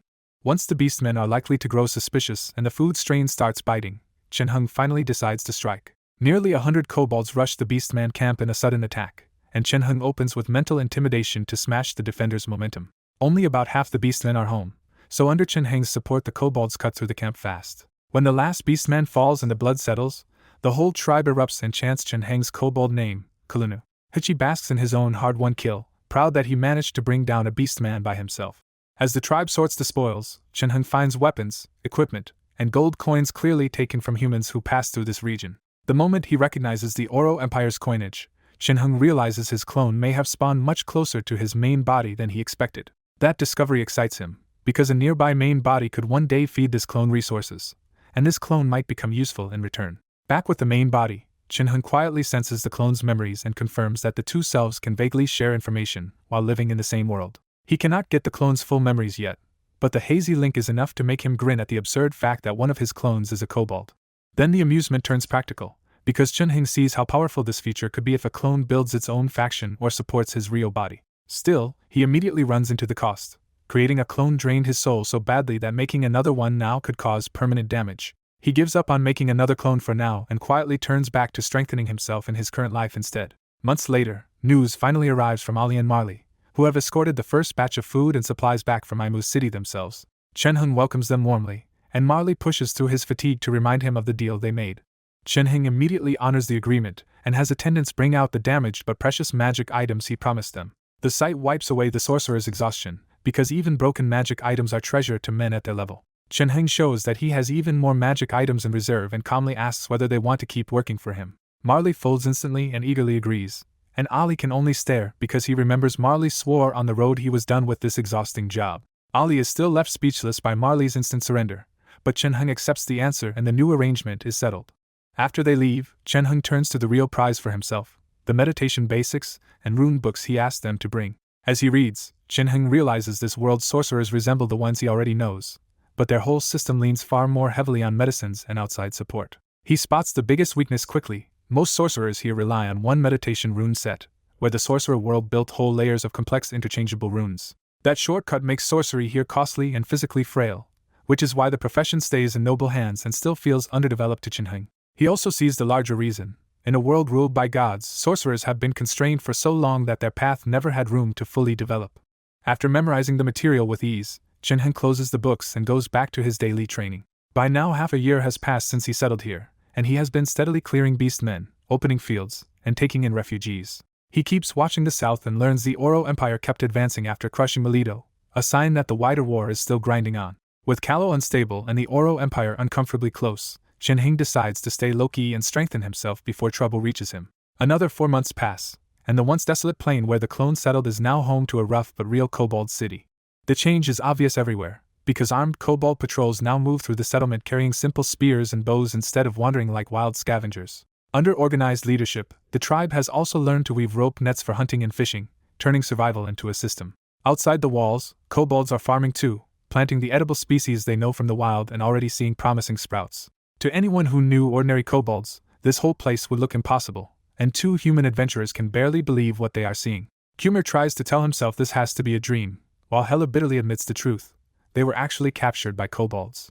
They are seasoned wasteland hunters who came for valuable furs, herbs, and ores, which makes ending up as kobold prisoners feel even more ridiculous. Their mistake was pushing too far and underestimating the first few kobolds they met, because a handful of wild kobolds should never have threatened 2 men like them. What shattered that assumption was the next wave, when organized kobold teams appeared under strong captains and fought with real coordination. The real shock comes when the hunters see these kobolds carrying bows and spears, and their confidence breaks on the spot. Outnumbered and overwhelmed, the 2 hunters are tied up with the kobolds' own hunting ropes and dragged back as prisoners. Yahello and Kumar are already rattled when the kobolds escorting them turn out nothing like the cowardly scavengers humans usually know. The deeper they go, the worse the shock gets, because this is not a nest at all but a real kobold city, crude yet cleaner and more orderly than some human towns. Not knowing the kobold language, the 2 men can only whisper to each other and hope this strange tribe is taking them somewhere other than an execution ground. At last they are brought to a newly built wooden house, and the escorts stop outside as if this is an official meeting, not a prison cell. Inside, they find a huge juvenile kobold sitting upright on a bed with a composure that already feels wrong for any ordinary beast. Then Chen-hung greets them in flawless human language, and both hunters are so stunned they can barely think. Chen-hung lightly explains that kobolds can learn human speech too, and his calm, almost noble manner only makes him feel more unnatural to them. He apologizes for the lack of hospitality, and says he wants to discuss cooperation, so the 2 prisoners instantly agree before they even know the terms. Chen-hung's first real concern is the outside world, and he immediately asks how far this place is from the Oro Empire. That question shocks them again, because this kobold not only speaks like a human, but also knows human nations well enough to ask the right one. They cannot tell him the exact distance, only that the Oro Empire is far away and ordinary people like them have never been there. Chen-hung does not press that point and instead starts pulling out the information he really needs, asking who they are, where they come from, and why they entered the wastelands. From their answers, Chen-hung learns they are hunters from the Kika Kingdom, a powerful neighboring state famous for weapons and armor. The more important part for Chen-hung is that Kika is not far from the Callo Kingdom, which means this kobold body's location is also near his main body's sphere. Yahello and Kumar also admit what they really do: they hunt wasteland goods and slaves for profit, and this time they came searching for medicinal herbs. Chen-hung quietly realizes they are merchants and slave peddlers as much as hunters, and the only reason they are still alive is because he ordered his tribe to capture humans instead of killing them. After thanking them for the information, Chen-hung finally states his real request. He wants them to buy tools and weapons in Kika for the kobold tribe. Kumar jumps to agree at once, because if they are being sent to Kika, then Chen-hung has to release them first. Both hunters quietly pin their hopes on that idea, because no matter how strange this tribe is, surely kobolds cannot chase them all the way into a human kingdom. Chen-hung reads their thinking easily but does not expose it, and instead tells them to follow him outside. As they follow him through the settlement, the men notice one more unsettling detail. This kobold even wears clothes and shoes, and he carries himself with elegant human poise. The tour starts with the city itself, where simple surface huts hide larger underground homes built to suit kobold habits. This place has grown fast under Chen-hung, swelling from a few hundred followers to nearly 1,000 kobolds by absorbing roaming strays from the surrounding wasteland. That population boom should have caused a food disaster, but Chen-hung has kept the tribe stable through organized hunting, fishing nets, and the first steps toward farming. That is the real reason he wants human tools and techniques, because brute labor alone will never turn this tribe into a lasting agricultural society. During the walk, Yahello asks about a group of digging kobolds, and Shinhung calmly explains that underground homes fit kobold instincts better than grand houses on the surface. Elsewhere, spear-bearing kobolds patrol the streets while female kobolds cook for everyone, revealing that Shinhung has already imposed a working communal order on the tribe. The meals are rich enough that many kobolds no longer look sickly, and even that visible improvement tells the hunters this chief is changing the whole race around him. Then Yahello spots another work area, where kobolds are carefully processing skins and furs instead of wasting them. Shinhung tells them those are valuable goods in the human world, and he has been storing them on purpose. He leads them into a storehouse, and the sight finally hits like a hammer, piles of high-quality skins and furs stacked deep enough to fill the whole place. The two hunters cannot hide it anymore, because fear is giving way to naked greed as they imagine what those goods would fetch back in human lands. Shinhung does not stop there and keeps walking them through more storage points loaded with medicinal herbs and rare magic materials from the wasteland. By now the message is obvious. Everything these men usually risk their lives to find is already gathered here in bulk under Shinhung's control. The temptation is so strong that if they had the power, they would have taken everything by force. But both men know the tribe would tear them apart before they got far. Satisfied that the bait has landed, Shinhung finally says these goods mean little to the kobolds and can be traded away to people who help them in return. When he asks again whether they are willing to help, the two hunters fall silent because now the decision is no longer about escape but about profit and risk. Ordinarily they would never trust a deal with kobolds, but the mountain of wealth in front of them is too much to refuse. In the end, Yahello and Kumar convince themselves that they already risked their lives for scraps in the wasteland, so they might as well do it for far greater profit. Shinhung's first deal with the human hunters goes exactly how he hoped, because the wasteland resources useless to kobolds are valuable enough to pull greedy humans back again. Hachi reports that Yahello and Kumar have already been escorted safely out of kobold territory, just as Shinhung ordered. With their information in hand, Shinhung immediately orders warriors to scout a route to the south so the tribe can start moving closer to the human world. Yahello and Kumar's biggest gift is not just future trade, but proof that Shinhung's tribe is north of the Kika and Kalo kingdoms, close enough to start building a bridge to human power and to his main body. So for now, Shinhung settles on a simple plan: wait for the two humans to return, and make sure they bring seeds for real high-yield crops next time. He knows wild plants alone will never support a growing tribe, so imported seeds become the next key step in turning the kobolds from survivors into something organized. Before leaving, Shinhung asks about the northern tribe, and Hachi says the beast men there are still lurking as usual. Shinhung decides the time for running is over and tells Hachi to start preparing, because they will soon move against the beast men instead. The command hits Hachi like a spark, because the tribe once fled those beast men, and now they are finally strong enough to think about revenge. Leaving the war plans behind, Shinhung heads into a hidden guarded room where the tribe's eggs have been gathered under his protection. Inside, rows of kobold eggs fill the chamber, officially kept safe for the tribe's future but also arranged as the core of Shinhung's private research. As he inspects the shells, Shinhung confirms his experiment is still progressing smoothly and starts focusing on the strange patterns across the eggs. The mystery driving him is old and bizarre. Kobolds are said to descend from dragons, yet most of them are so weak and common that the claim sounds ridiculous. But the contradiction never fully goes away, because rare kobolds do awaken terrifying talent, including dragon warlocks and naturally stronger examples like Hachi. Shinhung has another clue in his own body, because after using slaughtering energy to push this kobold form further, he felt a new bloodline power awaken inside it. That convinces him the dragon bloodline is probably real, just buried so deeply in most kobolds that almost none of them ever reach it. From there, his goal becomes much bigger than creating a few elites, because if he can awaken that bloodline across the tribe, the kobold's whole future changes. He trusts he can tackle that problem because his knowledge spans several worlds, where bloodlines, mutation, and cultivation all taught him how a body's limits can be changed. His first breakthrough is simple but crucial. The shell patterns on kobold eggs reflect bloodline strength before the hatchlings are even born. He then links those markings back to the parents, realizing stronger kobolds leave richer patterned eggs and that bloodline quality can be bred and preserved like a family inheritance. That means selective breeding could eventually create dragon warlocks. But Shinhung is not interested in a tiny bloodline nobility when the whole race is still weak. So when the next phase begins, Shinhung shifts from observing eggs to a harsher laboratory built around corpses and bloodline extraction. Unlike ordinary researchers, Shinhung has techniques from several worlds, so he believes he might succeed where this world's bloodline studies failed. He starts the trial by drawing magic across a prepared corpse, and the body withers down as its life essence is forced out into a waiting vessel. The red fluid is raw life essence, a dangerous substance Shinhung can only use because he has spent time reshaping the heaven-devouring scripture to fit this world's laws. He does not dare use it raw, because ordinary devouring would only make the body stronger while dragging in too many impurities and side effects. So he keeps refining, mixing sorcerer methods and mutant world techniques in a slow 2-month grind that finally begins to show a real opening. At last, golden traces start appearing in the red essence, and the result instantly feels different enough to make even Chen Heng's body hunger for it. That is the moment Chen Heng finally knows the experiment worked, and after so much frustration, he allows himself a brief flash of relief. Even then he keeps pushing, condensing the substance for another half-month until he reaches the limit of what this batch can become. Then comes the dangerous test, as Chen Heng splits the refined essence and prepares 2 targets for comparison, his own body and a kobold egg.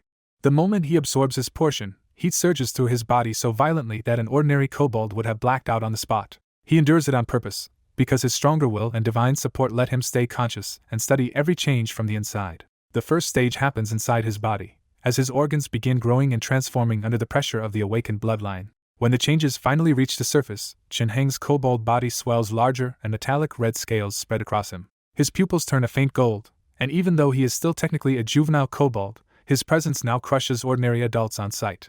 The reaction from the tribe proves the change is real, because even kobolds who never saw his divine feats now instinctively fear and submit to him. Chen Heng waits and records the process for 2 full months, letting the obvious changes settle before judging what this new form really means. His verdict is encouraging but incomplete. The dragon bloodline in him has clearly awakened, yet it is still too thin to carry the transformation much further. That leaves Chen Heng with a harsh conclusion.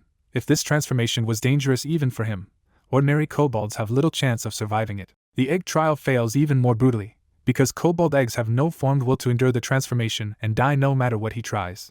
So Chen Heng drops the egg route and accepts that, for now, adult kobolds are the only viable targets for bloodline enhancement. But once that path is clear, the next obstacle is even bigger. Every strengthened kobold currently costs the life essence of more than 10 others. He immediately rejects open slaughter, because killing kobolds to strengthen kobolds would only hollow out the tribe he is trying to build. That thought pushes him toward a colder, more workable answer.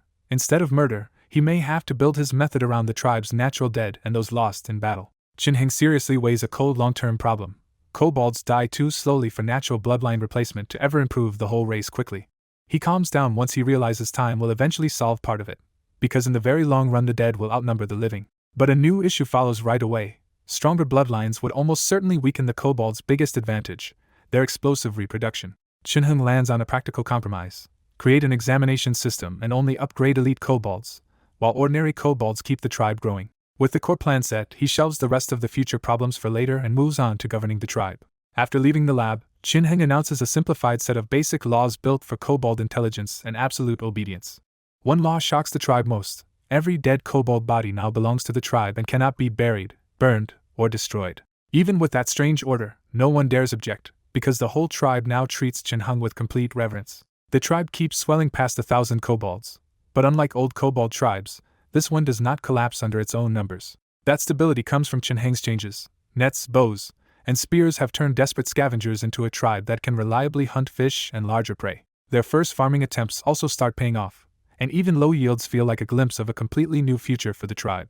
Once the first crops show results, Chen Heng turns to a more urgent matter as 2 kobold traders finally return from the Kika kingdom. After 3 months away, the 2 kobold traders return with a carriage, extra helpers, crop seeds, and supplies from the human world. Chen Heng is pleased with the seeds and farming tools, because those are exactly what the tribe needs most. Then he bluntly rejects the fancy human crafts, warning them not to waste future trips on things the kobolds cannot use. The 2 traders can only nod through the embarrassment, but the taste of successful trade has already hooked them. After only a few days of rest, the 2 kobold traders head south again carrying furs, skins, and medicinal herbs to sell. Watching them go, Chen Heng can only smile and shake his head at how quickly profit has changed them. With better seeds in hand, the tribe pushes farming much harder, and more kobolds leave their underground dens to work the land. Chen Heng leans into that strength, because kobolds are naturally good at digging and adapt to agriculture better than most races would expect. His next target is ambitious: open 1,000 fields and cut the tribe's food pressure before the population explodes again. Far away in the wasteland plains, the story cuts to a dangerous new force as armed centaurs race across the grass in pursuit. Hunting falcons will overhead with them, making the chase feel organized and merciless instead of random. Only after the centaurs finally leave does their prey appear, a tiny green-eyed girl in blood-stained beast skin stumbling out from hiding. She forces herself south with one desperate thought in mind: keep going before the centaurs come back. As blood drips onto the ground, her fading mind keeps flashing back to the centaurs slaughtering her tribe. Even half delirious, she keeps moving until she hears figures ahead and panics that the hunters may have found her again. Then she realizes the shapes are too short to be centaurs, and that only makes the sight stranger. What steps out of the haze is even harder for her to believe: a patrol of unusually tall, clean kobolds in leather armor carrying spears. To her, kobold warriors are so absurd that she almost thinks she is hallucinating at the very end. Her body finally gives out, and she collapses face first into the grass surrounded by her own blood. Instead of eating her, the kobolds gather around the unconscious girl in baffled debate over what she even is. Their hesitation exists because Chunhung already changed the tribe's instincts, ordering them to bring strange creatures back alive whenever possible. That order matters for more than mercy, because Chunhung wants livestock, useful species, and any intelligent race the tribe might learn from or profit from. Because the tribe is no longer starving, the patrol can obey that order this time instead of tearing her apart on the spot. Back in the tribe, Chunhung comes to inspect what he assumed was another human visitor, and immediately senses something is off. Human merchants reaching the tribe is no longer strange, because Yahello and Kumar's trading success has leaked the kobold's existence into the Kika kingdom. Still, this girl feels different the moment he gets close, because her aura naturally makes people feel affection and goodwill toward her. The next clue is even stranger. Her blood is green mixed with red, smells fresh instead of gory, and looks valuable enough to be a magic material. Her tiny frame and those unnatural signs finally let Chunhung name what he is looking at, a dryad. He remembers enough of their legends to know dryads were once the nature god's family, a race famous for nature affinity, magic, and blood useful in alchemy. That only deepens the mystery, because a dryad appearing in the wastelands at all is already strange before he even considers her injuries.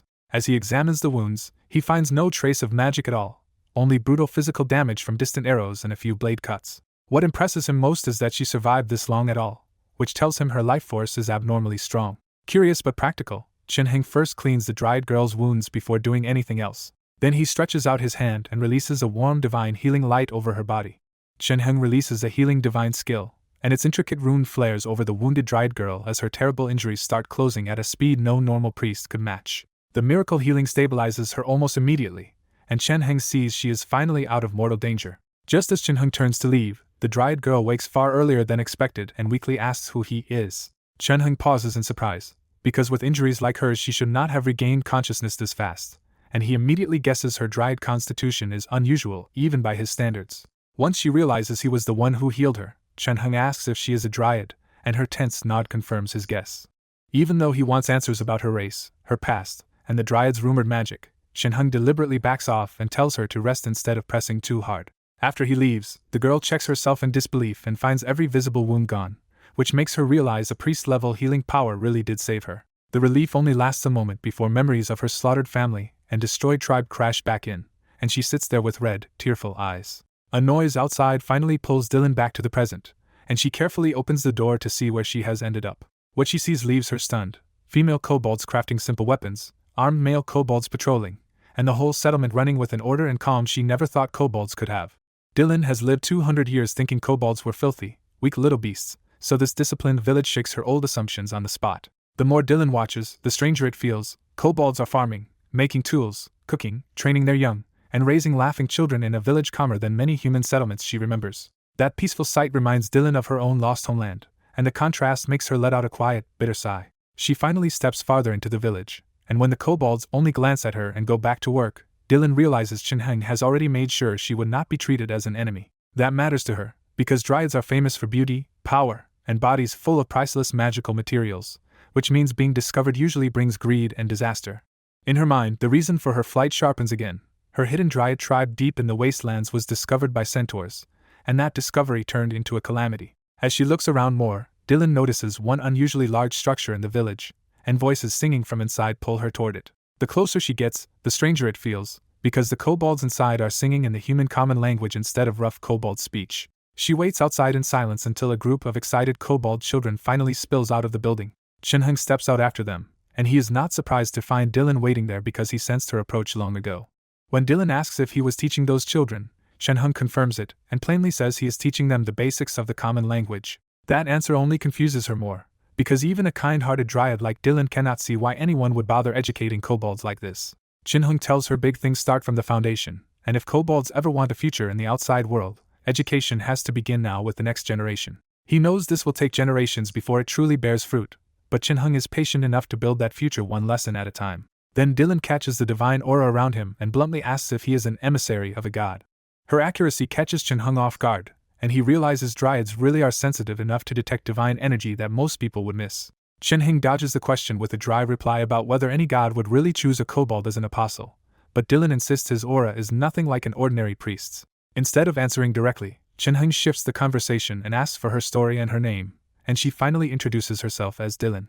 As Dylan speaks, Chin-hung learns her Dryad tribe in the northern wastelands was tiny, fewer than 30 members, which fits a bloodline that is powerful but painfully hard to continue. Chin-hung is puzzled when she says centaurs destroyed them, because Dryads should still be far stronger than an ordinary mortal race.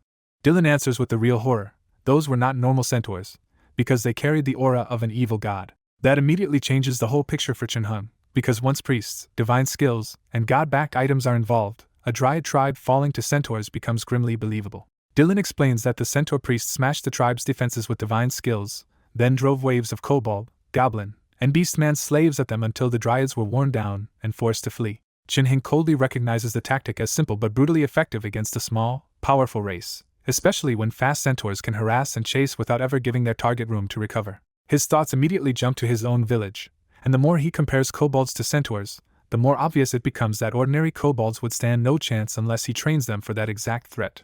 What troubles him just as much as the god behind those centaurs, because in a world full of fallen, sleeping, and half-vanished deities, he still cannot tell which evil god is moving in the wastelands. Chin-hung drops the question of which god the centaurs serve, because guessing is useless and the real problem is getting ready before they arrive. He asks Dylan what she plans to do next, pushing the lost Dryad girl to finally face her own future. Dylan freezes, because until her tribe was wiped out, she had lived as a protected child and never had to decide something this heavy alone. Then hope suddenly flashes across her face when she remembers some Dryads may have escaped, and others may still be alive in centaur hands. That thought hardens into resolve. If her people still live, she wants to save them, and if they do not, she still wants revenge. Chin-hung catches the shift at once and, pleased that she finally has direction, invites her to say what she has decided. Dylan says she wants to return home, drive out the centaurs, and rescue her clan's people. When Chin-hung presses her about the worst case, Dylan does not flinch and vows the centaurs will pay even if everyone is already dead. Only then does Chin-hung make his offer and tell her to stay with them, since they now share the same enemy. Dylan's surprise turns wary, and Chin-hung bluntly explains that if she goes back alone, she will only throw her life away. He leaves her there to think and heads back to his laboratory, choosing patience instead of forcing the answer. Back in the lab, Chin-hung turns to the new research material he secretly took while treating Dylan: her blood, hair, and flesh samples. His tests show that Dryad blood is loaded with vitality, has a touch of pollution like dragon blood, and even carries healing value. Chin-hung compares it to his own dragon-tainted blood and realizes Dryad blood can also alter bodies, just in a much gentler way. He starts weighing how Dylan's blood, knowledge, and strength could all be useful, seeing her as both a potential ally and a valuable resource. He is not worried about Dylan running, because he already left a mark on her and can track what she does nearby. In his mind, the centaurs are already future enemies, and joining hands with Dylan is far safer than waiting for their god-backed tribe to find the kobolds first. Deeper inside the laboratory, Chin-hung checks the real treasure he has been nurturing for a year: a giant crimson dragon egg streaked with gold. He remembers how he bought the egg cheaply from a clueless human merchant, then discovered it was actually a hybrid crimson dragon egg. For the past year, he has been carefully feeding the egg refined dragon blood essence from dead kobolds, steadily pushing its bloodline beyond its starting point. The egg survives that massive infusion because Chin-hung also feeds it divine energy, which stabilizes and nourishes it like a higher form of power. Now the egg is close to hatching, and when it sends back a ripple of affection, Chin-hung is even more certain it will become a major boost for the tribe. When he steps back outside, Dylan is still standing where he left her, and Chin-hung deliberately lets her keep thinking instead of pressing the issue. He moves on to another duty and meets the kobolds he has been training, a small hard-built group that now includes both veterans like Hachi and newer recruits. When Chin-hung asks how they are doing, Hachi answers in fluent common speech that he can already sense life power. That matters because Chin-hung is trying to turn kobolds into life knights, but his tests show only a tiny number can do it unless he upgrades their bloodline first. Hachi himself is proof of that idea, since Chin-hung's bloodline experiments gave him a chance he did not have before. Even so, the tribe's gifted core is painfully small, with fewer than 10 kobolds able to walk this path at all. So Chin-hung keeps teaching them himself, because he is still the only kobold with real experience in cultivating life power.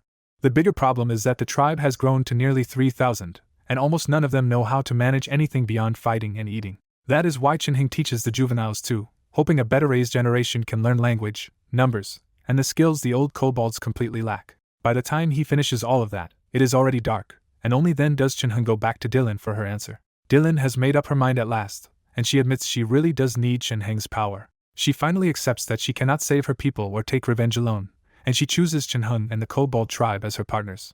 Dylan takes Chin-hung's offer seriously because this kobold tribe is nothing like the weak pests humans mock. Thousands of kobolds and a terrifying leader could actually fight back. What really unsettles Dylan is Chin-heng himself, because as a dryad with divine ancestry she can tell his aura is not borrowed priest power but the real pressure of a god domain. She also feels the violent dragon blood inside him, so strong that even standing near him makes it hard for her to breathe. So when Chin-heng calmly says she seems to have made up her mind, Dylan is ready to ask for help but still has no real plan. Chin-heng presses her with the questions that matter. What is the plan? What do they do next? And what does he gain for helping her? Dylan can only go blank, because until this moment she had nothing beyond grief, revenge, and the desperate idea of being saved. Chin-heng bluntly sums it up for her. She has a goal, but she has not thought through how to make it happen. Instead of dismissing her, Chin-heng squats down and starts turning her panic into a real strategy. He draws a rough map on the ground and starts with the basics, asking Dylan where they are and where her tribe is. When he asks where the centaurs are, Dylan admits the dryads never even learned where the enemy tribe was based. Chin-heng points out the problem but quickly fills in the gap himself, guessing from their habits that the centaurs are nomads moving with livestock. He keeps narrowing things down and learns Dylan took about half a month to flee from her tribe to this place. That distance tells Chin-heng the threat is close enough that they could run into the centaurs soon, so waiting around is not an option. He asks one more key question, and Dylan says some of her clan's people may have escaped too, even if she has no idea where they scattered. Chin-heng immediately turns that into step 1. Send people out to find the surviving dryads before thinking about revenge. Step 2 is just as practical. Build up their own strength first, then strike the centaurs when they are ready. To make that possible, he orders Dylan to remember everything she can about the centaurs' strength and their priest's divine skills. Once Dylan says she does remember, Chin-heng takes her inside and starts recording every detail like a scholar gathering battlefield intelligence. Watching him write so calmly, Dylan cannot help feeling how strange he is, because nothing about this disciplined, educated leader matches her old image of kobolds. After that, Chin-heng gives Dylan her own job, learn the kobold language and help teach the tribe so he can free his hands for bigger matters. The reason is simple. Teachers are scarce, humans and kobolds barely share a language, and Dylan's natural talent for learning tongues makes her the perfect bridge. When Chin-heng steps back outside, Hachi and the others are already waiting in leather armor with the message he wanted to hear. The warriors are prepared. Hachi proudly says these men have all been trained into real warriors, and Chin-heng answers with the next move. They leave in a few days to retake the kobolds' original home. Chin-heng's real goal goes even further. Wipe out the beastman tribe that drove them off, then absorb nearby kobold tribes and rapidly expand before the centaur threat reaches them. He knows expansion will bring ugly management problems, especially with almost no literate kobolds, but the pressure from the north means he can no longer stay cautious. A few days later, the tribe finally musters 1,000 kobold warriors for the march. That number is only half their total force, because the rest must guard the tribe, protect the weak, and keep the new farmland alive. Even so, this army looks nothing like the frail kobolds of the past, because good food and hard training have turned them into sturdy fighters. Their gear is still simple, but leather armor, spears, bows, and actual organization already give them a crushing edge over the beastmen they used to fear. Chin-heng trusts them because he trained them himself, and against the smaller beastman force ahead, he has no reason to doubt this march. Watching from beside a carriage, Hachi can only marvel at what Chin-heng has done, because even human lords rarely command an army this orderly. The sight leaves everyone around Chin-heng, including Dylan, even more convinced that following him was the right choice. Far away at the same time, Chin-heng's human main body senses the clone's movement, and quietly realizes Kalunu has finally begun to act. Because the clone and the main body share the same world's flow of time, Chin-heng knows that if one side has reached this point, the other side should move too. Over the last year, his Haddam territory has steadily grown as wild land became farmland and refugees turned into his subjects. Over the past year, Ali and Marley kept sending resources from Aimu, and Chin-heng used those materials to study this world's sorcerer system inside Haddam territory. For Chin-heng, this research is not difficult, because he is basically refining knowledge he already mastered in another sorcerer world. Divine energy flowing in from the mutated creature world pushes him even further, so by this world's standards he has already climbed to the peak of the third ring. And if he adds divine energy on top of his own strength, his power jumps to an entirely different level. That divine energy is also waking the fire god's bloodline in this body, slowly changing Chin-heng's blood into something rare and valuable. Ali and Marley wanted samples of that blood, but Chin-heng refused, and eventually they had no choice but to drop the matter. Even with all that power, his growth has still been slower than it should be, because splitting off the kobold clone left his soul damaged for far longer than expected. Almost 2 years later, that missing piece still has not fully recovered, and he knows his strength would be rising much faster without that loss. He could restore himself immediately by recalling the kobold clone, but he refuses to cut that path short while it still has so much room to grow. The other answer would be a new simulation, since a successful life there could repair his soul, but he glances at the option and decides the timing is still wrong. With too many matters still unfinished, Chin-heng puts the thought aside and walks out into his now much livelier town. The town is still rough, but one thing has changed completely. his people no longer live in fear of beastmen raids. That calmer town rests on the work of Herdasiri and Lamu, now serving as Jinheng's generals while Genri handles diplomacy beyond the territory. Because the territory keeps expanding, more ambitious knights and their followers have begun joining Jinheng instead of fading into mediocrity elsewhere. Then the noise of training pulls him onward to the next problem waiting for him. At the training ground under the harsh noon sun, a group of young men keep drilling with swords even though sweat is pouring off them. These boys are the talent Jinheng has spent years gathering, because his territory of 20,000 people still has only 3 true knights including himself. With so few real-life knights to rely on, Jinheng changes his approach and starts personally testing the territory's children for knight talent. The chosen youths are receiving something ordinary people almost never touch in this world: direct teaching and the secret methods needed to become life knights. In Hatem territory, Jinheng pushes his life knight trainees hard because he knows this kind of legacy is painfully rare, even for noble families. He has no patience for slackers, so anyone who fails his tests gets thrown out on the spot, no matter how much they cry afterward. As Jinheng walks through the yard, the remaining young men stop at once and bow, already treating him with real fear and respect. After that, he heads into a busy office where Genri hands him an unexpected letter from Siriv. The timing immediately feels wrong, because Siriv already sent his regular letter just a few days ago. Jinheng reads the contents, and his expression turns grim, which is enough to make Genri ask what happened. Instead of hiding it, Jinheng passes the letter over, showing that he trusts Genri with dangerous information. The moment Genri reads the warning, he blurts out the name that makes nobles nervous: the Dusk Church. Siriv's message says traces of that church have appeared on Kalo Kingdom's border, and its followers are infamous for cruel blood sacrifices that target powerful people on purpose. Jinheng quietly decides the Kalo Kingdom may be heading for trouble, then asks where Herdasiri and the others are stationed. Genri tells him Herdasiri is still away guarding an outer castle and will return the next day, so Jinheng spends the rest of the time handling territory business instead. The next day, a disciplined force of a few hundred soldiers marches back to town under Herdasiri's command. Jinheng personally comes out to receive them, making it clear these 2 life knights are still pillars of his territory. Herdasiri reports good news first.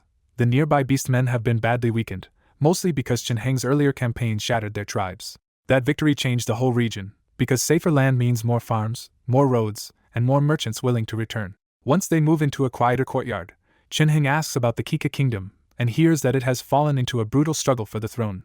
The old king died suddenly without leaving a will, so 2 princes pulled the nobles into their camps and turned the whole kingdom into a battlefield. Herdasiri regrets that the war is too far away for them to profit from it, because to a knight, chaos also means opportunity. Jinheng calmly tells him not to rush, because once their side grows stronger, chances like that will come on their own.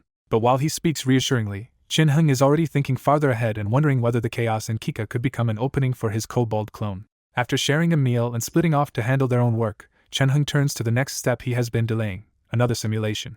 He wants the new simulation to heal and strengthen his damaged soul faster, and now that the surrounding beastmen are gone, he finally feels safe enough to risk it. After making arrangements outside, he enters his sealed laboratory, a place guarded by sorcerer formations and traps strong enough to stop ordinary intruders cold. Deep inside, a prepared spirit formation and embedded magic crystals wait to keep his defenseless body alive while his soul is away. Jinheng sits at the center, checks the simulator's response, and sees he has about 9,000 points to spend. This time he chooses a random world on purpose, willing to pay more points for a wider search. Golden light floods over him, and his soul slips out toward an unknown world. When the simulation begins, everything goes dark and even Jinheng's senses vanish for a while. Light finally returns with a flood of memories, and Jinheng opens his eyes in a completely different place, a modern classroom. The new identity settles in fast.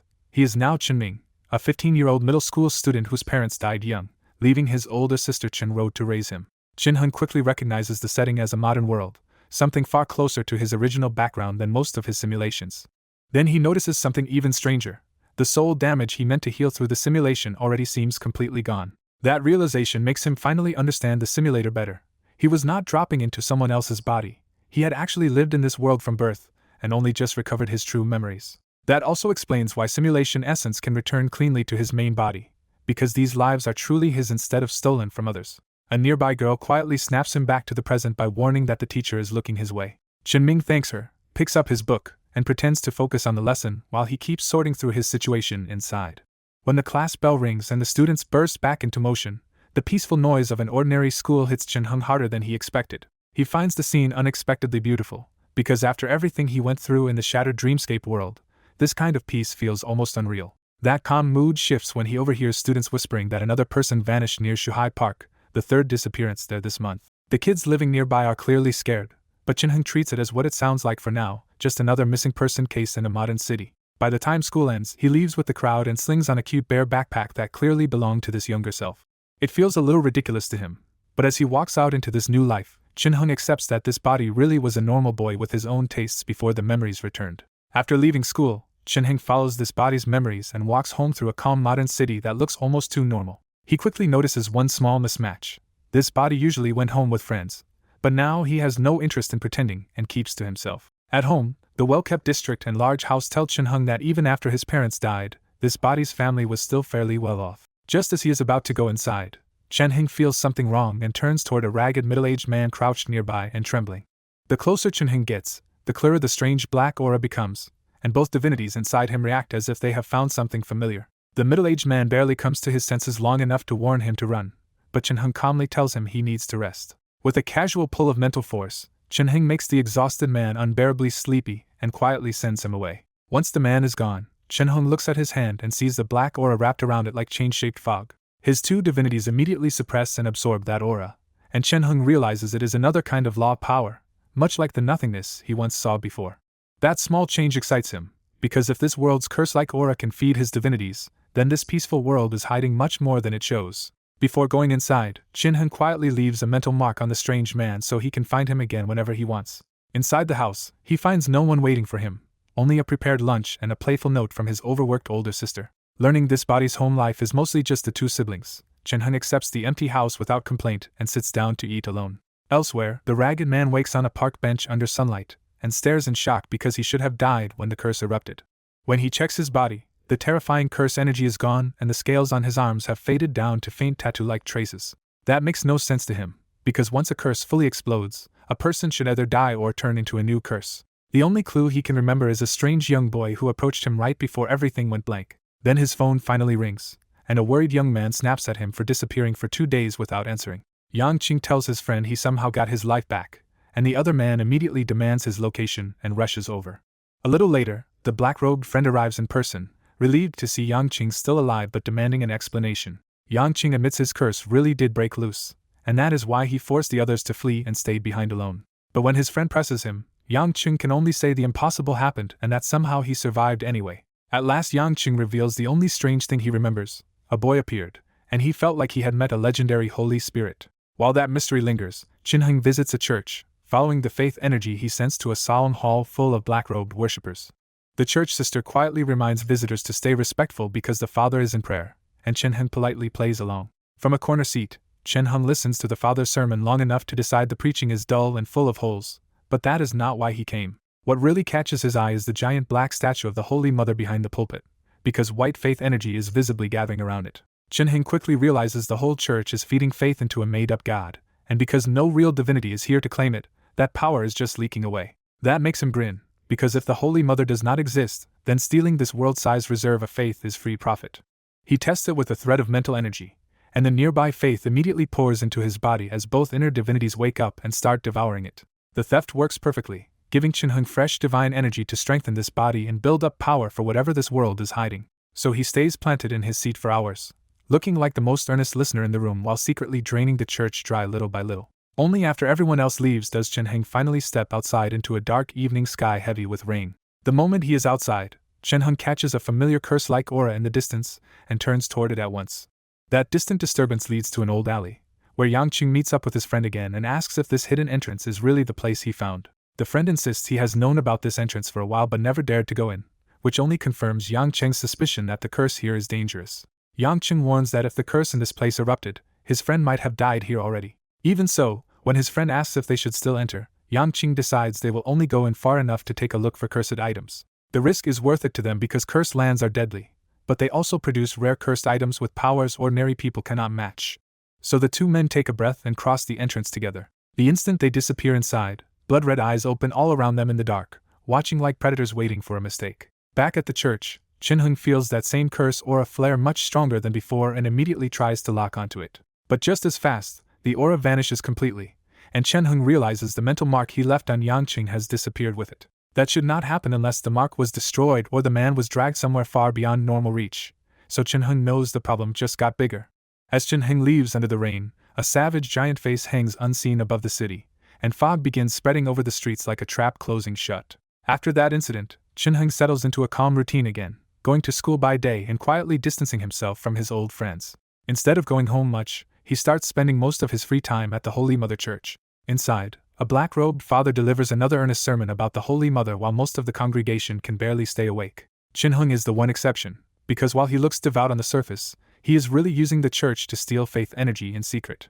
He keeps up the act on purpose, since seeming pious is the easiest way to avoid suspicion while he keeps coming back. Half a month passes, and Chin-hung realizes the statue's faith energy hardly drops at all because the Holy Mother has too many believers feeding it constantly. That endless supply is exactly why he keeps returning to this same church almost every day after class. He could try other churches too, but as a middle school student, staying near school is the only practical cover. By the time the hymn ends and the service is over, everyone else just sees an unusually devout boy packing up to leave. Before he can leave, an unnamed black-robed father stops him and points out how often he has been coming lately. Chin-hung smoothly claims he reveres the Holy Mother and hopes to receive her baptism. The father is pleased, saying children with that kind of reverence are getting rare. He then tests Chin-hung with theology, asking what the Holy Mother's 10 Commandments mean. Because he has been listening carefully while stealing faith energy, Chin-hung gives a polished answer about the boundary between humans and God being an act of the Holy Mother's love.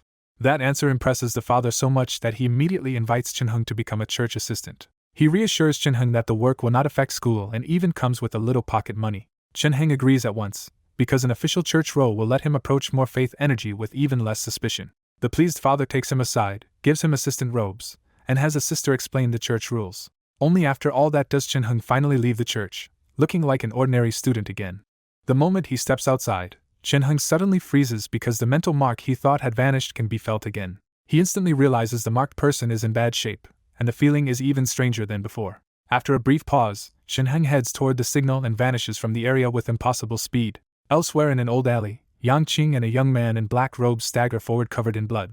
The young man urges old Yang to hold on, even though his own arm has been badly bitten and half the flesh is gone.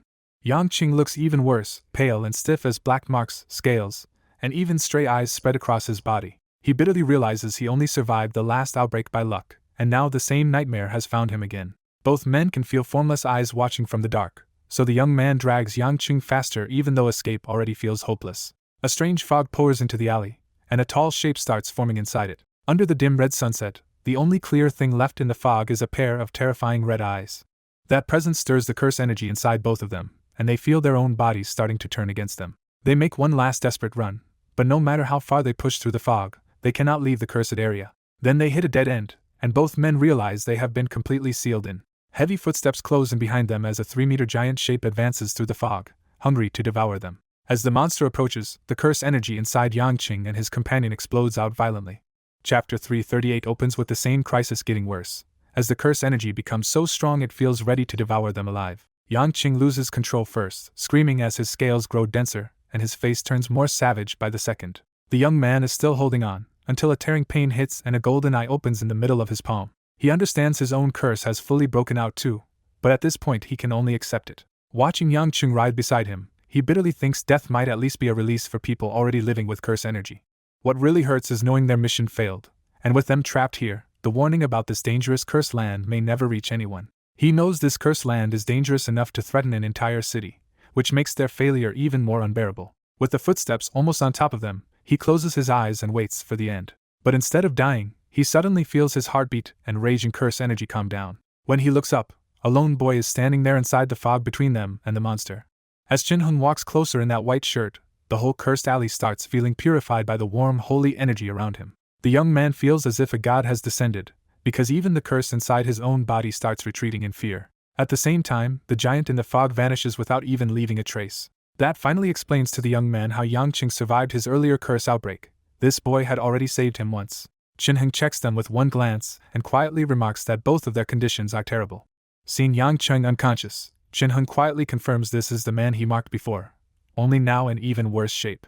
Then Chin-hung casually strips away a trace of black aura from them, and his divinities absorb it as fresh inscriptions form inside him. Satisfied with the bigger harvest this time, he asks the conscious young man to explain what exactly happened to them. A little later in a cafe, Yang Qing is still out cold, so the young man starts explaining everything to Chin-hung himself. The young man tells him that this world is plagued by curses and by deadly zones known as cursed lands.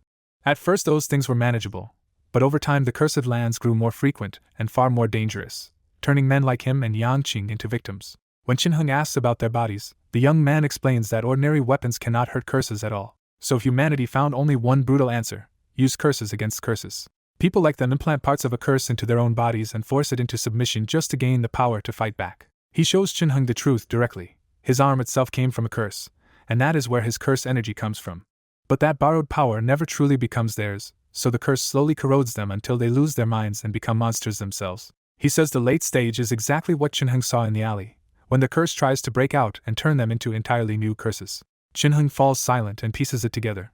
This world has no proper power system of its own, so people survive only by borrowing the very thing killing them. He also realizes the curse energy must be a very high-level force, because even his divinities can absorb it and turn it into new law energy. That makes the situation dangerous, but it also gives Chin-hung an opportunity he knows he can exploit. So he asks the question that matters next: can they still use the passageway they entered through before? The young man gives him bad news right away. That entrance can no longer be used to go back in. In the cafe, the young man explains that cursed lands drift in another space, and people can only enter when a weak temporary entrance happens to overlap with this world. He adds that once someone uses an entrance, it usually collapses, so the path Chin-hung took is almost certainly gone. The young man says the cursed land itself still exists, and should reopen somewhere in the city, but no one knows where or when. Chin-hung quietly regrets missing the chance, because the curse energy that kills others would be a huge power boost for him instead. He drops the disappointment, and calmly decides to wait for the cursed land to open somewhere in the city again. As night falls, Chin-hung stands to leave and apologizes that he cannot stay because his sister is waiting for him at home. That ordinary detail makes the young man unexpectedly relax, because Chin-hung suddenly feels less like a distant miracle and more like a real person. The young man offers to drive him home through the unsafe area, but Chin-hung lightly refuses and says he can handle trouble himself. Before leaving, Chin-hung gives him the address of Changyuan Third Holy Mother Church and tells him to come find him if another cursed incident happens. After Chin-hung leaves, the young man stares at the church address, still processing what just happened. A moment later, Yang Cheng rushes in after changing clothes, still looking rough but visibly thrilled because he sensed Chin-hung's holy aura nearby. Yang Cheng says that once you feel that pure, sacred presence, you can never mistake it again. The young man silently agrees, because to people carrying curses, Chin-hung feels like a living source of salvation.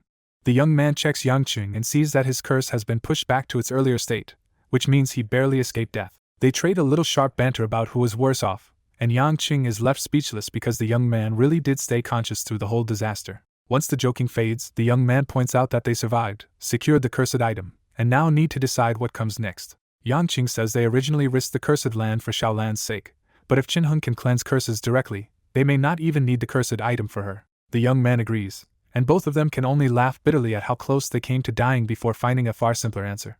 Even so, they remind themselves that the cursed item is still an enormous gain, because those objects hold the roots of curse energy and terrifying hidden power. On top of that, they now have Chin-hung's address, which means they have somewhere to run if their curses flare up again. Yang Cheng senses that his curse has reset to the state it was in when he first took it in, with the worst side effects suddenly gone. The young man says his curse reset too, and the two of them realize Chin-hung could cleanse them again and again, letting cursed people like them live far longer. Their brief relief hardens into urgency when the young man asks whether they should warn people about that huge cursed land before it erupts into the city. Yang Cheng says they have to report it, because that was the biggest cursed land they have ever seen and a breakout could swallow the entire city. The young man decides to pass the warning through a woman in the government they both know, and Yang Cheng instantly knows he means that vicious woman. Later that night, Chin-hung walks home alone through damp fog and patchy streetlight, taking his time now that the meeting is over. When he gets back to the apartment, the lights are on and someone has already cooked dinner. Chin-ro appears in a black jacket and immediately scolds him for coming back so late after she worked overtime and still had time to cook first. Chin-hung smoothly says he was delayed because he stopped by the church, using it as a perfectly harmless excuse. Chin-ro is briefly surprised to hear about the church, then lets it go and tells Chin-hung to come eat. After dinner, Chin-ro drags Chin-hung into a full older sister lecture about staying careful outside and not trusting people too easily. Instead of getting annoyed like a normal teenager, Chin-hung patiently listens and nods, which only encourages her to lecture even harder. The lecture finally stops when Chin-ro's phone rings, and her face darkens the second she hears who it is.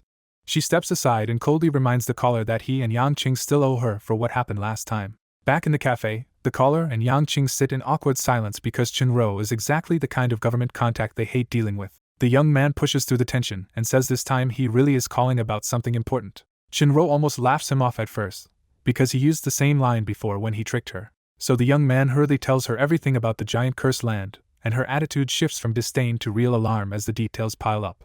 Chin-ro double-checks the story, and the young man bitterly reminds her that lying about something this easy to verify would get them both killed by the government. That logic lands, and Chenro finally accepts the warning and promises consequences if they ever lie to her again. The two men quietly exhale in relief, because her harsh tone means she is treating the threat as real. Then the young man hesitates over a second secret, telling the government that Chin-hung can purify curse energy could save many lives, but it would also put that boy under official control. Pressed by Chinro to speak, he still cannot make that choice and swallows the whole thing.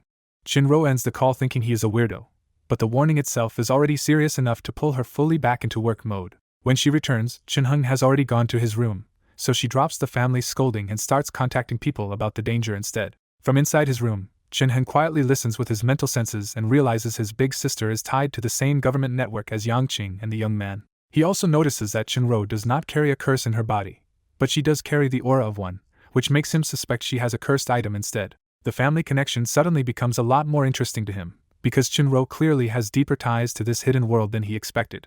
Back at the cafe, the young man says the message is sent and all they can do now is hope the government moves fast enough. Yang Qing warns that if the response is too slow and the cursed land erupts first, the city will be beyond saving. Since waiting is all they can do for the city, Yang Qing turns to the other thing on his mind and suggests they pay a visit to Chin-heng's church.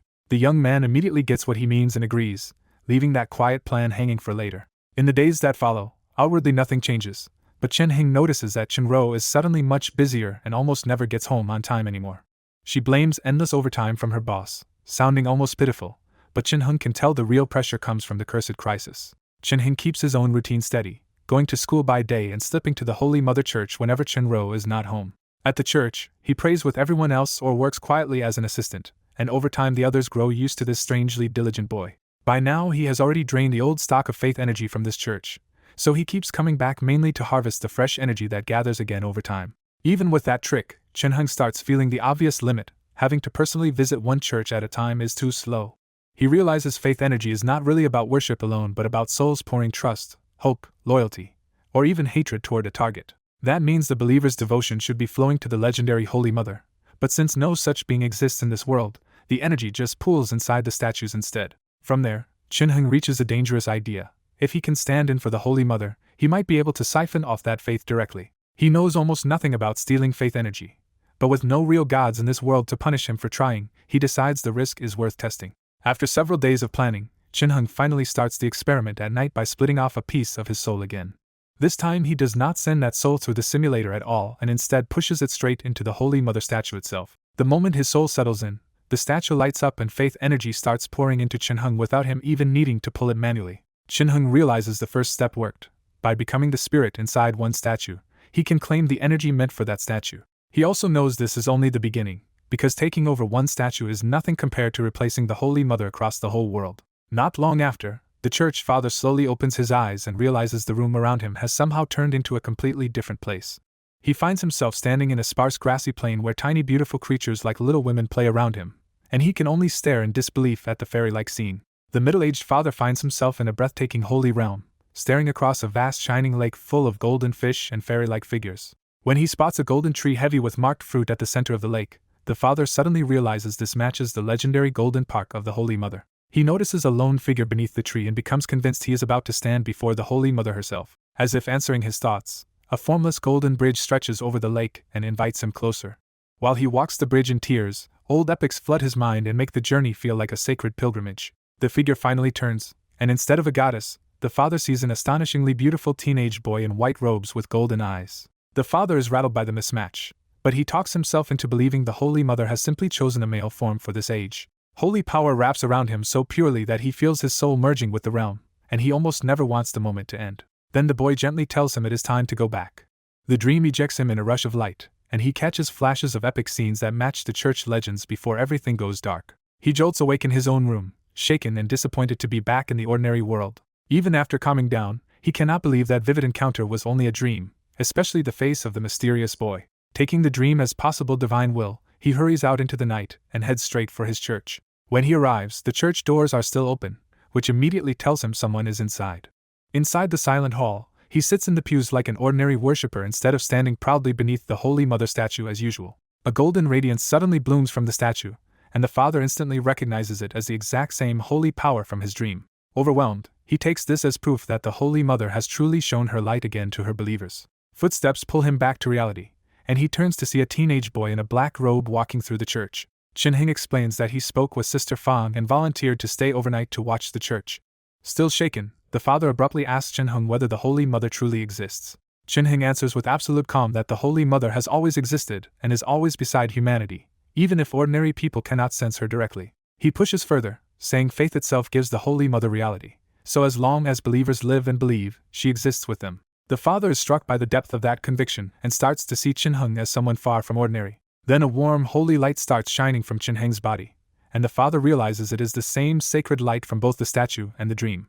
The sight is so impossible that the father can only stare and repeat to himself that it cannot be real. When Chin-hung looks up, the father's vision warps and the boy's face briefly becomes the same sacred figure he saw beneath the golden tree. The moment snaps back to normal when Chin-hung asks what is wrong, leaving the father too shaken to meet his eyes. He hastily makes an excuse about seeing something strange, tells Chin-hung to rest, and practically flees the church. Left alone, Chin-hung quietly returns to his chores, because the whole encounter was a deliberate test and it worked. He confirms that the first step succeeded. The father accepted the Holy Mother's image shifting onto him. What he really wants is to redirect the believer's faith away from the statue and straight into himself. His next move is to perform miracles and gradually establish himself as a holy son, so the church's worship can be transferred without starting a war. After that night, time passes quietly as Chin-hung keeps living like a normal student and church helper. The father never has that dream again, but he cannot forget it, and his attitude toward Chin-hung turns openly respectful. Everyone else notices the change, but Chin-hung is already so diligent and likable that no one finds the favor too suspicious. A week later, a car finally pulls up outside the church, and Yang Qing complains that the place was absurdly hard to find. His black-robed companion immediately calls him out, because the real problem was Yang Qing getting the church name wrong and driving them to the wrong place. Embarrassed, Yang Qing drops the argument, and pushes them to go inside and find the person they came for. Then the black-robed young man softens, turns to the rear, and tells Xiaolan that they can come out now. After seeing Chin-heng's power, Yang Qing and his companion give up on relying on dangerous cursed items and decide to bring the cursed little girl to him instead. The little girl, Xiaolan, stares up at the huge church in surprise, still not really understanding why they brought her here. Yang Qing gently tells Xiaolan that a powerful person inside can deal with the problem in her body, so she needs to be polite. Inside the church, they ask a sister to find Chin-ning, using the name Chin-hung left them with. Before the sister can go, the church father arrives and instantly sees thick inauspicious curse energy coiling around the two adults. The father keeps his manners, but his unease shows as he questions why these curse-covered strangers want to see Chin-hung. Yang Qing finally brings Xiaolan forward and explains that Chin-hung wanted to meet this child, shifting the father's attention to her condition. In the father's eyes, Xiaolan also carries curse energy, though far less than the adults, and her deathly pale face confirms something is wrong. Before the awkward exchange can continue, the sermon starts, and Yang Cheng's group turns to see that the boy taking the stage is Chin-hung himself in a clean priest robe. Since Chin-hung is already in front of them, the father tells the visitors to wait until the sermon ends instead of interrupting him now.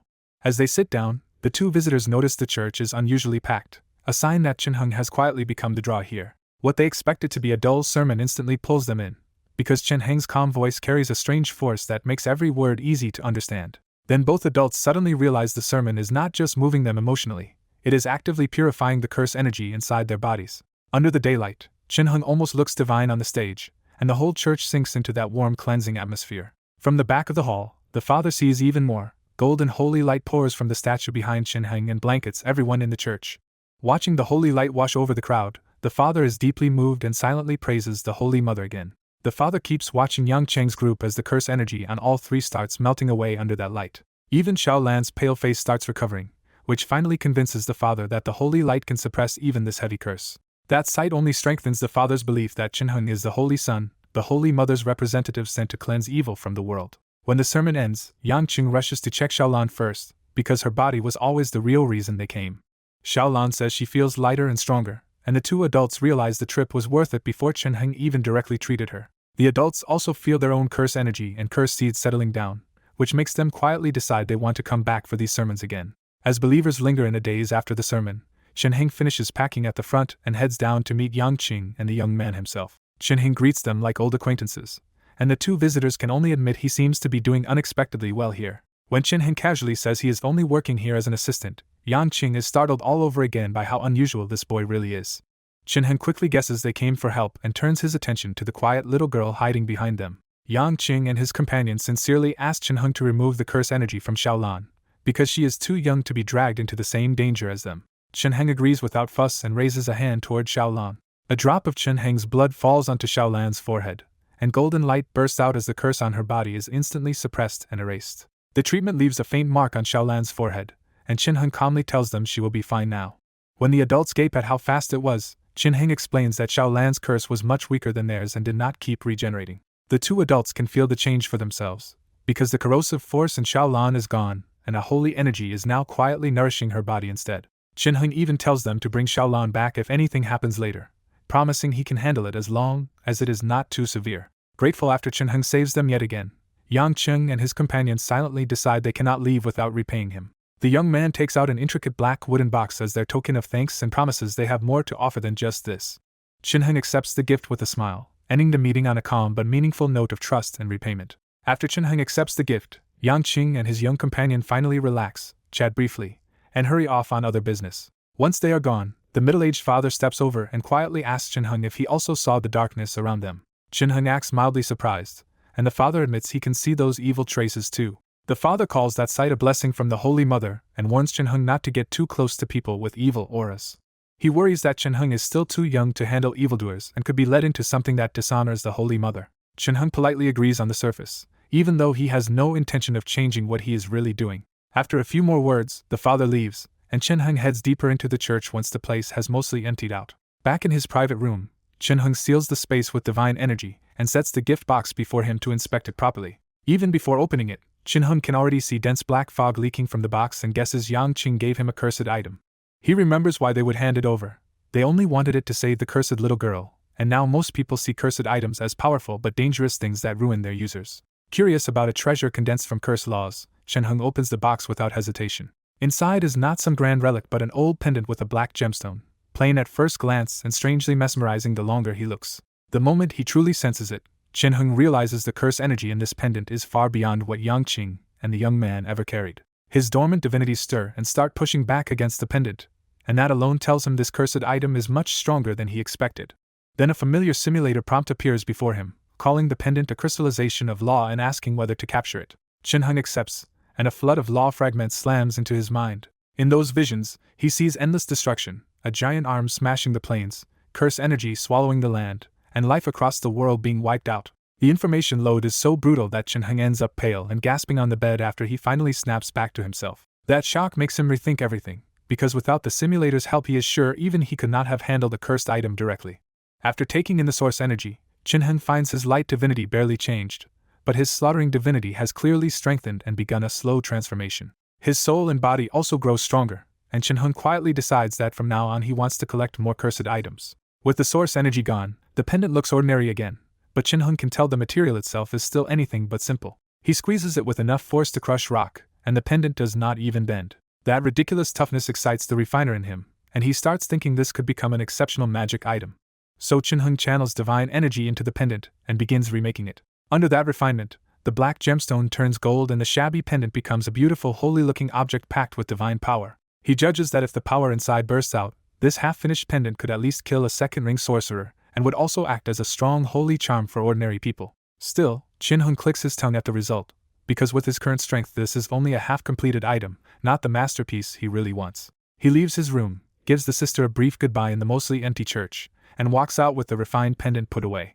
Far away, the story cuts to a cursed region drowned in black fog where twisted shapes move through the dark. Deep in the black fog, a badly wounded young soldier staggers on alone, muttering that scouts from Unit 2 through 15 are already dead and his own cursed seed is collapsing. Then the curse inside him finally loses control, and a blood-smeared inhuman arm punches out through his stomach. He falls dead, his black device hits the ground, and even then his body keeps tearing open in the cursed mist. Thin limbs rip out of the corpse, and spider-like creatures resembling him crawl away into the darkness. In a command room, Shinro listens to the last transmission from the fallen scout and grimly concludes that all 15 curse bearers have now gone silent inside the cursed land. She says the failed probe proves even curse bearers cannot survive in there, so their next investigation will need elite support. When he asks what kind of elite she means, Shinro gives the hard answer. Only cursed items can help them explore this cursed land now. She adds a brutal deadline. The Alliance arrives in half a month, and until then they must slow the cursed land's spread or countless civilians will die. So Shinro decides to gather every curse bearer in Changyuan and bring together all available cursed items. She singles out Yang Cheng and Liang Xiao, explaining that the pair have spent years exploring cursed lands and know this one better than most. Shinro reveals her suspicion that those two have already entered this very cursed land before and may even have brought out a cursed item. The official immediately sees the opening, and Shinro calmly confirms that with those two helping, the whole operation should go much smoother. Even knowing how disastrous it would be to lose a cursed item in a cursed land, the official presses Shinro one last time on whether she is truly prepared. Shinro does not waver and volunteers to lead the team into the cursed land herself, ready to die in the line of duty if the mission fails. That resolve settles it, and the official gives Shinro 3 days to prepare for the operation. Shinro accepts the deadline with a serious nod, and the desperate push against the cursed land officially begins. In a quiet room, Liang Xiao tries to refuse Shinro's mission, saying he and Yang Qing want out of cursed land business for good. Shinro coldly reminds him that once he revealed he had entered that cursed land, he became the most useful guide they have left after losing dozens of elites. Liang Xiao can only go silent, because he and Yang Qing had already decided they wanted a safe life now that Shinheng cured their curses and even Xiao lands. Shinro tightens the pressure and warns that people like them do not simply leave this world behind, especially with their past crimes hanging over them. Forced into the corner, Liang Xiao asks what Shinro wants, and she gets straight to it: lead them into the cursed land and help delay its eruption for half a month. Liang Xiao refuses to risk his life for free and demands $5 million each for him and Yang Qing. Shinro agrees instantly, because 10 million is nothing compared with a cursed land disaster swallowing an entire city. After the call ends, Liang Xiao gives Yang Qing a bitter smile and admits they are not escaping this mission after all. Yang Qing answers with eerie calm that they were supposed to die long ago anyway, and now at least Xiao Lan will be safe no matter what happens to them, because the government will pay their families even if they die. Both men face the coming exploration with grim, almost casual acceptance. That night, Shinro returns home exhausted from chasing down curse bearers all day, still racing a cursed land that could erupt at any moment. Even worn out, she forces on a smile before going inside, because she still wants to come home as the older sister who holds everything together. Instead of an empty home, Shinro walks into soft music and a table full of dishes already waiting for her. She is stunned to find Shinheng in the kitchen, calmly finishing dinner, as if he had been expecting her the whole time. When Shinro teasingly asks when he learned to cook, Shinheng just says he picked it up in his spare time and invites her to taste it. Shinro sits down expecting something rough, then realizes the food is genuinely delicious. For Shinheng, cooking is easy, because beneath that young face he has already lived long enough to master far more than this. After dinner, Shinheng washes the dishes while Shinro watches in silence, suddenly hit by the feeling that her little brother has really grown up.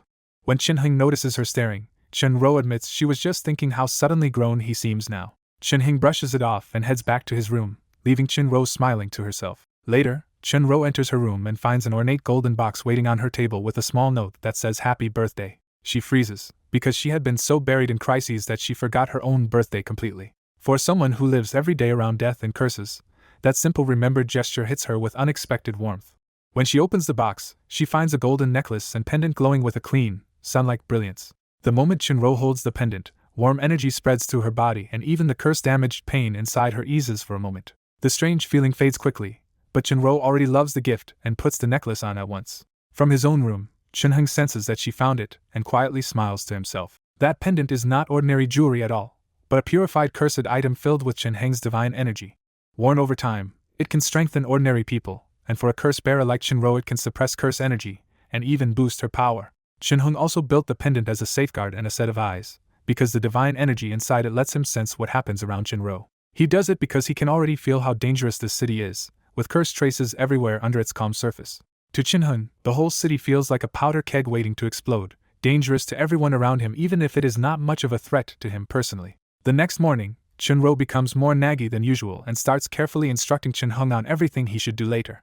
She is not just being annoying, she is trying to leave behind every last instruction in case the coming Cursed Land mission kills her. Only after repeatedly warning him about the future does Shinro finally leave, visibly reluctant to go. After she is gone, Shinheng heads to school and immediately notices the city's curse fog is getting thicker and more active. Most people still cannot see any of it, which makes the hidden darkness swallowing the city feel even more chilling. Shinheng realizes the city's strange energy has grown far worse since he first arrived, and if it keeps building, it will eventually consume everything here. From what he has learned, this world's power structure seems tied to curses too, because the government is only trying to stall until the Alliance arrives to suppress the cursed land. That possibility interests him, because if the Alliance can fight curses, then this world is not helpless, and its strongest force may be curse-based as well. Several days pass, and while ordinary citizens keep living in blissful ignorance, the people dealing with the cursed land step into a completely different reality. Inside the black fog, Shinro and the strike team push forward in thick protective suits, already deep inside the active cursed land. Shinro immediately feels how wrong this place is, like they crossed into a sealed domain where the outside world no longer exists. The curse density here is more than 10 times worse than normal curse lands, so intense that an ordinary person would eventually mutate just by staying too long. Then shapes start moving in the fog ahead, and the whole team braces for another wave of curse-born monsters. When the figures come close enough to see, Chun-Ro is horrified to recognize the uniforms of the elite government team that vanished here earlier. For a heartbeat someone wonders if the lost team survived, but no one really believes it. The truth becomes obvious when the dead soldiers raise rotten, incomplete faces, revealing they are only reanimated corpses now. Facing their fallen comrades as enemies, Chun-Ro takes a breath and orders everyone to prepare to charge. While that deadly mission unfolds elsewhere, Chen-Hing stands in the Holy Mother Church and calmly begins another sermon in priest robes. His words about the Holy Mother are not flashy, but the way he speaks makes even familiar legends feel impossible to ignore. That effect is not just talent, because Chen-Hing quietly uses mental resonance and divine energy to pull the audience's emotions into step with his own. By the time the bell rings, the congregation looks almost spellbound, warm and full in a way the ordinary father never managed. Chen-Hing ends the sermon with a gentle smile and invites them to return next time, leaving the whole hall reluctant for it to be over. Among the listeners, even hardened black-robed men admit they have not felt this moved in years and almost want to cry. They marvel that the little brother of a savage girl could have such a gift, saying just listening to him makes it feel like their souls are changing. An older black-robed man judges that Chen-Hing may be one of the rare people with strange powers, except his ability is far more useful than the usual weak curiosities they have seen.